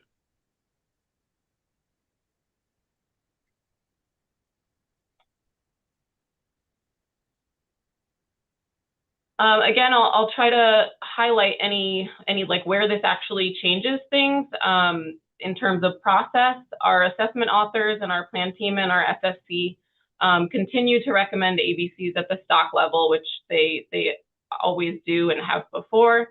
That same authors, plan team, SSC would also continue to recommend apportionment methods, and then provide the BRDs, which are essentially the calculations or the outputs of those recommended apportionment methods. So those two bullets are the same as what we currently do. The council then could identify stocks. So if we use the example of the plan team kind of bringing forward to the council that, oh, we think there might be an issue with with short raker or some of the other rockfish stocks that we're looking at these changes to the survey biomass for, the council can identify any stocks for which plan team or SSC feedback on apportionment or stock structure would be helpful for the council to understand better when you are providing your TAC recommendations. And essentially, this round, we highlighted, or in-season management highlighted short raker rockfish to us in the Gulf during our Groundfish Plan Team meeting. In the past, we've also heard public testimony that kind of flags any of these kind of problem stocks. And then the council could identify these stocks and is essentially looking for, as I understand it, discussion from the plan teams and SSC regarding whether a TAC that exceeds the BRD or it exceeds the recommended sub-area apportionment, whether that is biologically appropriate or whether there would be expected or anticipated impact to the stock. That's kind of the information that we think the council is looking for through this process so that it can recommend appropriate tax. And then the council takes all of that information from the plan teams, from the SSC, the birds that are provided, as well as any discussion that those bodies have provided in the report. The council takes all of that into consideration to then inform your TAC recommendation.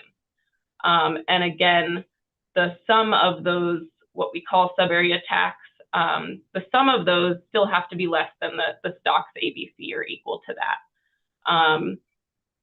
The other piece which we've kind of gleaned from the council's conversation regarding this and regarding the stocks that this has arisen during those discussions, it seems like in most cases the council's intent is really to continue to recommend sub-area tax that are less than or equal to the BRDs.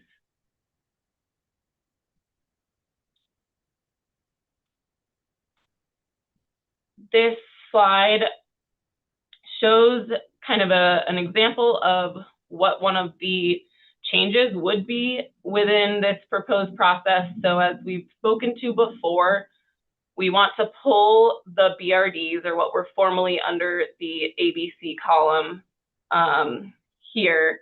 We want to pull this out of the ABC row in any of our tables so that it can be really clear that it is not the ABC, it's a spatial apportionment. And then staff would be helping authors revise their stock assessment tables to reformat any of these apportionments, and then update text to remove any references to sub-area ABCs and make sure that we refer to those as BRDs. And then the proposed specifications at this meeting, we intend that those are still using the current tables, since those in our proposed specifications, those generally are a rollover of the previous year, and we would reflect any changes coming out of this process or out of this meeting. We would reflect those changes in our final harvest specifications in November for the plan team and December for the SSC. So this slide just shows that in green, the sub-area tax it's possible that they could go above or below the BRDs to some extent that would have input from the SSC on, but that their total still has to be equal to or less than that ABC. These other slides I have just provided examples of, so this one and the following one are examples of what the plan team and SSC tables for final harvest specifications would look like under this process. We've essentially grayed out any of the areas that are not true ABCs and pulled those numbers into the BRD column over here. And I'll note that these are just example numbers. They're not based on anything. So please ignore the numbers on here. But other than that, these these tables would not be changing, other than making that that really clear. And so this is the Bering Sea table. The same change would be proposed here. And then something that we are looking for council input on. I mean, we're looking for council input on all of this, but in particular, this is an example of what a AP or council table would look like. So you can see that we've essentially removed the BRD column and made the same changes for the ABCs to be really clear about the stock level ABC. And the reason that we were proposing to remove BRDs from these tables is that the BRDs first aren't really the recommendation from the council. They're used to inform the council's TAC, and that when I've discussed with NOAA GC and in-season management, in their final rule, they are going to start including what is necessary for them to include, and the BRDs are not required. So they wanted to try to just be more consistent with what could come out of the final rules. So noting that the council does not have to include BRDs in this table. We did hear in the AP, though, that there is some benefit to continuing to include it. And I think bottom line is that we would like input from the council on that, but also that we can work with the makers of the specs motions to figure out what it is that they want in the table, since it's really up to you all and whichever AP members are making those motions.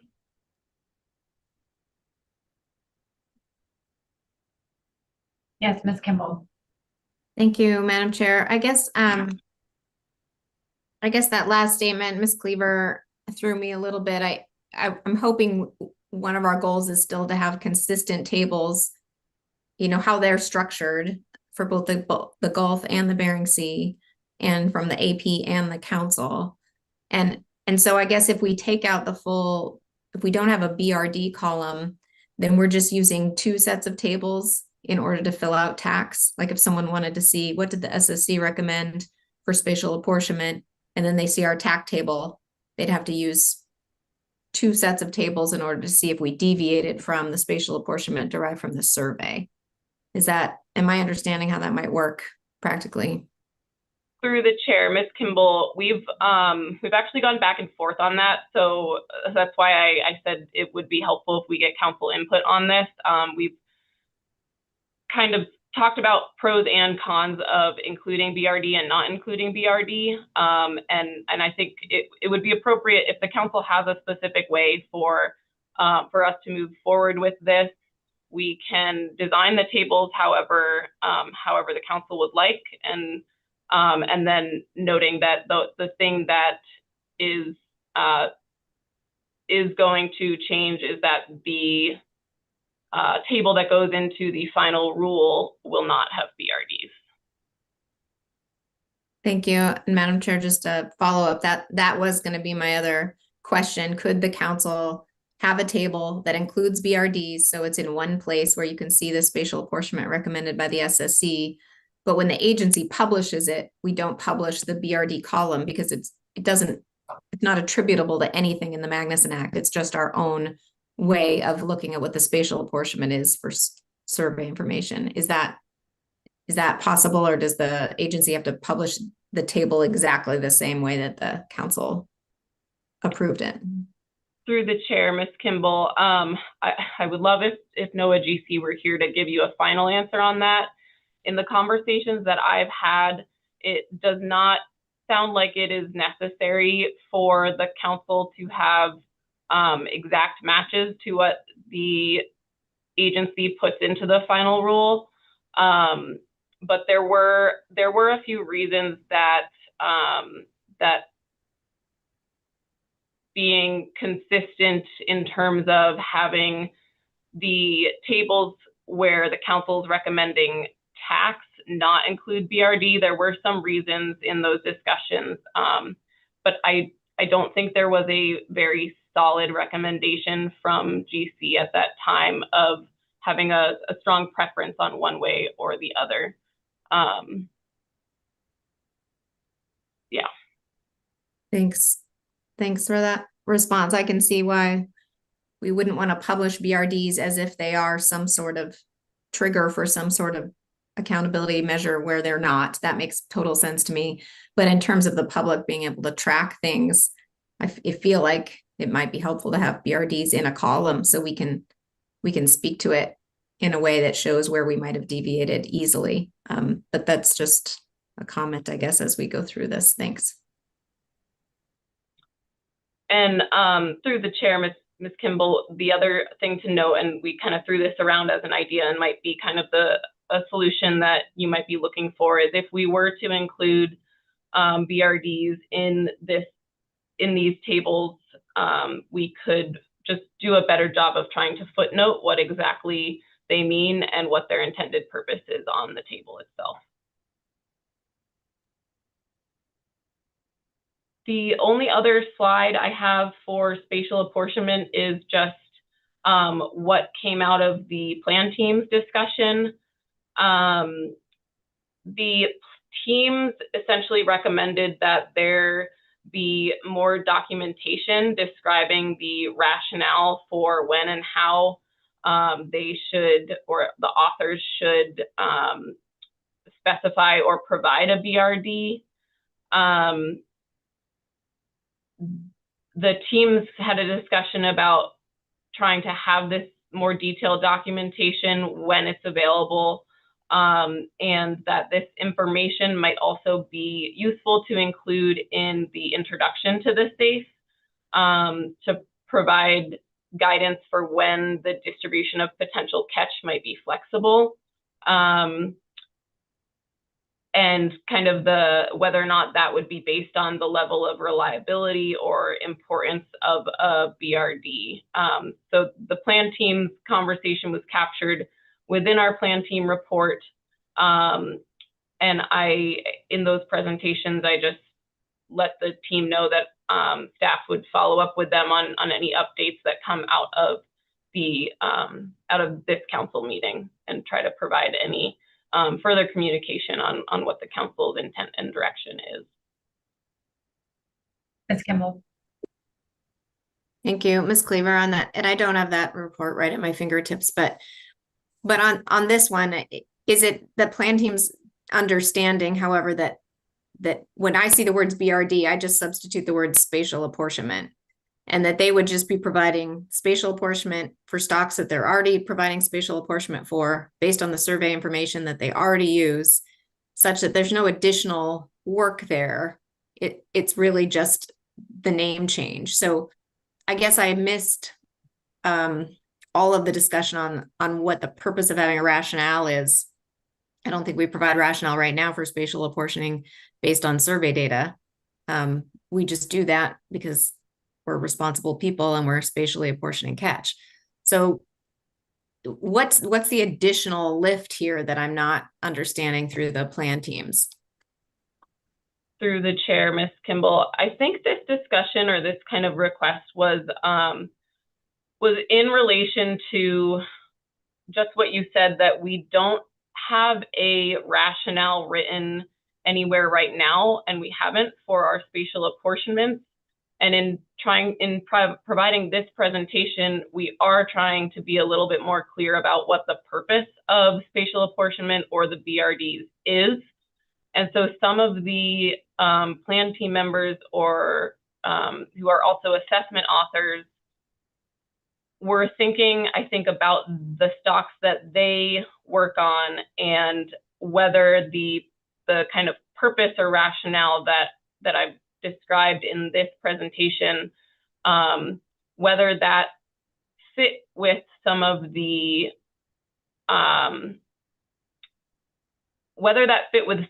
other kind of metrics of the stocks that they are responsible for, and what the process would be when an author wants to recommend a BRD for a stock that doesn't necessarily have one, or what kind of the trigger would be for when to get rid of a BRD for a stock that for which they might not be appropriate. So it really went into kind of the weeds on an assessment author level. And I think that further direction for them would certainly be helpful, but it also might need to be something that is brought up kind of on a stock by stock basis, because as of right now, I don't think we can provide direction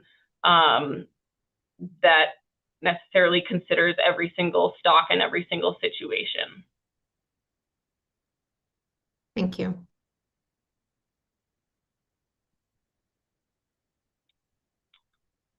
That is the end of the staff presentation on spatial apportionment.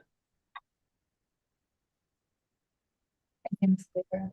And Mr. Ritchie? Thank you, Madam Chair. Thank you, Ms. Cleaver, for the presentation. I guess I just want to clarify here that our job, along with specs here, is to make a recommendation to the SSC of how we want to receive these BRDs in the future. Am I getting that right? Through the chair, Mr. Ricci. So I think the council's job, because the council has essentially been asked for guidance from the plan teams and SSC on several different pieces of this spatial apportionment issue. The council has kind of dealt with or noted that it does want to change the terminology so that it's not confusing which numbers are ABCs and which are just apportionments. And then the plan team and SSC are looking for, yes, just direction on what should be a BRD, what should be included in that. And I think we've proposed our thoughts on that in these slides. And then the piece that has kind of been the biggest discussion, at least in my mind at the SSC, is how does the SSC and the plan team make sure that they are providing the right information for the council to have or feel comfortable with tax being responsive to kind of the biology of each stock, as well as have room for considering kind of the socioeconomic impacts. So it is, as I see it, kind of a communication issue, and in terms of what the advisory bodies are providing in their reports to the council, and what is really helpful for the council in receiving that information. Thank you.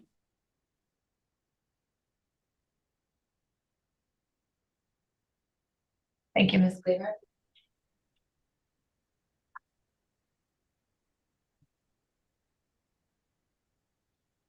I believe that the next presentation is from Dr. Stram on Blackspotted Rougheye.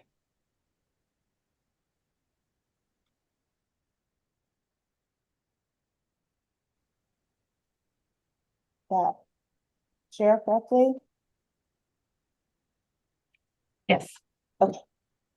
Yes, thanks, Madam Chair. I have a short paper and a short presentation. I'm going to try to keep this at a very high level, because I know we're talking about these at the same time, but while there is a spatial issue involved in Blackspotted Rougheye, that's not what this is about. And so I'm happy to answer questions on it, but I'm going to skip over the parts of the paper that talk about localized depletion and the way that we set KEP specifications for Blackspotted Rougheye, because this is about exceeding the overall ABC, exceeding the ACL. That's why we're talking about this stock, and it's not about the spatial management of the stock. This is about accountability measures. So I'm just going to go through.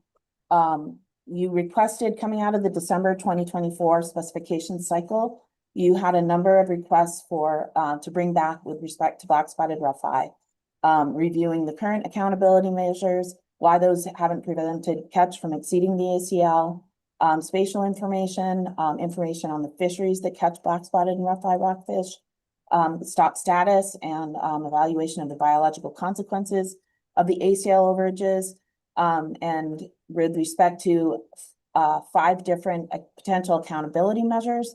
And what you then asked us to do is we brought forward an evaluation. So in June, if you recall, you took this up with staff discussion of several different potential accountability measures that could be considered for this stock complex.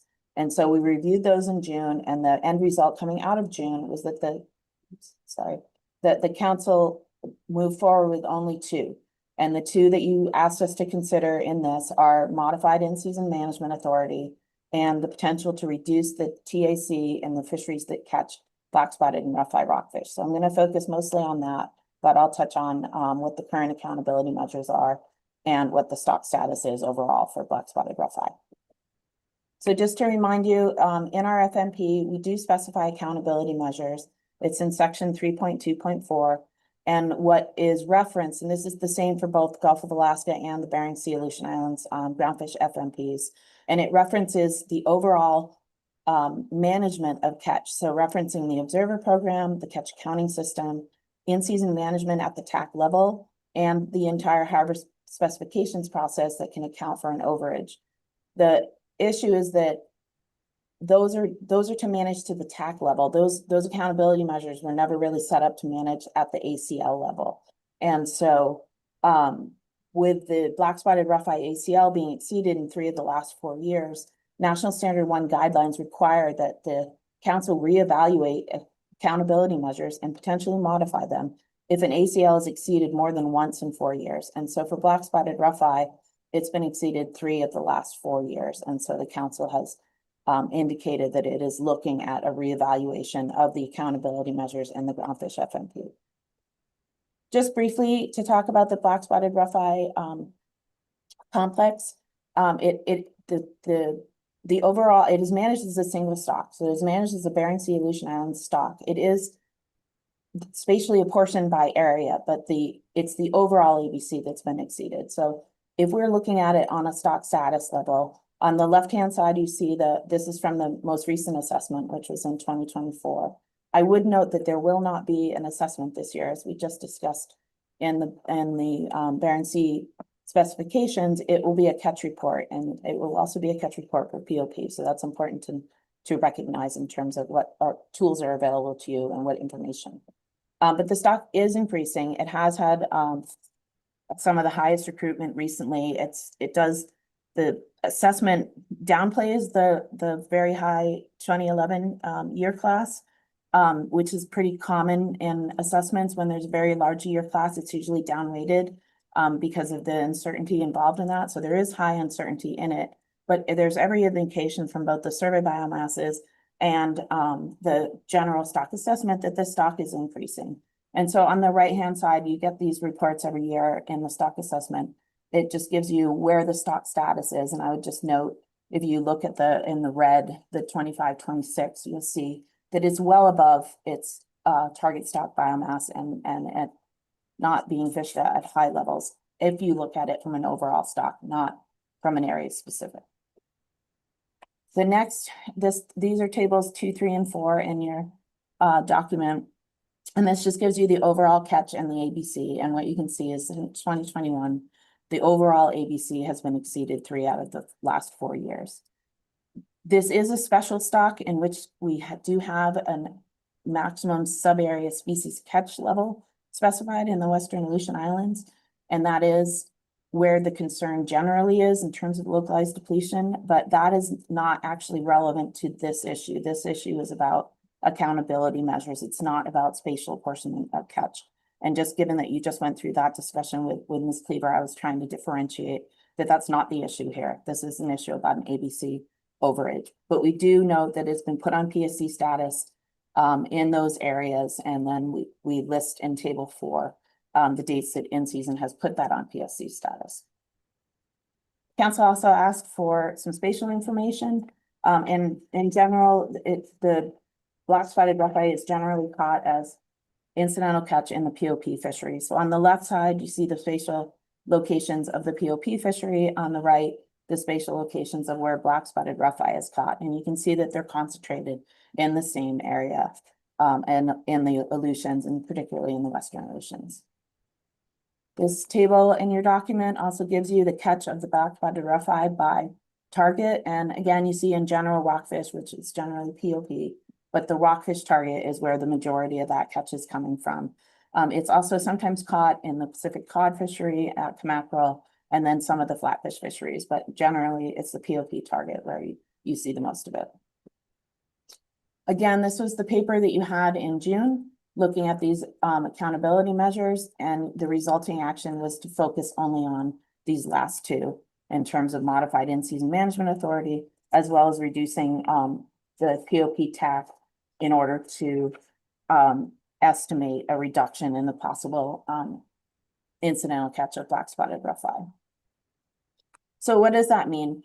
Modified in-season management authority. Currently, again, in-season management authority allows NIMS to close a fishery or an area when an ACL is approached, which is currently, as the OFL is approached, not as the ACL is approached. So modifying it would be to change that authority.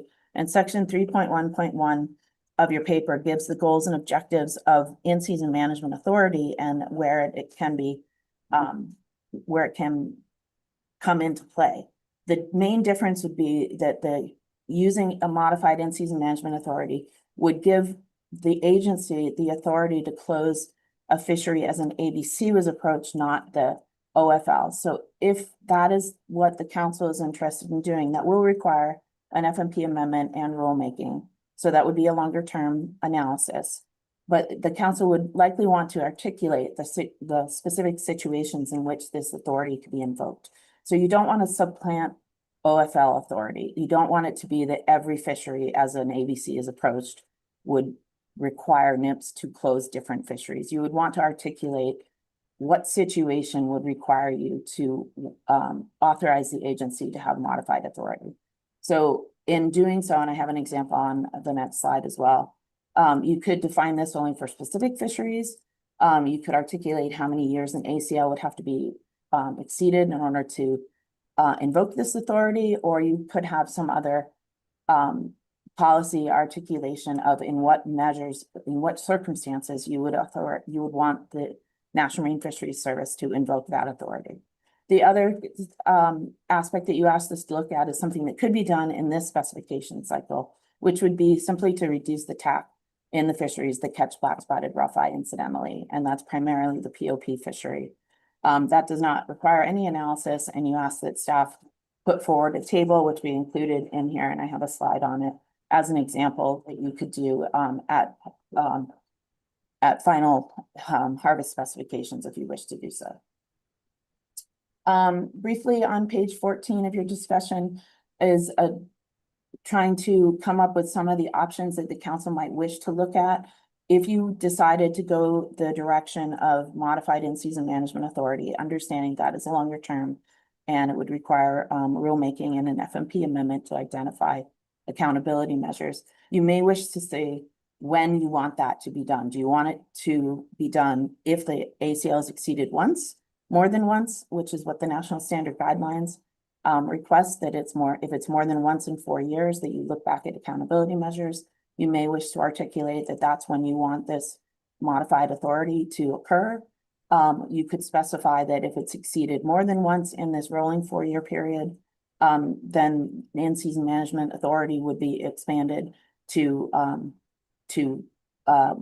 close fisheries or move them. It's not just closing the fisheries, it's also the authority to just move fisheries out of an area. But you might want to specify the time frame as well. So those are just considerations if you wish to go on that in that direction.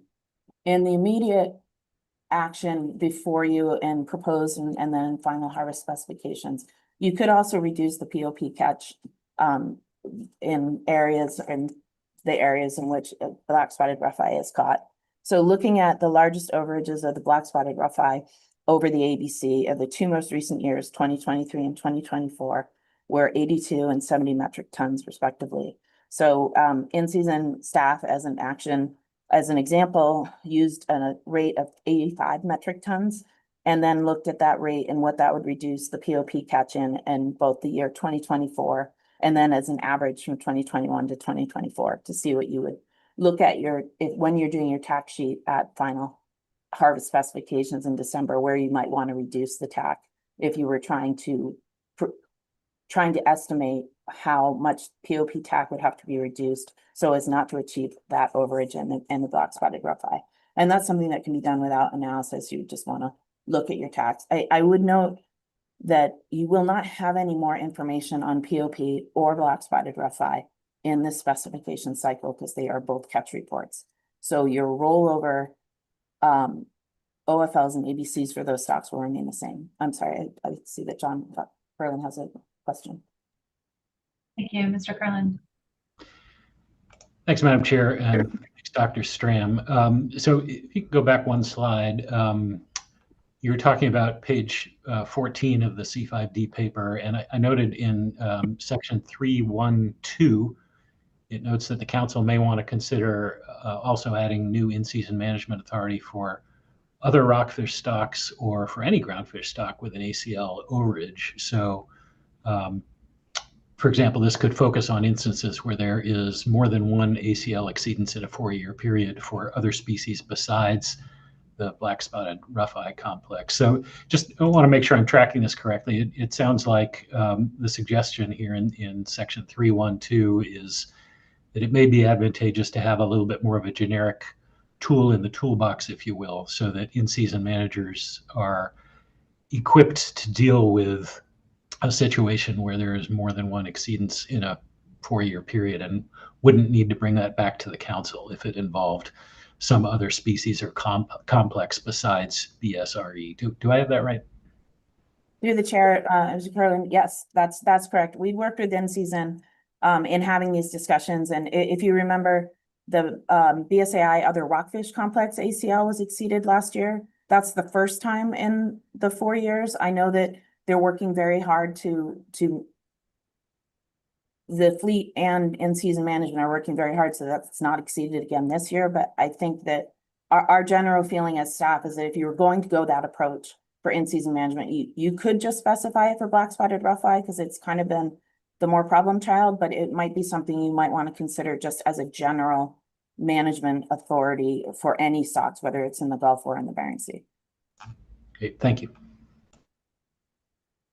Good, Ms. Vanderhoven. Thank you, Madam Chair. Thank you, Dr. Stram. I guess on that same thought wave, we could try this out with black-spotted rougheye and make sure that we're happy with how it performs before we expanded it to other species over time, right? Through the chair, Ms. Vanderhoven, yes, you can certainly specify it for whichever you wish. I think we were thinking of it as it will require an FMP amendment and rulemaking.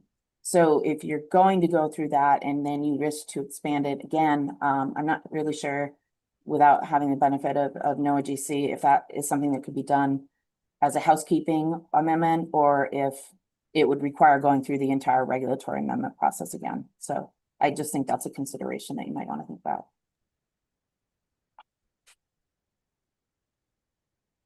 With that, Madam Chair, this is just my last slide on this.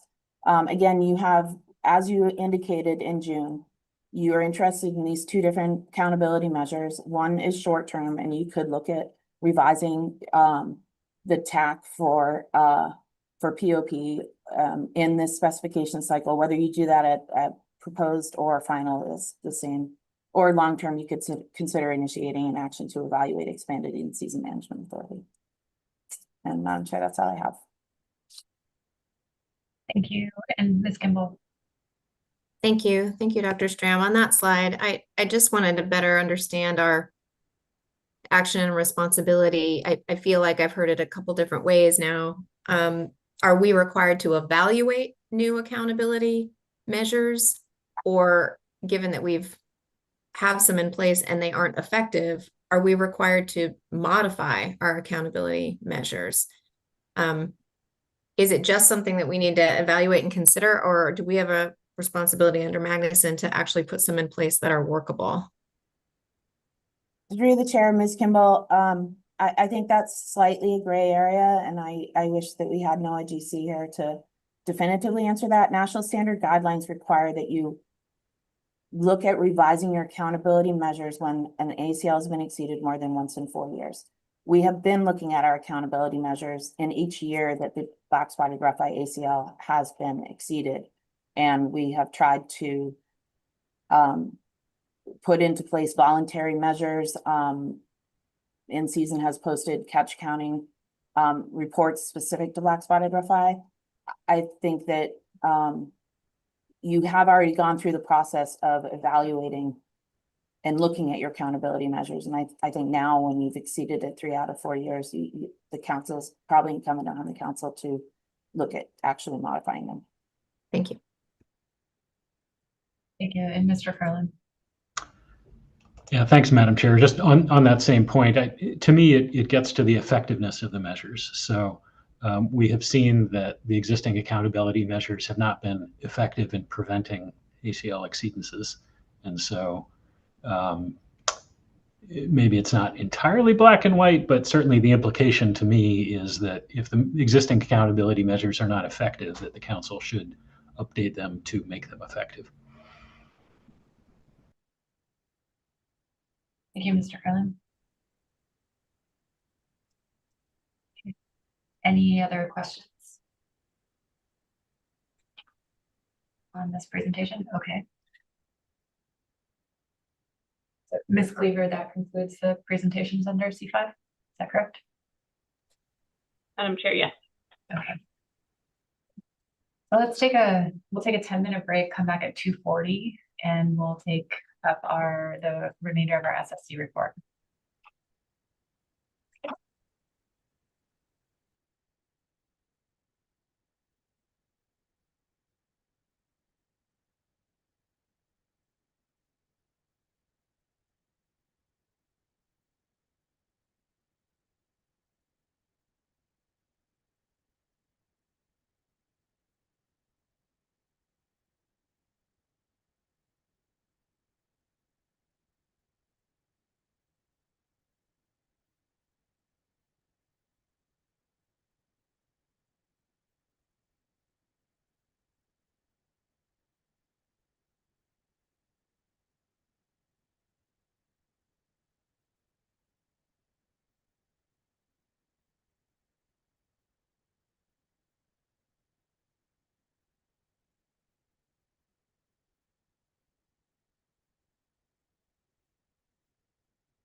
Welcome back, everyone.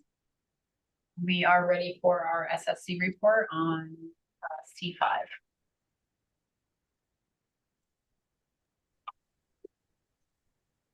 Let's pull that up on the screen. I think we're on slide B4. We're starting. Oh, is there a separate? Yeah. Oh, no, we've already done crab. I think it's 20. Oh, okay. This is a new title page. Okay, I'm looking at a different screen. Dr. Dressel, Dr. Stewart.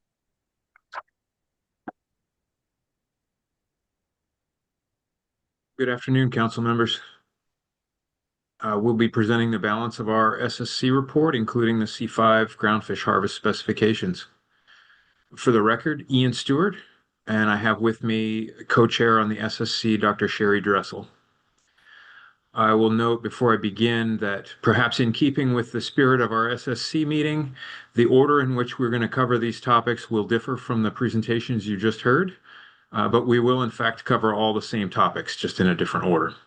Hopefully that won't be too confusing.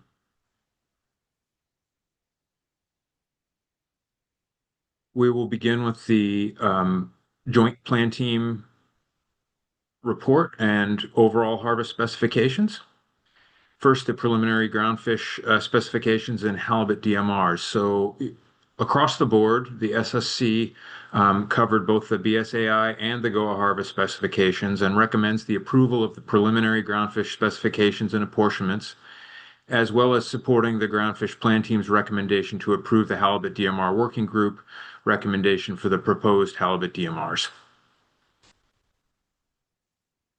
Other topics that the SSC took under the Joint Plan Team. The first was the Data Limited Methods Working Group. The SSC recommended further exploration of the decision tree framework for GOA Octopus and emphasized the need to evaluate how these tools may eventually provide defensible and transparent stock status indicators for poorly sampled species. The SSC appreciated the efforts to link climate indicators under the Ecosystem Status Report to recruitment and phenology across multiple species and encourages the testing of multivariate indices to synthesize ecosystem signals, similar to the recommendation we made for crab. With regard to the ESPs and dynamic structural equation models, or DSEM, the SSC recognizes progress in embedding DSEM into stock assessments, for example, the example of GOA Pollock through the R Seattle platform, and encourages exploration of this with other stocks.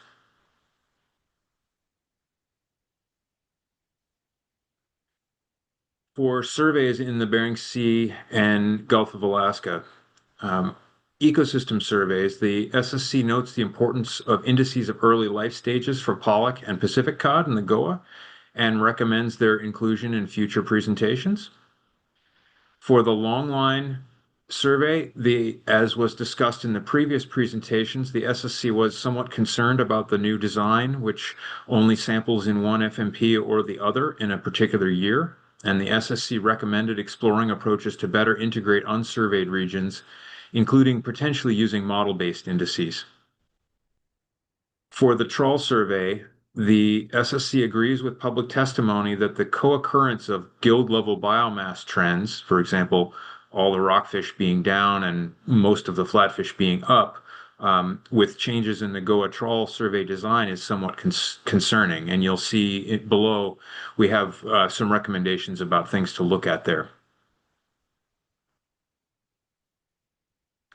With regard to harvest control rules, the SSC supports adding POP to the list of species sensitive to environmental change and incorporating demographic processes beyond just recruitment, for example, growth or mortality, in that effort as well. And you don't see it on this slide, but this came up in the earlier presentation. In our report, you'll find the SSC also made an additional recommendation, which was for the plan teams to consider an option for, rather than just short-term change in harvest control rules, to consider long-term change in the harvest control rules, looking for rules that might be robust across a range of different conditions that could be switched to, not necessarily switching in and out of those rules. as an additional thing to look at. The SSC also heard about the sablefish management strategy evaluation and supports testing expanded testing of hybrid control rules, prioritizing conservation metrics over economic performance, development of a spatial MSE, and continued stakeholder engagement in that process. The SSC also heard about the spatial stock assessment model for sablefish and supports its continued development with expanded tagging and aging data, exploration of environmental and climate drivers of recruitment and movement, and developing MSE frameworks to test apportionment strategies and evaluate the risk of local depletion. The SSC heard that the plan team took up in-season management, and the SSC notes the delays in in-season actions and encourages continued communication between NMFS and industry.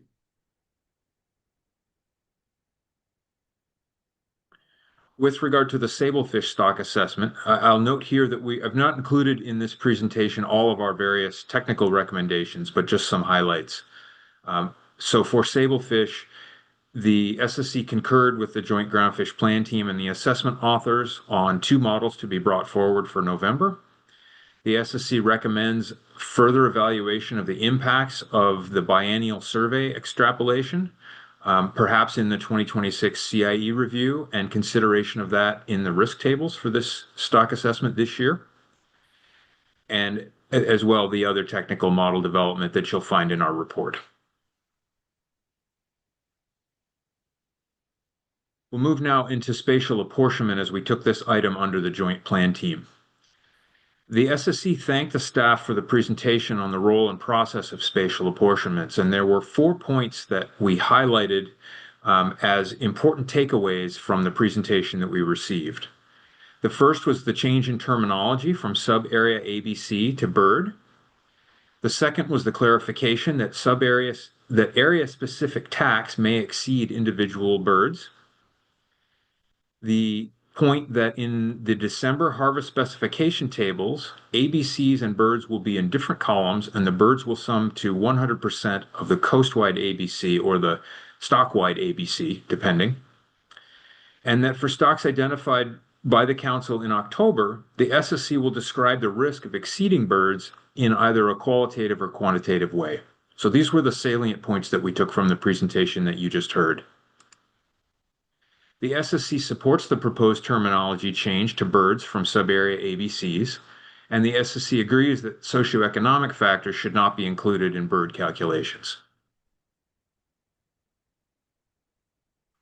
The SSC had a number of comments regarding this new process. The first was that the SSC advises that harvest should generally reflect stock distribution as a default, especially where stock structure and spatial ecology are uncertain. This approach is long-standing and helps to maintain biocomplexity, reproductive potential, and fishing opportunities. The SSC noted that while limited flexibility in spatial apportionment is unlikely to threaten groundfish sustainability, the SSC cautions against broadly applying it to all stocks. The SSC also advises that any new flexibilities be applied selectively, focusing on stocks with either highly variable or uncertain survey estimates that could cause unstable apportionments. And the SSC recommends that setting sub-area tax over birds should be for addressing temporary fishery constraints and should not cumulatively shift sub-area apportionments over time.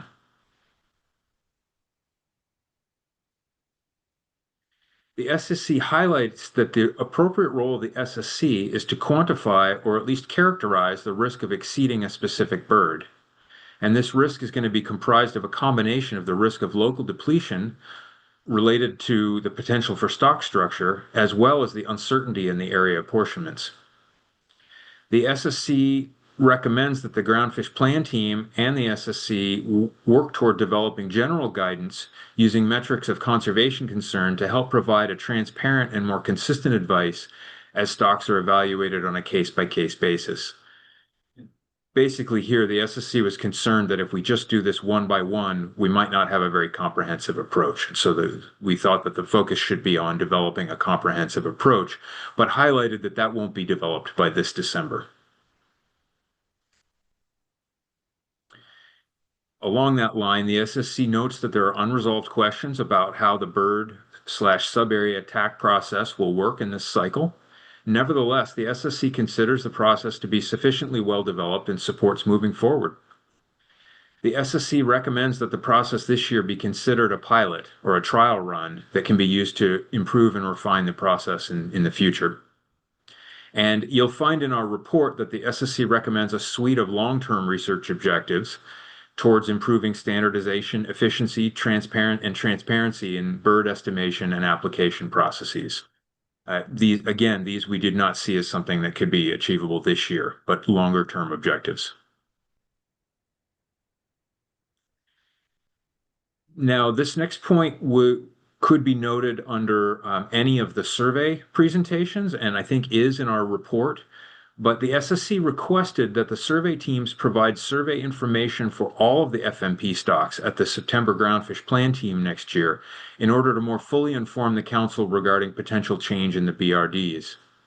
And we discussed whether this may or may not be possible, and there's a sub-bullet here that we recommended that if it's not possible to bring all the FMP stocks forward, that there be some work to try and coordinate with the Council on which priority stocks to bring forward at that September meeting, noting that people would need to know at that meeting which ones might have large potential changes.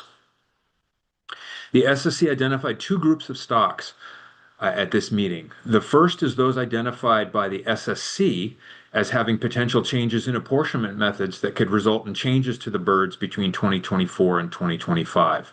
So these are stocks flagged by the SSC.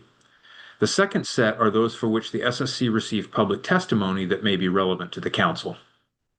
And these lists are on the next two slides. So the stocks flagged by the SSC were two. The first was Greenland turbot in the Bering Sea and Aleutian Islands, and the SSC noted that a new spatial apportionment method will be brought forward in December as a recommended way to estimate the birds.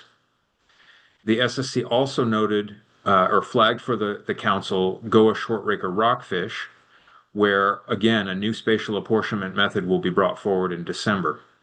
There was also public testimony about the potential for changes in sub-area tax to constrain target fisheries for other stocks with regard to short-raker rockfish. So again, these two were flagged by the SSC. There were three stocks that were flagged during public comment, and we note here that the SSC did not discuss the merits of these suggestions as we interpreted these comments to be more for the Council than for the SSC. And these stocks were the GOA skate complex, the GOA thorny heads, and GOA Pacific Ocean perch.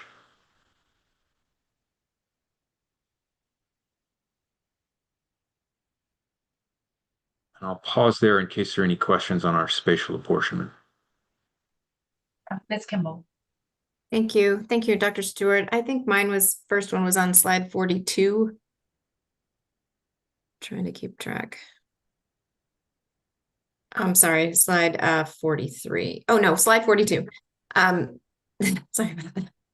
On your last bullet there, and I realize you said those aren't things to be trying to document those things in December of this year, but are those even things associated with making a change, I guess, from sub-area ABCs to BRDs?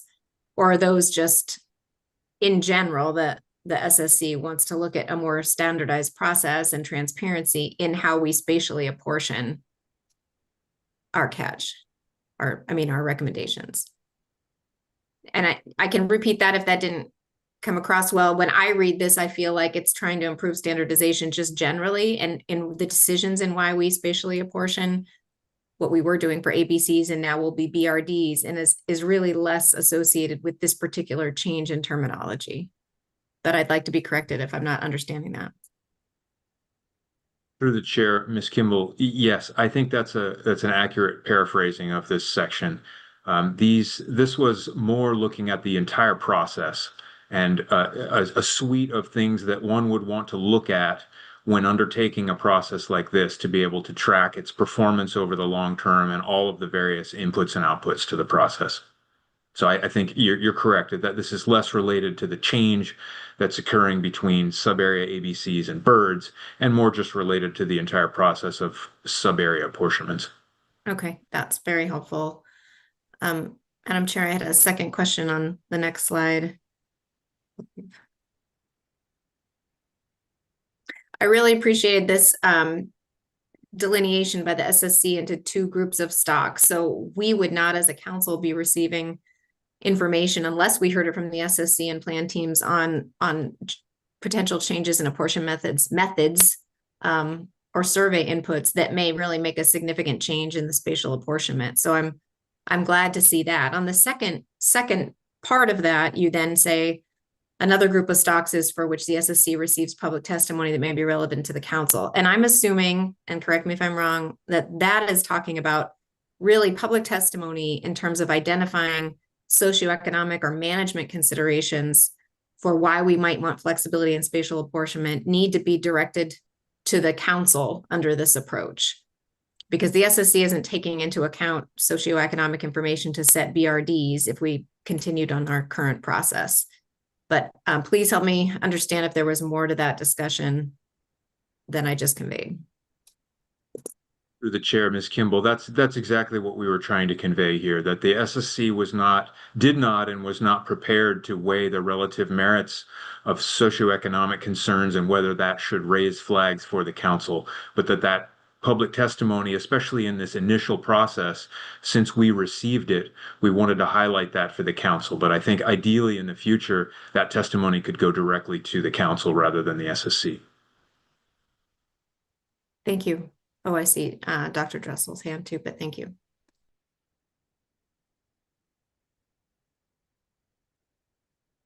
For the chair, Ms. Kimball, yes, and I realized when Dr. Stewart was answering this question, that this actually is the beneficial change to this process. Before, the public testimony sort of needed to be raised at the Groundfish Plan Team or the SSC if we were to delay this through spatial apportionment, spatial management process or something else. And now we're sort of getting back to where socioeconomic requests can go to the council, which is the body that addresses those. Thank you. And Mr. Ritchie. Thank you. Thank you for the presentation so far. I guess I'm looking at slide 41, the second bullet. SSC recommends that GPT and SSC work towards developing general guidance. I'm wondering if that are we looking in the future? I know it won't be developed by this December, it says in that sub bullet, but are we looking at another document or a supplement to the document that we already get, or a set of risk tables? I'm just wondering exactly what the SSC or you have envisioned for this in the future, if anything yet. Thank you. Through the chair, Mr. Ritchie, I think the SSC really didn't get into the specifics of what we meant by this request, other than just to identify that we were somewhat uncomfortable that if we did it, if we move forward only on a case-by-case basis, that we wouldn't have a general and consistent approach across all stocks. So I don't think we got to the point of actually fleshing out the details of whether that would be a particular document or just working with the Groundfish Plan Team and SSC and authors to come up with an accepted framework for this. Perhaps my co-chair has other recollections of this discussion. For the chair, no, I didn't hear any details on that in this meeting either. Thank you.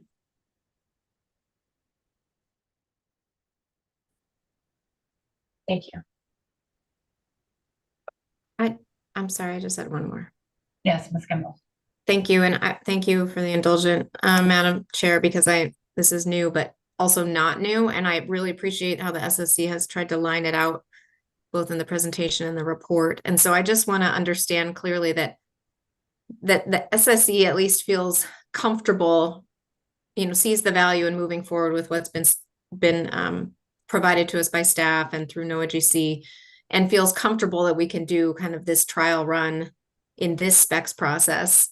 We're not locking anything into regulation for sure, but we can at least try to follow the path that staff has set out for us and see where we have either gaps in communication between the SSC and council and plan teams, or other pieces that we really have not addressed through this general approach. I just want to feel that the SSC and the council are communicating well on this, and that if the council says yes, we're all kind of moving positively in the same direction, as opposed to feeling like the council is pushing something on the SSC that they really don't want to do. So if there's any just general characterization, even though I feel like most of this is status quo with some changes, I would really appreciate that, just to try to clarify. The chair, Ms. Kimball. Yes, I think that's where the SSC was. We certainly had a considerable discussion about what the default should be. And as noted in our bullets, the SSC felt pretty strongly that spreading out a harvest in proportion to stock distribution was a good default, and that this process should be used sparingly and not applied over the in a cumulative way to shift the distribution. But based on the bullets in this slide, the SSC did endorse moving forward this year. And I think our biggest concerns were that because it was a trial run or a pilot year, that we might miss or have some challenges that we would need to work out this year and refine for future years.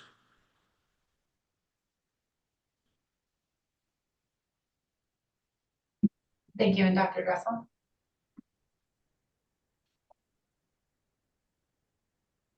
Thank you, Ms. Kimball. Through the chair, yeah, the only additional things that I have was that the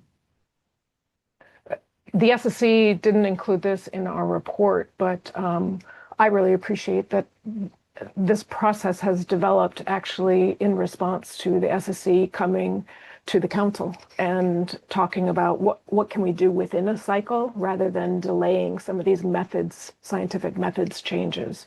So I really appreciate that. It was new.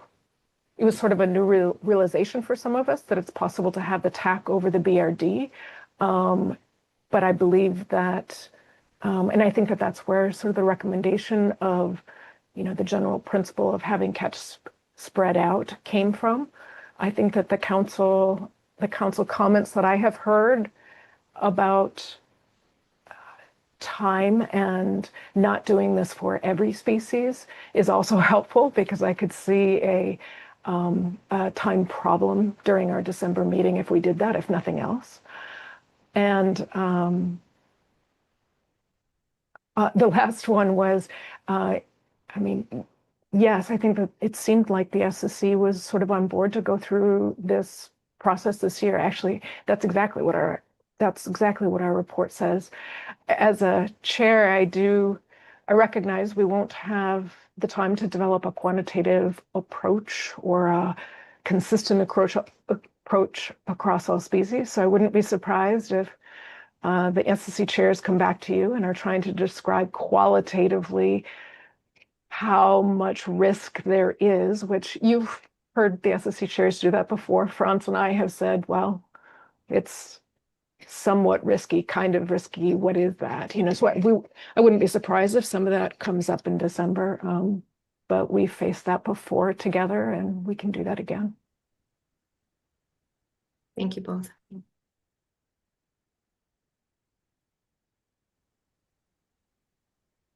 Thank you.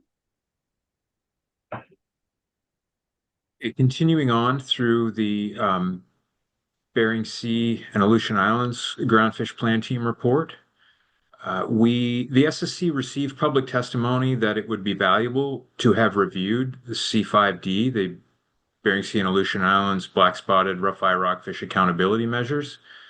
The SSC didn't speak to matters of schedule prioritization, but just recommends that the council refer to past December SSC reports on Blackspotted Rougheye stock assessments as they apply to their decision-making at this meeting. With regard to the bottom trawl survey, the SSC received a report of the 2025 Bering Sea and Aleutian Islands Bering Sea bottom trawl survey covering both the Eastern Bering Sea and the Northern Bering Sea.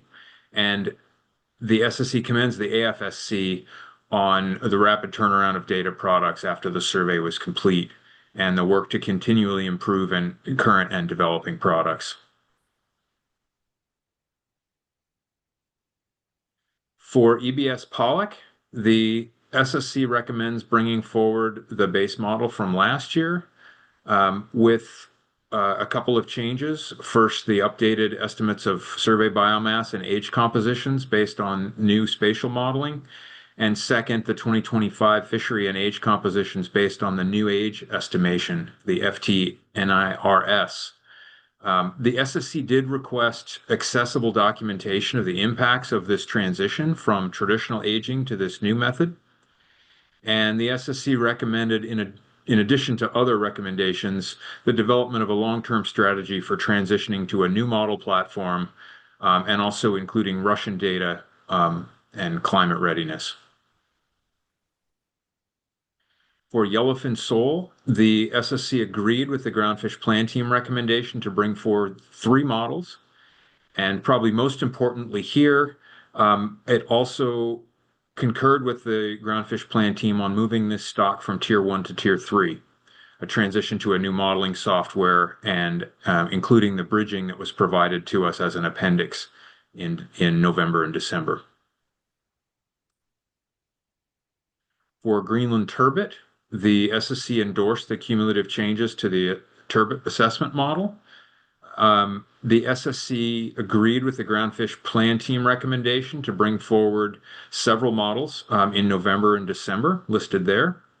And the SSC supported a model that started at a slightly later date to hopefully provide a stronger foundation for management advice in what has been a fairly challenging stock assessment in recent years.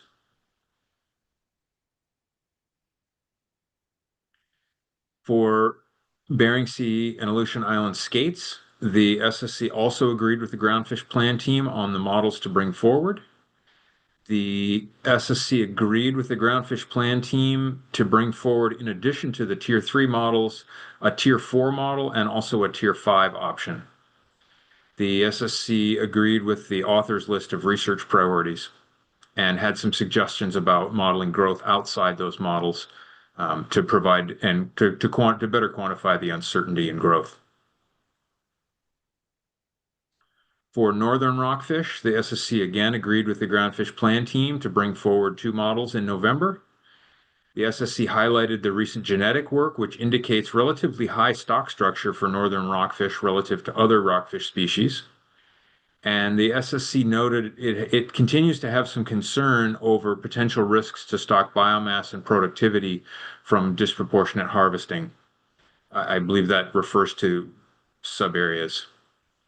The SSC recommends northern rockfish stock structure information be included in the risk table for November and to continue to monitor for its effects. For Atka mackerel, we received a draft ESP. This is new for Atka mackerel. The SSC had some suggestions for the draft ESP, including some additional metrics to capture socioeconomic impacts at the community level. Socioeconomic measures that would also include the participation of A80 catcher processors and multivariate ecosystem indicators to provide context for the time series. And the SSC was very supportive of this development of this ESP and looks forward to a more complete draft in 2026. Moving then to the GOA. As you heard in your presentation on the GOA bottom trawl survey, the survey was slightly smaller, 17% fewer survey stations than the previous survey. And as you also heard, 2025 was the first year of a new stratified design. The SSC noted the large biomass trends, both negative and positive, observed for several species and groups of species. And in general, rockfish as a group showed declining trends with fairly consistent increases for roundfish except sablefish and flatfish except Pacific halibut. The SSC had some discussion with the survey team whether changes to the survey could have impacted these survey results and had a couple of recommendations. The first was to provide some further investigation into the impacts of the redistribution of survey effort particularly with regard to depths and areas surveyed compared to historical footprints for this survey. The SSC recommended comparison of rockfish trends in the bottom trawl survey with those in the longline survey for species captured in both to try to better understand whether they were getting the same signal. And overall, the SSC highlights the importance of this survey and notes that it's providing special projects and data collections for a range of different projects in addition to just stock assessments. The SSC took a report on the acoustic trawl survey, and I won't go through the details here as you've probably seen them already, but we followed the presentation for the acoustic survey for pollock. As was noted by staff, the deepwater flatfish was a harvest projection, so new last year. We now take these in October. The deepwater flatfish complex is managed in Tier 3 for Dover sole and Tier 6 for the remaining species in the complex. Harvest projections produced for Dover sole using updated 2024 catch and estimated catches for 2025 and 26 resulted in only very small updates to the specifications. So the SSC concurred with the Groundfish Plan Team, and the author recommended ABC and OFL for 26 and 27 with no reduction from the max ABC, and no changes were made to the area apportionment and proportions thereof.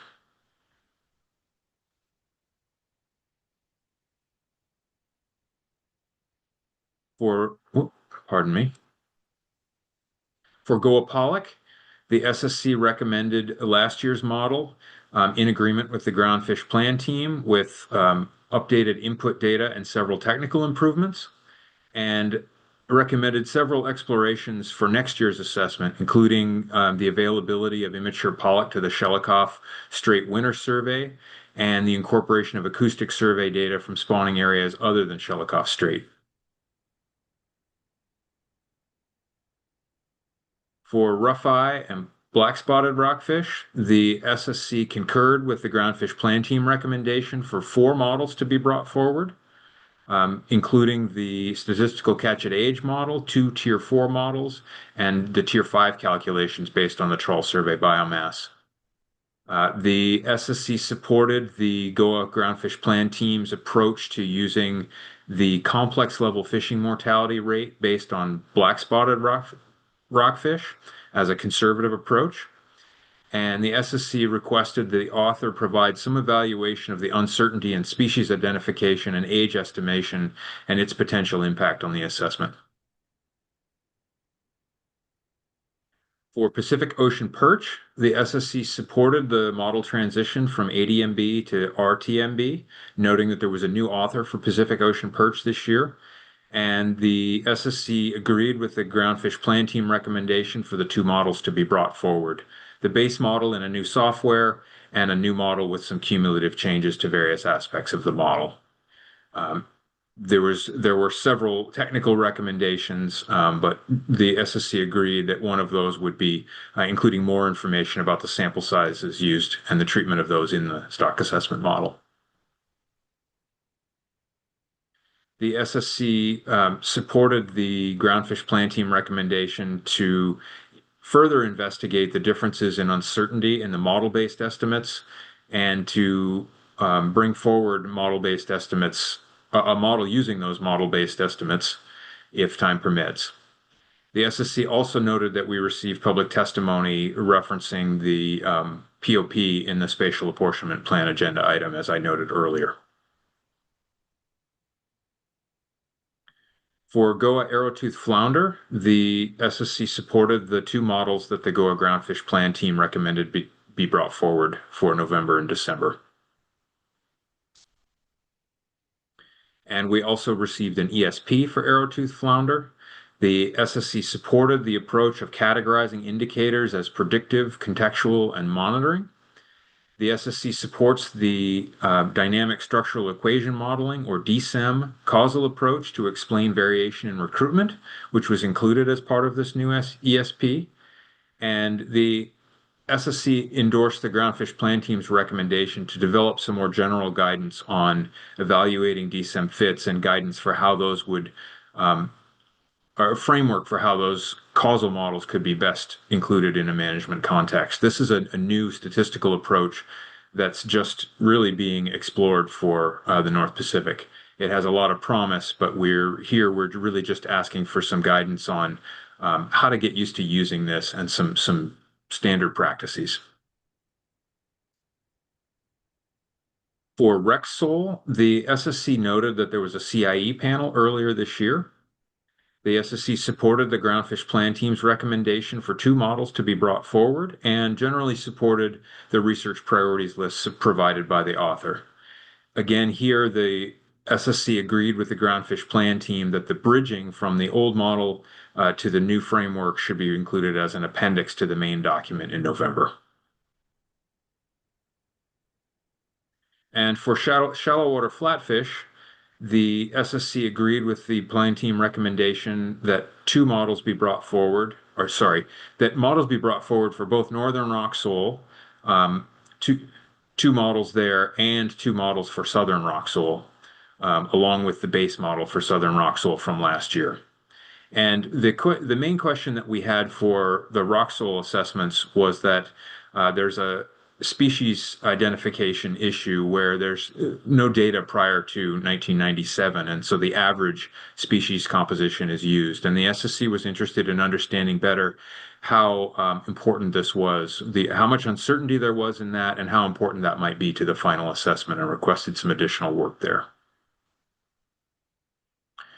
Finally, the SSC requested that the stock assessment authors explain the how and if a reweighting approach was done in those assessments, and requested a model to evaluate sensitivity to selectivity and the model's ability to estimate M and some other technical aspects of those 2 models. And I believe that concludes our report for the balance of our report.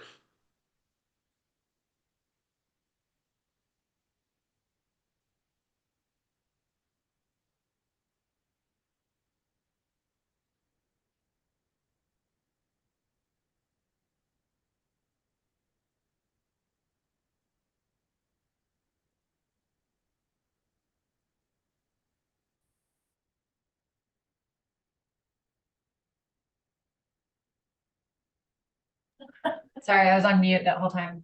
Any remaining questions for Dr. Dressel or Dr. Stewart? Okay.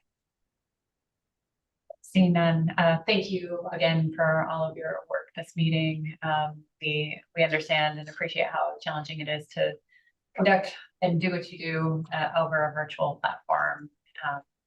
So we will try our best in the future to limit those these long meetings under a virtual platform, but appreciate again all of your efforts, and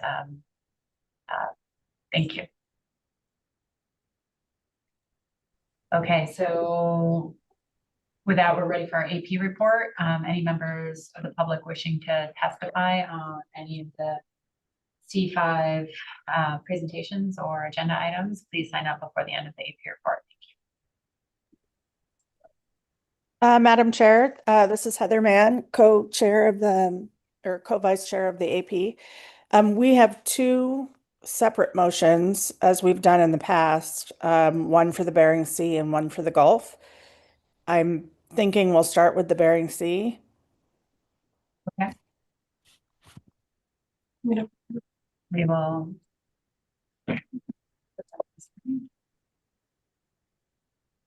All right. And yeah, move it forward one. So again, for the record, Heather Mann, giving the AP motion on C5. The AP recommends the council adopt the proposed 2026 and 2027 BSAI groundfish specifications for OFLs and ABCs as recommended by the SSC, and set tax with all proposed specifications consisting of rollovers of 2026 final specifications from 2025-26 harvest specifications. The tax for both Bering Sea and Aleutian Islands Pacific cod have been adjusted to account for the state water GHL fisheries. The tax for sablefish have also been reduced in the Bering Sea by 5% to accommodate the GHL fishery. The AP recommends the council adopt the proposed flatfish ABC reserves 2026 and 2027 annual and seasonal PSC limits and apportionments in the Bering Sea Aleutian Islands as provided in tables 7, 8, 9, 10, and 11. The proposed 2026 and 2027 prohibited species bycatch allowances in Table 10 account for the Pacific Cod Trawl Cooperative Program. The AP recommends the council adopt the proposed 2026 and 2027 halibut discard mortality rates for the BSAI as shown in Table 12. Tables 1 and 7 through 12 can also be found in the meeting agenda under C3. And finally, the AP recommends the council consider a revised discussion paper on the BSAI BSRE accountability measures. That motion passed 20-0, and I would be happy to try and answer any questions. Thank you. Are there any questions on this first motion? Yes, Mr. Curlin. Thanks, Madam Chair, and thank you, Ms. Mann. My question is on the last line there about a revised discussion paper on the BSRE accountability measures. What was the AP wanting to be addressed in a revised discussion paper, and was there any talk of initiating an FMP and regulatory amendment in lieu of a revised discussion paper? Through the chair, Mr. Curlin, thanks for the question. My recollection of the conversation was that the paper presented did not include all of the asks that had been made by the council. And so the AP felt that we wanted to have a complete set of information in front of us, or the council should have a complete set of information responding to those initial asks in order to move forward. And my recollection is there was no discussion around a regulatory amendment versus bringing the paper, a revised discussion paper back. Thank you. And Ms. Kimball. Thank you. Thank you, Ms. Mann. On that point, I guess I know the AP had to juggle a lot of presentations at this meeting. So I guess I was reading the rationale for that last line. And was the AP aware that the council had reviewed the paper with the full set of asks and had narrowed it down to the two that you saw in this paper today? I'm just wondering if they had that level of information, or if staff maybe wasn't available at that time to know that it was council direction to narrow it down to those two options. Through the chair, Ms. Kimball, thanks for that question. I definitely don't want to appear critical of the staff. As you say, we were bouncing all over the place, trying to hear the different reports. So I don't believe we understood that that the council had narrowed it down to those 2 points. Okay, that's understandable. Thank you. Thank you, Ms. Mann. I think we're ready to go to the second motion.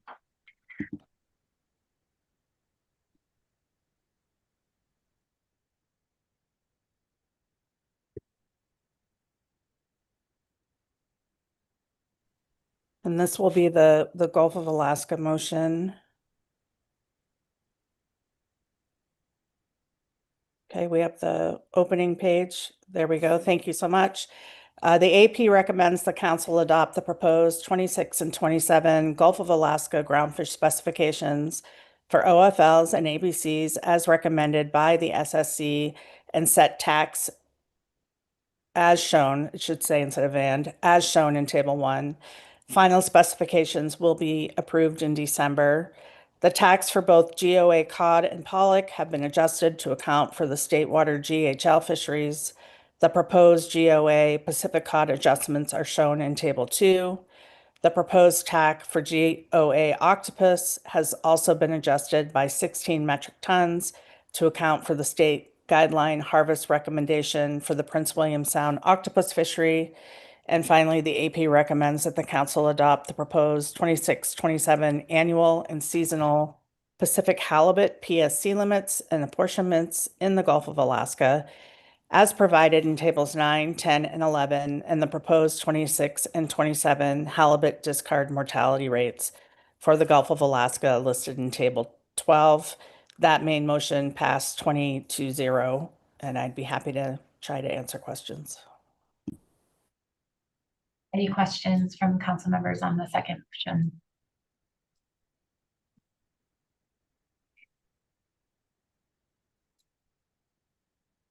Seeing none, thank you for the report, Ms. Mann.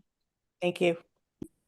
That brings us to Ms. Vanderhoven. Did you have a question? I'm sorry, I missed your hand. Let's see. Thank you, Madam Chair. It wasn't a question on the motion. I was just going to ask Ms. Mann if the AP had reviewed the sub-area apportionment process. I didn't see a motion, so I just don't know if they had any discussions that would be helpful for our discussion. Through the chair, Ms. Vanderhoven, I don't recall us having any substantive discussion that would be helpful to your deliberations. And I would look to my chairman to tell me if I'm wrong. I know he's listening, but I think that's accurate. And I'm not receiving any wild texts from Chair Carroll to confirm my that I was incorrect. Okay, thank you, Ms. Mann. I think we gave it long enough for that to occur if it was going to. Okay, thank you again for the report. So that brings us to public testimony. We have 3 people signed up to testify. Begin with Sarah Webster, followed by Julie Bonney.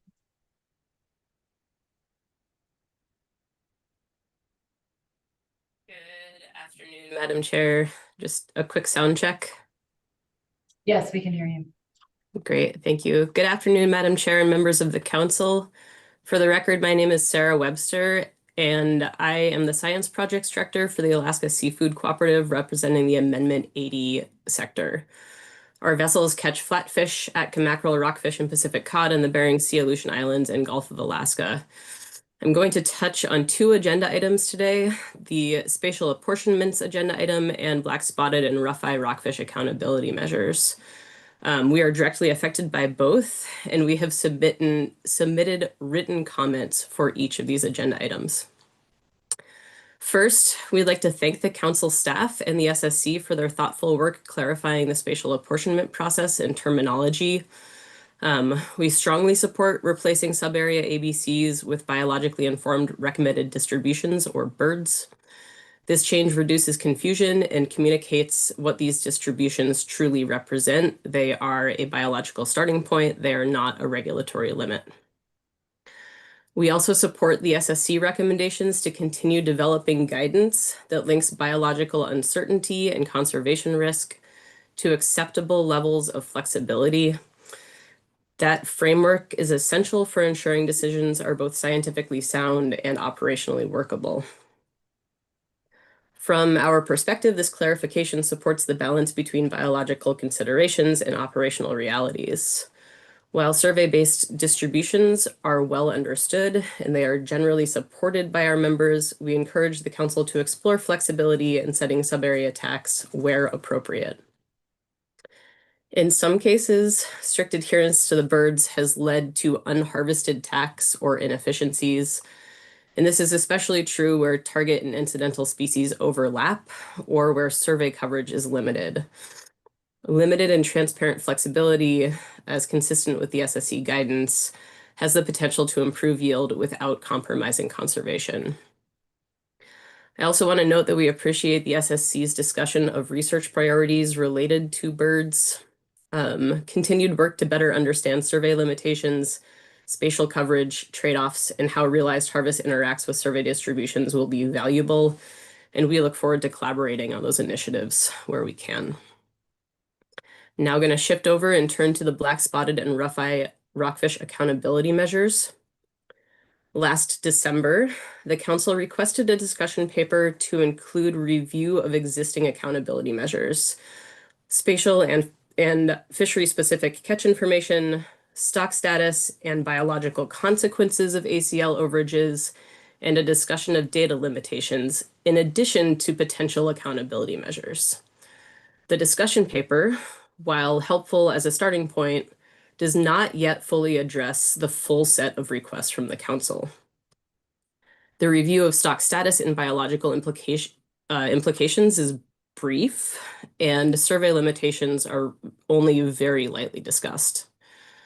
We believe that scientific review is the first and most important accountability measure.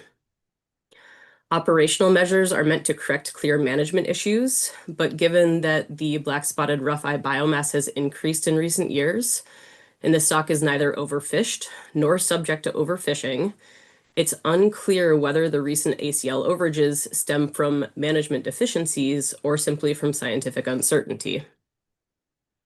Many of the data sources in the paper are more than a decade old, and our scientific understanding has advanced considerably since then. The 2011 year class was exceptionally strong, and new genetic work indicates that the black-spotted rougheye across the Bering Sea and Aleutian Islands represents a single stock, and so that's reduced some of the earlier concerns about localized depletion. This is also an incidental species for our fleet. We are actively working to avoid black-spotted rougheye while targeting POP. Differences between survey gear and fishing operations means that the survey does not fully capture the distribution of catch, which contributes to a lot of this uncertainty. And this was not well captured in the data limitation sections of the discussion paper, nor is there any acknowledgement of some ongoing research that we're aware of to explore that mismatch. The extensive avoidance work undertaken by the fleet, which includes voluntary depth and area restrictions, internal communication networks, and move-on protocols, was also not captured in the discussion paper. Given all of these complexities, I really think industry input is critical to developing effective solutions, and we were not consulted in preparation of this discussion paper. At this stage, initiating action would be premature. The purpose of the discussion paper was to evaluate whether further analysis is needed, and the current version does not yet provide the scientific foundation to make that determination. Importantly, black-spotted rougheye catch in 2025 remains under the ABC, and we're on track to remain under the ABC given no unforeseen circumstances. This is, I think, evidence that our stepped-up avoidance measures are working. For these reasons, we would recommend that the Council request a revised discussion paper to coincide with the next full stock assessment in 2026. We think that that paper should first and foremost provide a complete evaluation of stock status and the biological consequences of past overages. It should fully address survey and assessment limitations and incorporate current research, and it should document existing avoidance measures by the fleet. That approach would ensure that any future decisions are scientifically defensible, appropriately targeted, aligned with both conservation and operational objectives, and is grounded in a full understanding of both the science and the fishery. I see that my time is up. It's a lot to get through, a couple of agenda items in a single testimony. So thank you, Madam Chair. Thank you, Ms. Webster. See if there are any questions. Yes, Mr. Curlin. Thanks, Madam Chair. Thanks, Ms. Webster, for your testimony. So I heard your testimony. I saw your letter.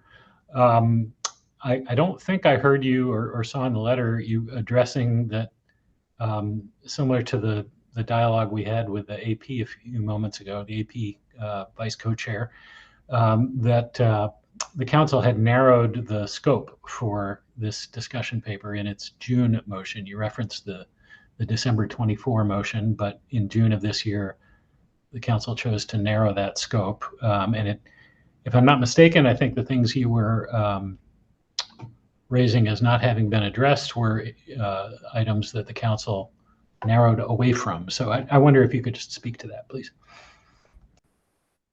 Yeah, through the chair, Mr. Curlin, I'm not sure that I have the same recollection as you do. I know that the council narrowed the scope of the particular accountability measures that were being evaluated, but I don't recall any discussion from the council of narrowing the scope of the discussion paper to not fully address the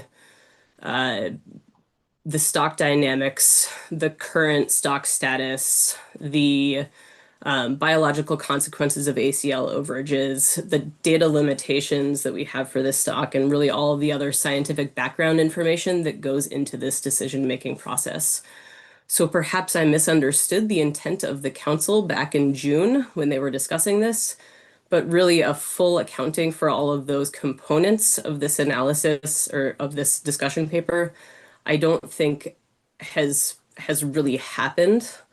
And I think we would really like to see that moving forward before we start initiating action without really understanding the scientific uncertainty and sort of the science behind this particular decision-making process.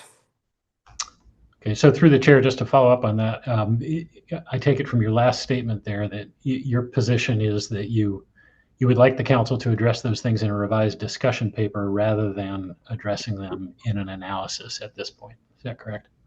That is correct, Mr. Kurland. Okay, thanks. Thank you. And Ms. Kimball. Thank you, Madam Chair. Thank you, Ms. Webster, for your testimony. I guess I just wanted to pursue that a little bit more in that I can see the dilemma of, a discussion paper at this point in the process, but are you asking for the council to then, put together all the work that led us to this point into one package? I think we've had a workshop on this species and overages. We've had several discussion papers, and we've certainly get a stock assessment that has all of the kind of stock status and survey capability issues that you listed in your testimony. So is your testimony that to put all that together in one place for folks?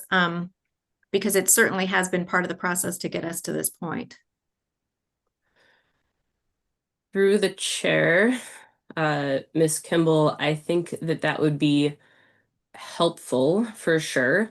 And I think that some of those components, certainly some of the work that has been done in the past certainly will feed into the next round of discussion paper or review.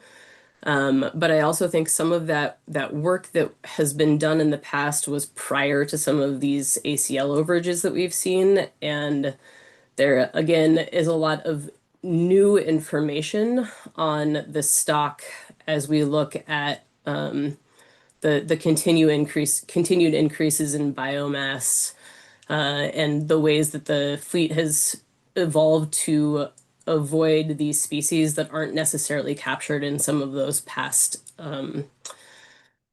papers or workshops. Thank you. And then I guess as a follow-up, then I'm trying to hone in on what it is you think that council could be focused on or should be focused on, because I think regardless of avoidance measures being in place or the fleet being communicative or the survey maybe not capturing the entire biomass, I thought the issue here was that we are exceeding ACLs and we don't have a tool to react to that has been working. So these seem like separate issues to me, but if you want to try one more time on why they are so connected to a potential action moving forward on accountability measures, I would appreciate it. Yeah, through the chair, Ms. Kimball, thank you for the question. I think that they are very connected, and that's because what we're trying to do, at least in part from my understanding, is determine whether additional accountability measures are necessary. And without getting a full picture of the stock status, including the scientific uncertainty and the data limitations, it's unclear whether additional accountability measures are actually necessary, or whether there is scientific uncertainty that is really what has led to ABCs that are perhaps inconsistent with the actual stock status, and whether what really is more necessary is a better understanding of the stock to set appropriate ABCs.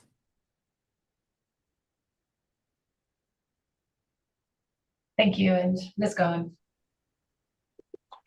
Madam Chair, and thank you, Ms. Webster, for your testimony. And I appreciated you mentioning the voluntary avoidance measures the fleet's been taking in recent years. And I'm curious if those same measures, the voluntary depth restrictions and area restrictions, were in place in the 3 years that the ACL was exceeded. Through the chair, Ms. Goen, the voluntary measures that the fleet has taken have evolved and increased over the last decade. I think that there is a testifier coming after me that might have a little bit more information on the specific timelines of those, but certainly each sort of iteration there has been, and with additional concern, there has been an increase in those avoidance measures.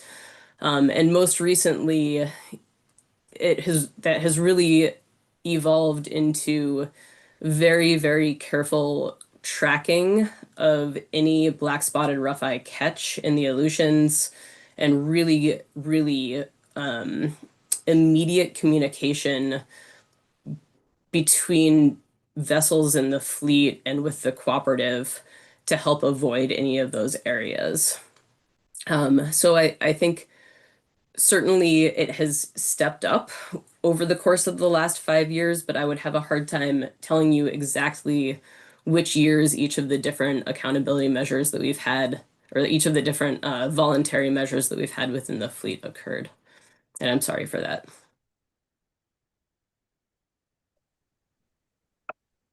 So I'm not seeing any other questions. We appreciate your testimony. Thank you, Madam Chair. We'll go to Julie Bonney next, and then Ruth Christensen. Madam Chair, can you hear me? Yes, good afternoon. Good afternoon.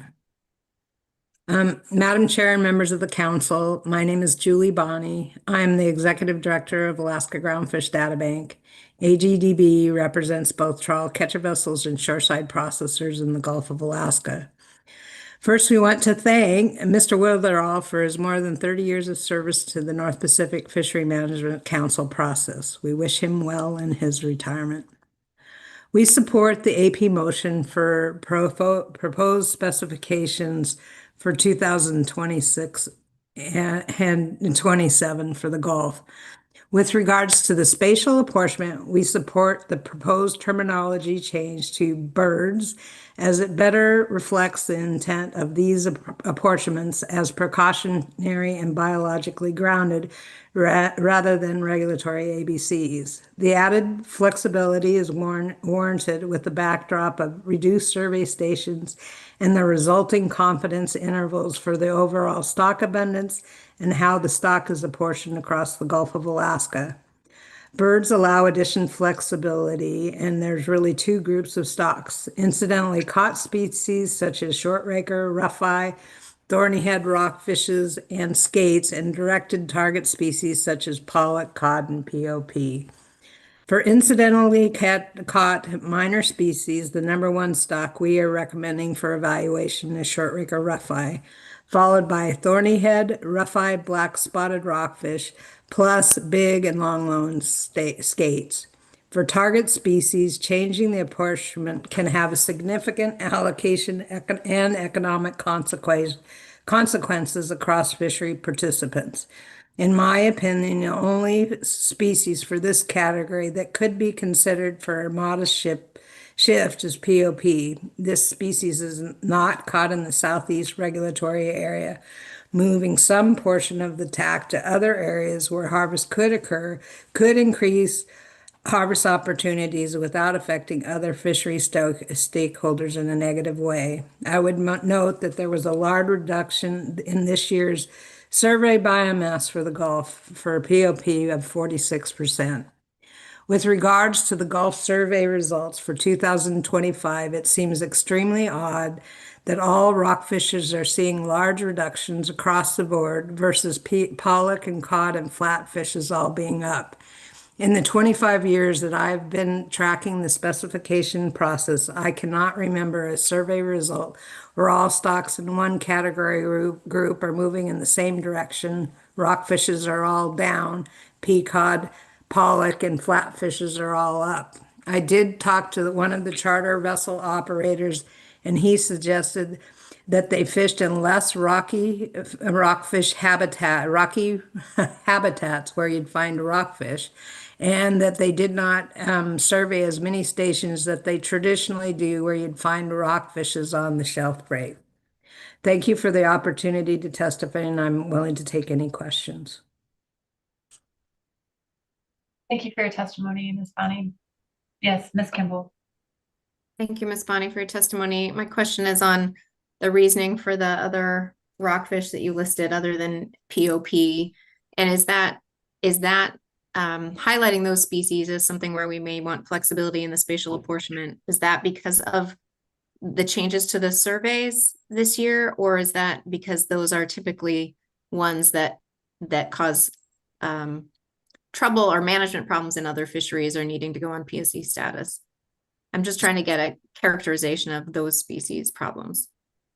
So for the minor rockfish species, we've been grappling with that over time. So if you look at DSR, we broke out from other rockfish, and and in that case, we ended up with two groups, other rockfish and DSR. But what we did in those cases is because of this patchy nature of those species, the council and the SSC agreed to use a larger apportionment or area apportionment. So for both of those complexes, it's Western Gulf, Central Gulf, and West Yakutat. And so the bird approach is not really combining sub-area apportionments, it's adding flexibility. And so those minor species tend to be poorly surveyed, both in terms of overall and sub-area. So having that additional flexibility, what kind of reviewed by the process, will give you the tools based on what might need to happen in December. I would note that when you see the survey results, not all of the species, thorny head for number one and short raker, were not even in the survey report to understand whether there was a significant drop for those species. And then we also don't understand how the apportionment is going to change across the sub areas based on the new survey information. And they tend to be higher tiers 4 and 5, which means that the survey, when it feeds into the stock assessment, you can see a pretty dramatic shift. Thank you. Thank you for your testimony. And Ruth Christensen is our last specifier. Good afternoon, Madam Chair. Do you have me okay? Yes, good afternoon. All right. Well, yeah. Good afternoon, everybody. For the record, my name is Ruth Christensen, speaking on behalf of Ocean Peace today. Ocean Peace is one of the 5 Amendment 80 companies, and we have significant quota holdings in the Aleutian Islands. So the issue of the Blackspotted Rougheye accountability measures is very important to us. We align ourselves with the Alaska Seafood Cooperative comment letter and with the testimony you just heard from Sarah Webster. We asked that the council request a revised discussion paper to come back for review next fall. Asking for a revised discussion paper to come back at a later date does not stop the current reevaluation as required under the national standards. It's quite the opposite, actually. It is intended to make the reevaluation better so that we can determine if it is truly necessary to modify our current accountability measures. Any future changes to Blackspotted Rougheye management that results in more restrictive measures will have significant impact on those vessels fishing in the Aleutian Islands. As it is, these vessels are already being negatively impacted by reduced POP tax and the avoidance measures actively taken over the last several years to minimize incidental catch of black-spotted rougheye. As you are aware, there's approximately 95% of the Aleutian Islands closed to bottom trawling. This considerably limits not only the areas where we can harvest our available quota, but more than that, it limits the areas where we can move to avoid the incidental catch. Our vessels spend time and fuel leaving high CPUE areas to seek out spots where black-spotted rougheye are not intermingled with our target POP species. This is a nearly impossible task and creates large inefficiencies in our fishery. The discussion paper before you today acknowledges that POP can only be effectively targeted in limited geographic areas and that the habitat of black-spotted rougheye overlaps with POP. Given both the current and potential future fishery impacts from black-spotted rougheye accountability measures, it is critical that we address this issue thoroughly and carefully. The purpose of a discussion paper is to determine whether or not an analysis should be initiated. We do not think the current discussion paper provides all the critical and necessary information to make this determination. The data emissions highlighted by the Alaska Seafood Cooperative matter because accountability measures are intended to correct specific problems. If the problems themselves are not clearly identified or analyzed, then these new measures risk being arbitrary, ineffective, and/or unnecessarily punitive. So in order to avoid these risks, it is imperative that we understand the stock status of black-spotted rougheye rockfish. We know the stock is changing, and we know the stock assessment results often lag behind what is being seen on the grounds, either by the survey or by the fishermen themselves. This is why we feel so strongly that delaying this discussion paper to align with the survey and updated stock assessment is crucial for understanding the true crux of this issue. To say that black-spotted rougheye accountability measures haven't been effective implies that the effective groundfish sector hasn't been doing anything or modifying their behavior to address these overages. This could not be further from the truth. The existing accountability measures aren't effective because the current stock status for black-spotted rougheye is not accurately reflected in the ACL for a population that has doubled since 2010. Our sector has been signaling this major concern to the plan team, the SSC, and the council since before 2019. This is a problem that is going to get worse before it gets better, especially for our vessels. Ms. Christensen, I'm almost done, I promise. Okay. Our vessels are just being held to the impossible standard, and that for a non-target species that is negatively impacting our ability to catch OY for our target species. So I will conclude there, and I'm happy to answer any questions. Yeah, I'll see if there are any questions for you. Yes, Mr. Curlin. Thanks, Madam Chair. Thanks, Ms. Christensen, for your testimony. Help me understand, please, why the issues that you're raising are not something that could be evaluated at initial review in an analysis with opportunity for public comment and all of the issues being laid out there. Why is that not a viable option from your standpoint? Thank you for that question, Mr. Curlin. Through the chair, I don't think it's so much about viability from our standpoint. It really is about time and resources and getting the process right.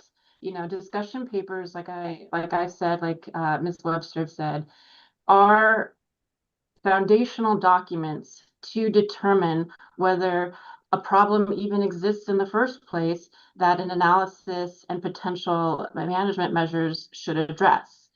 And so simply from our perspective, the discussion paper we have right now does not provide that foundation.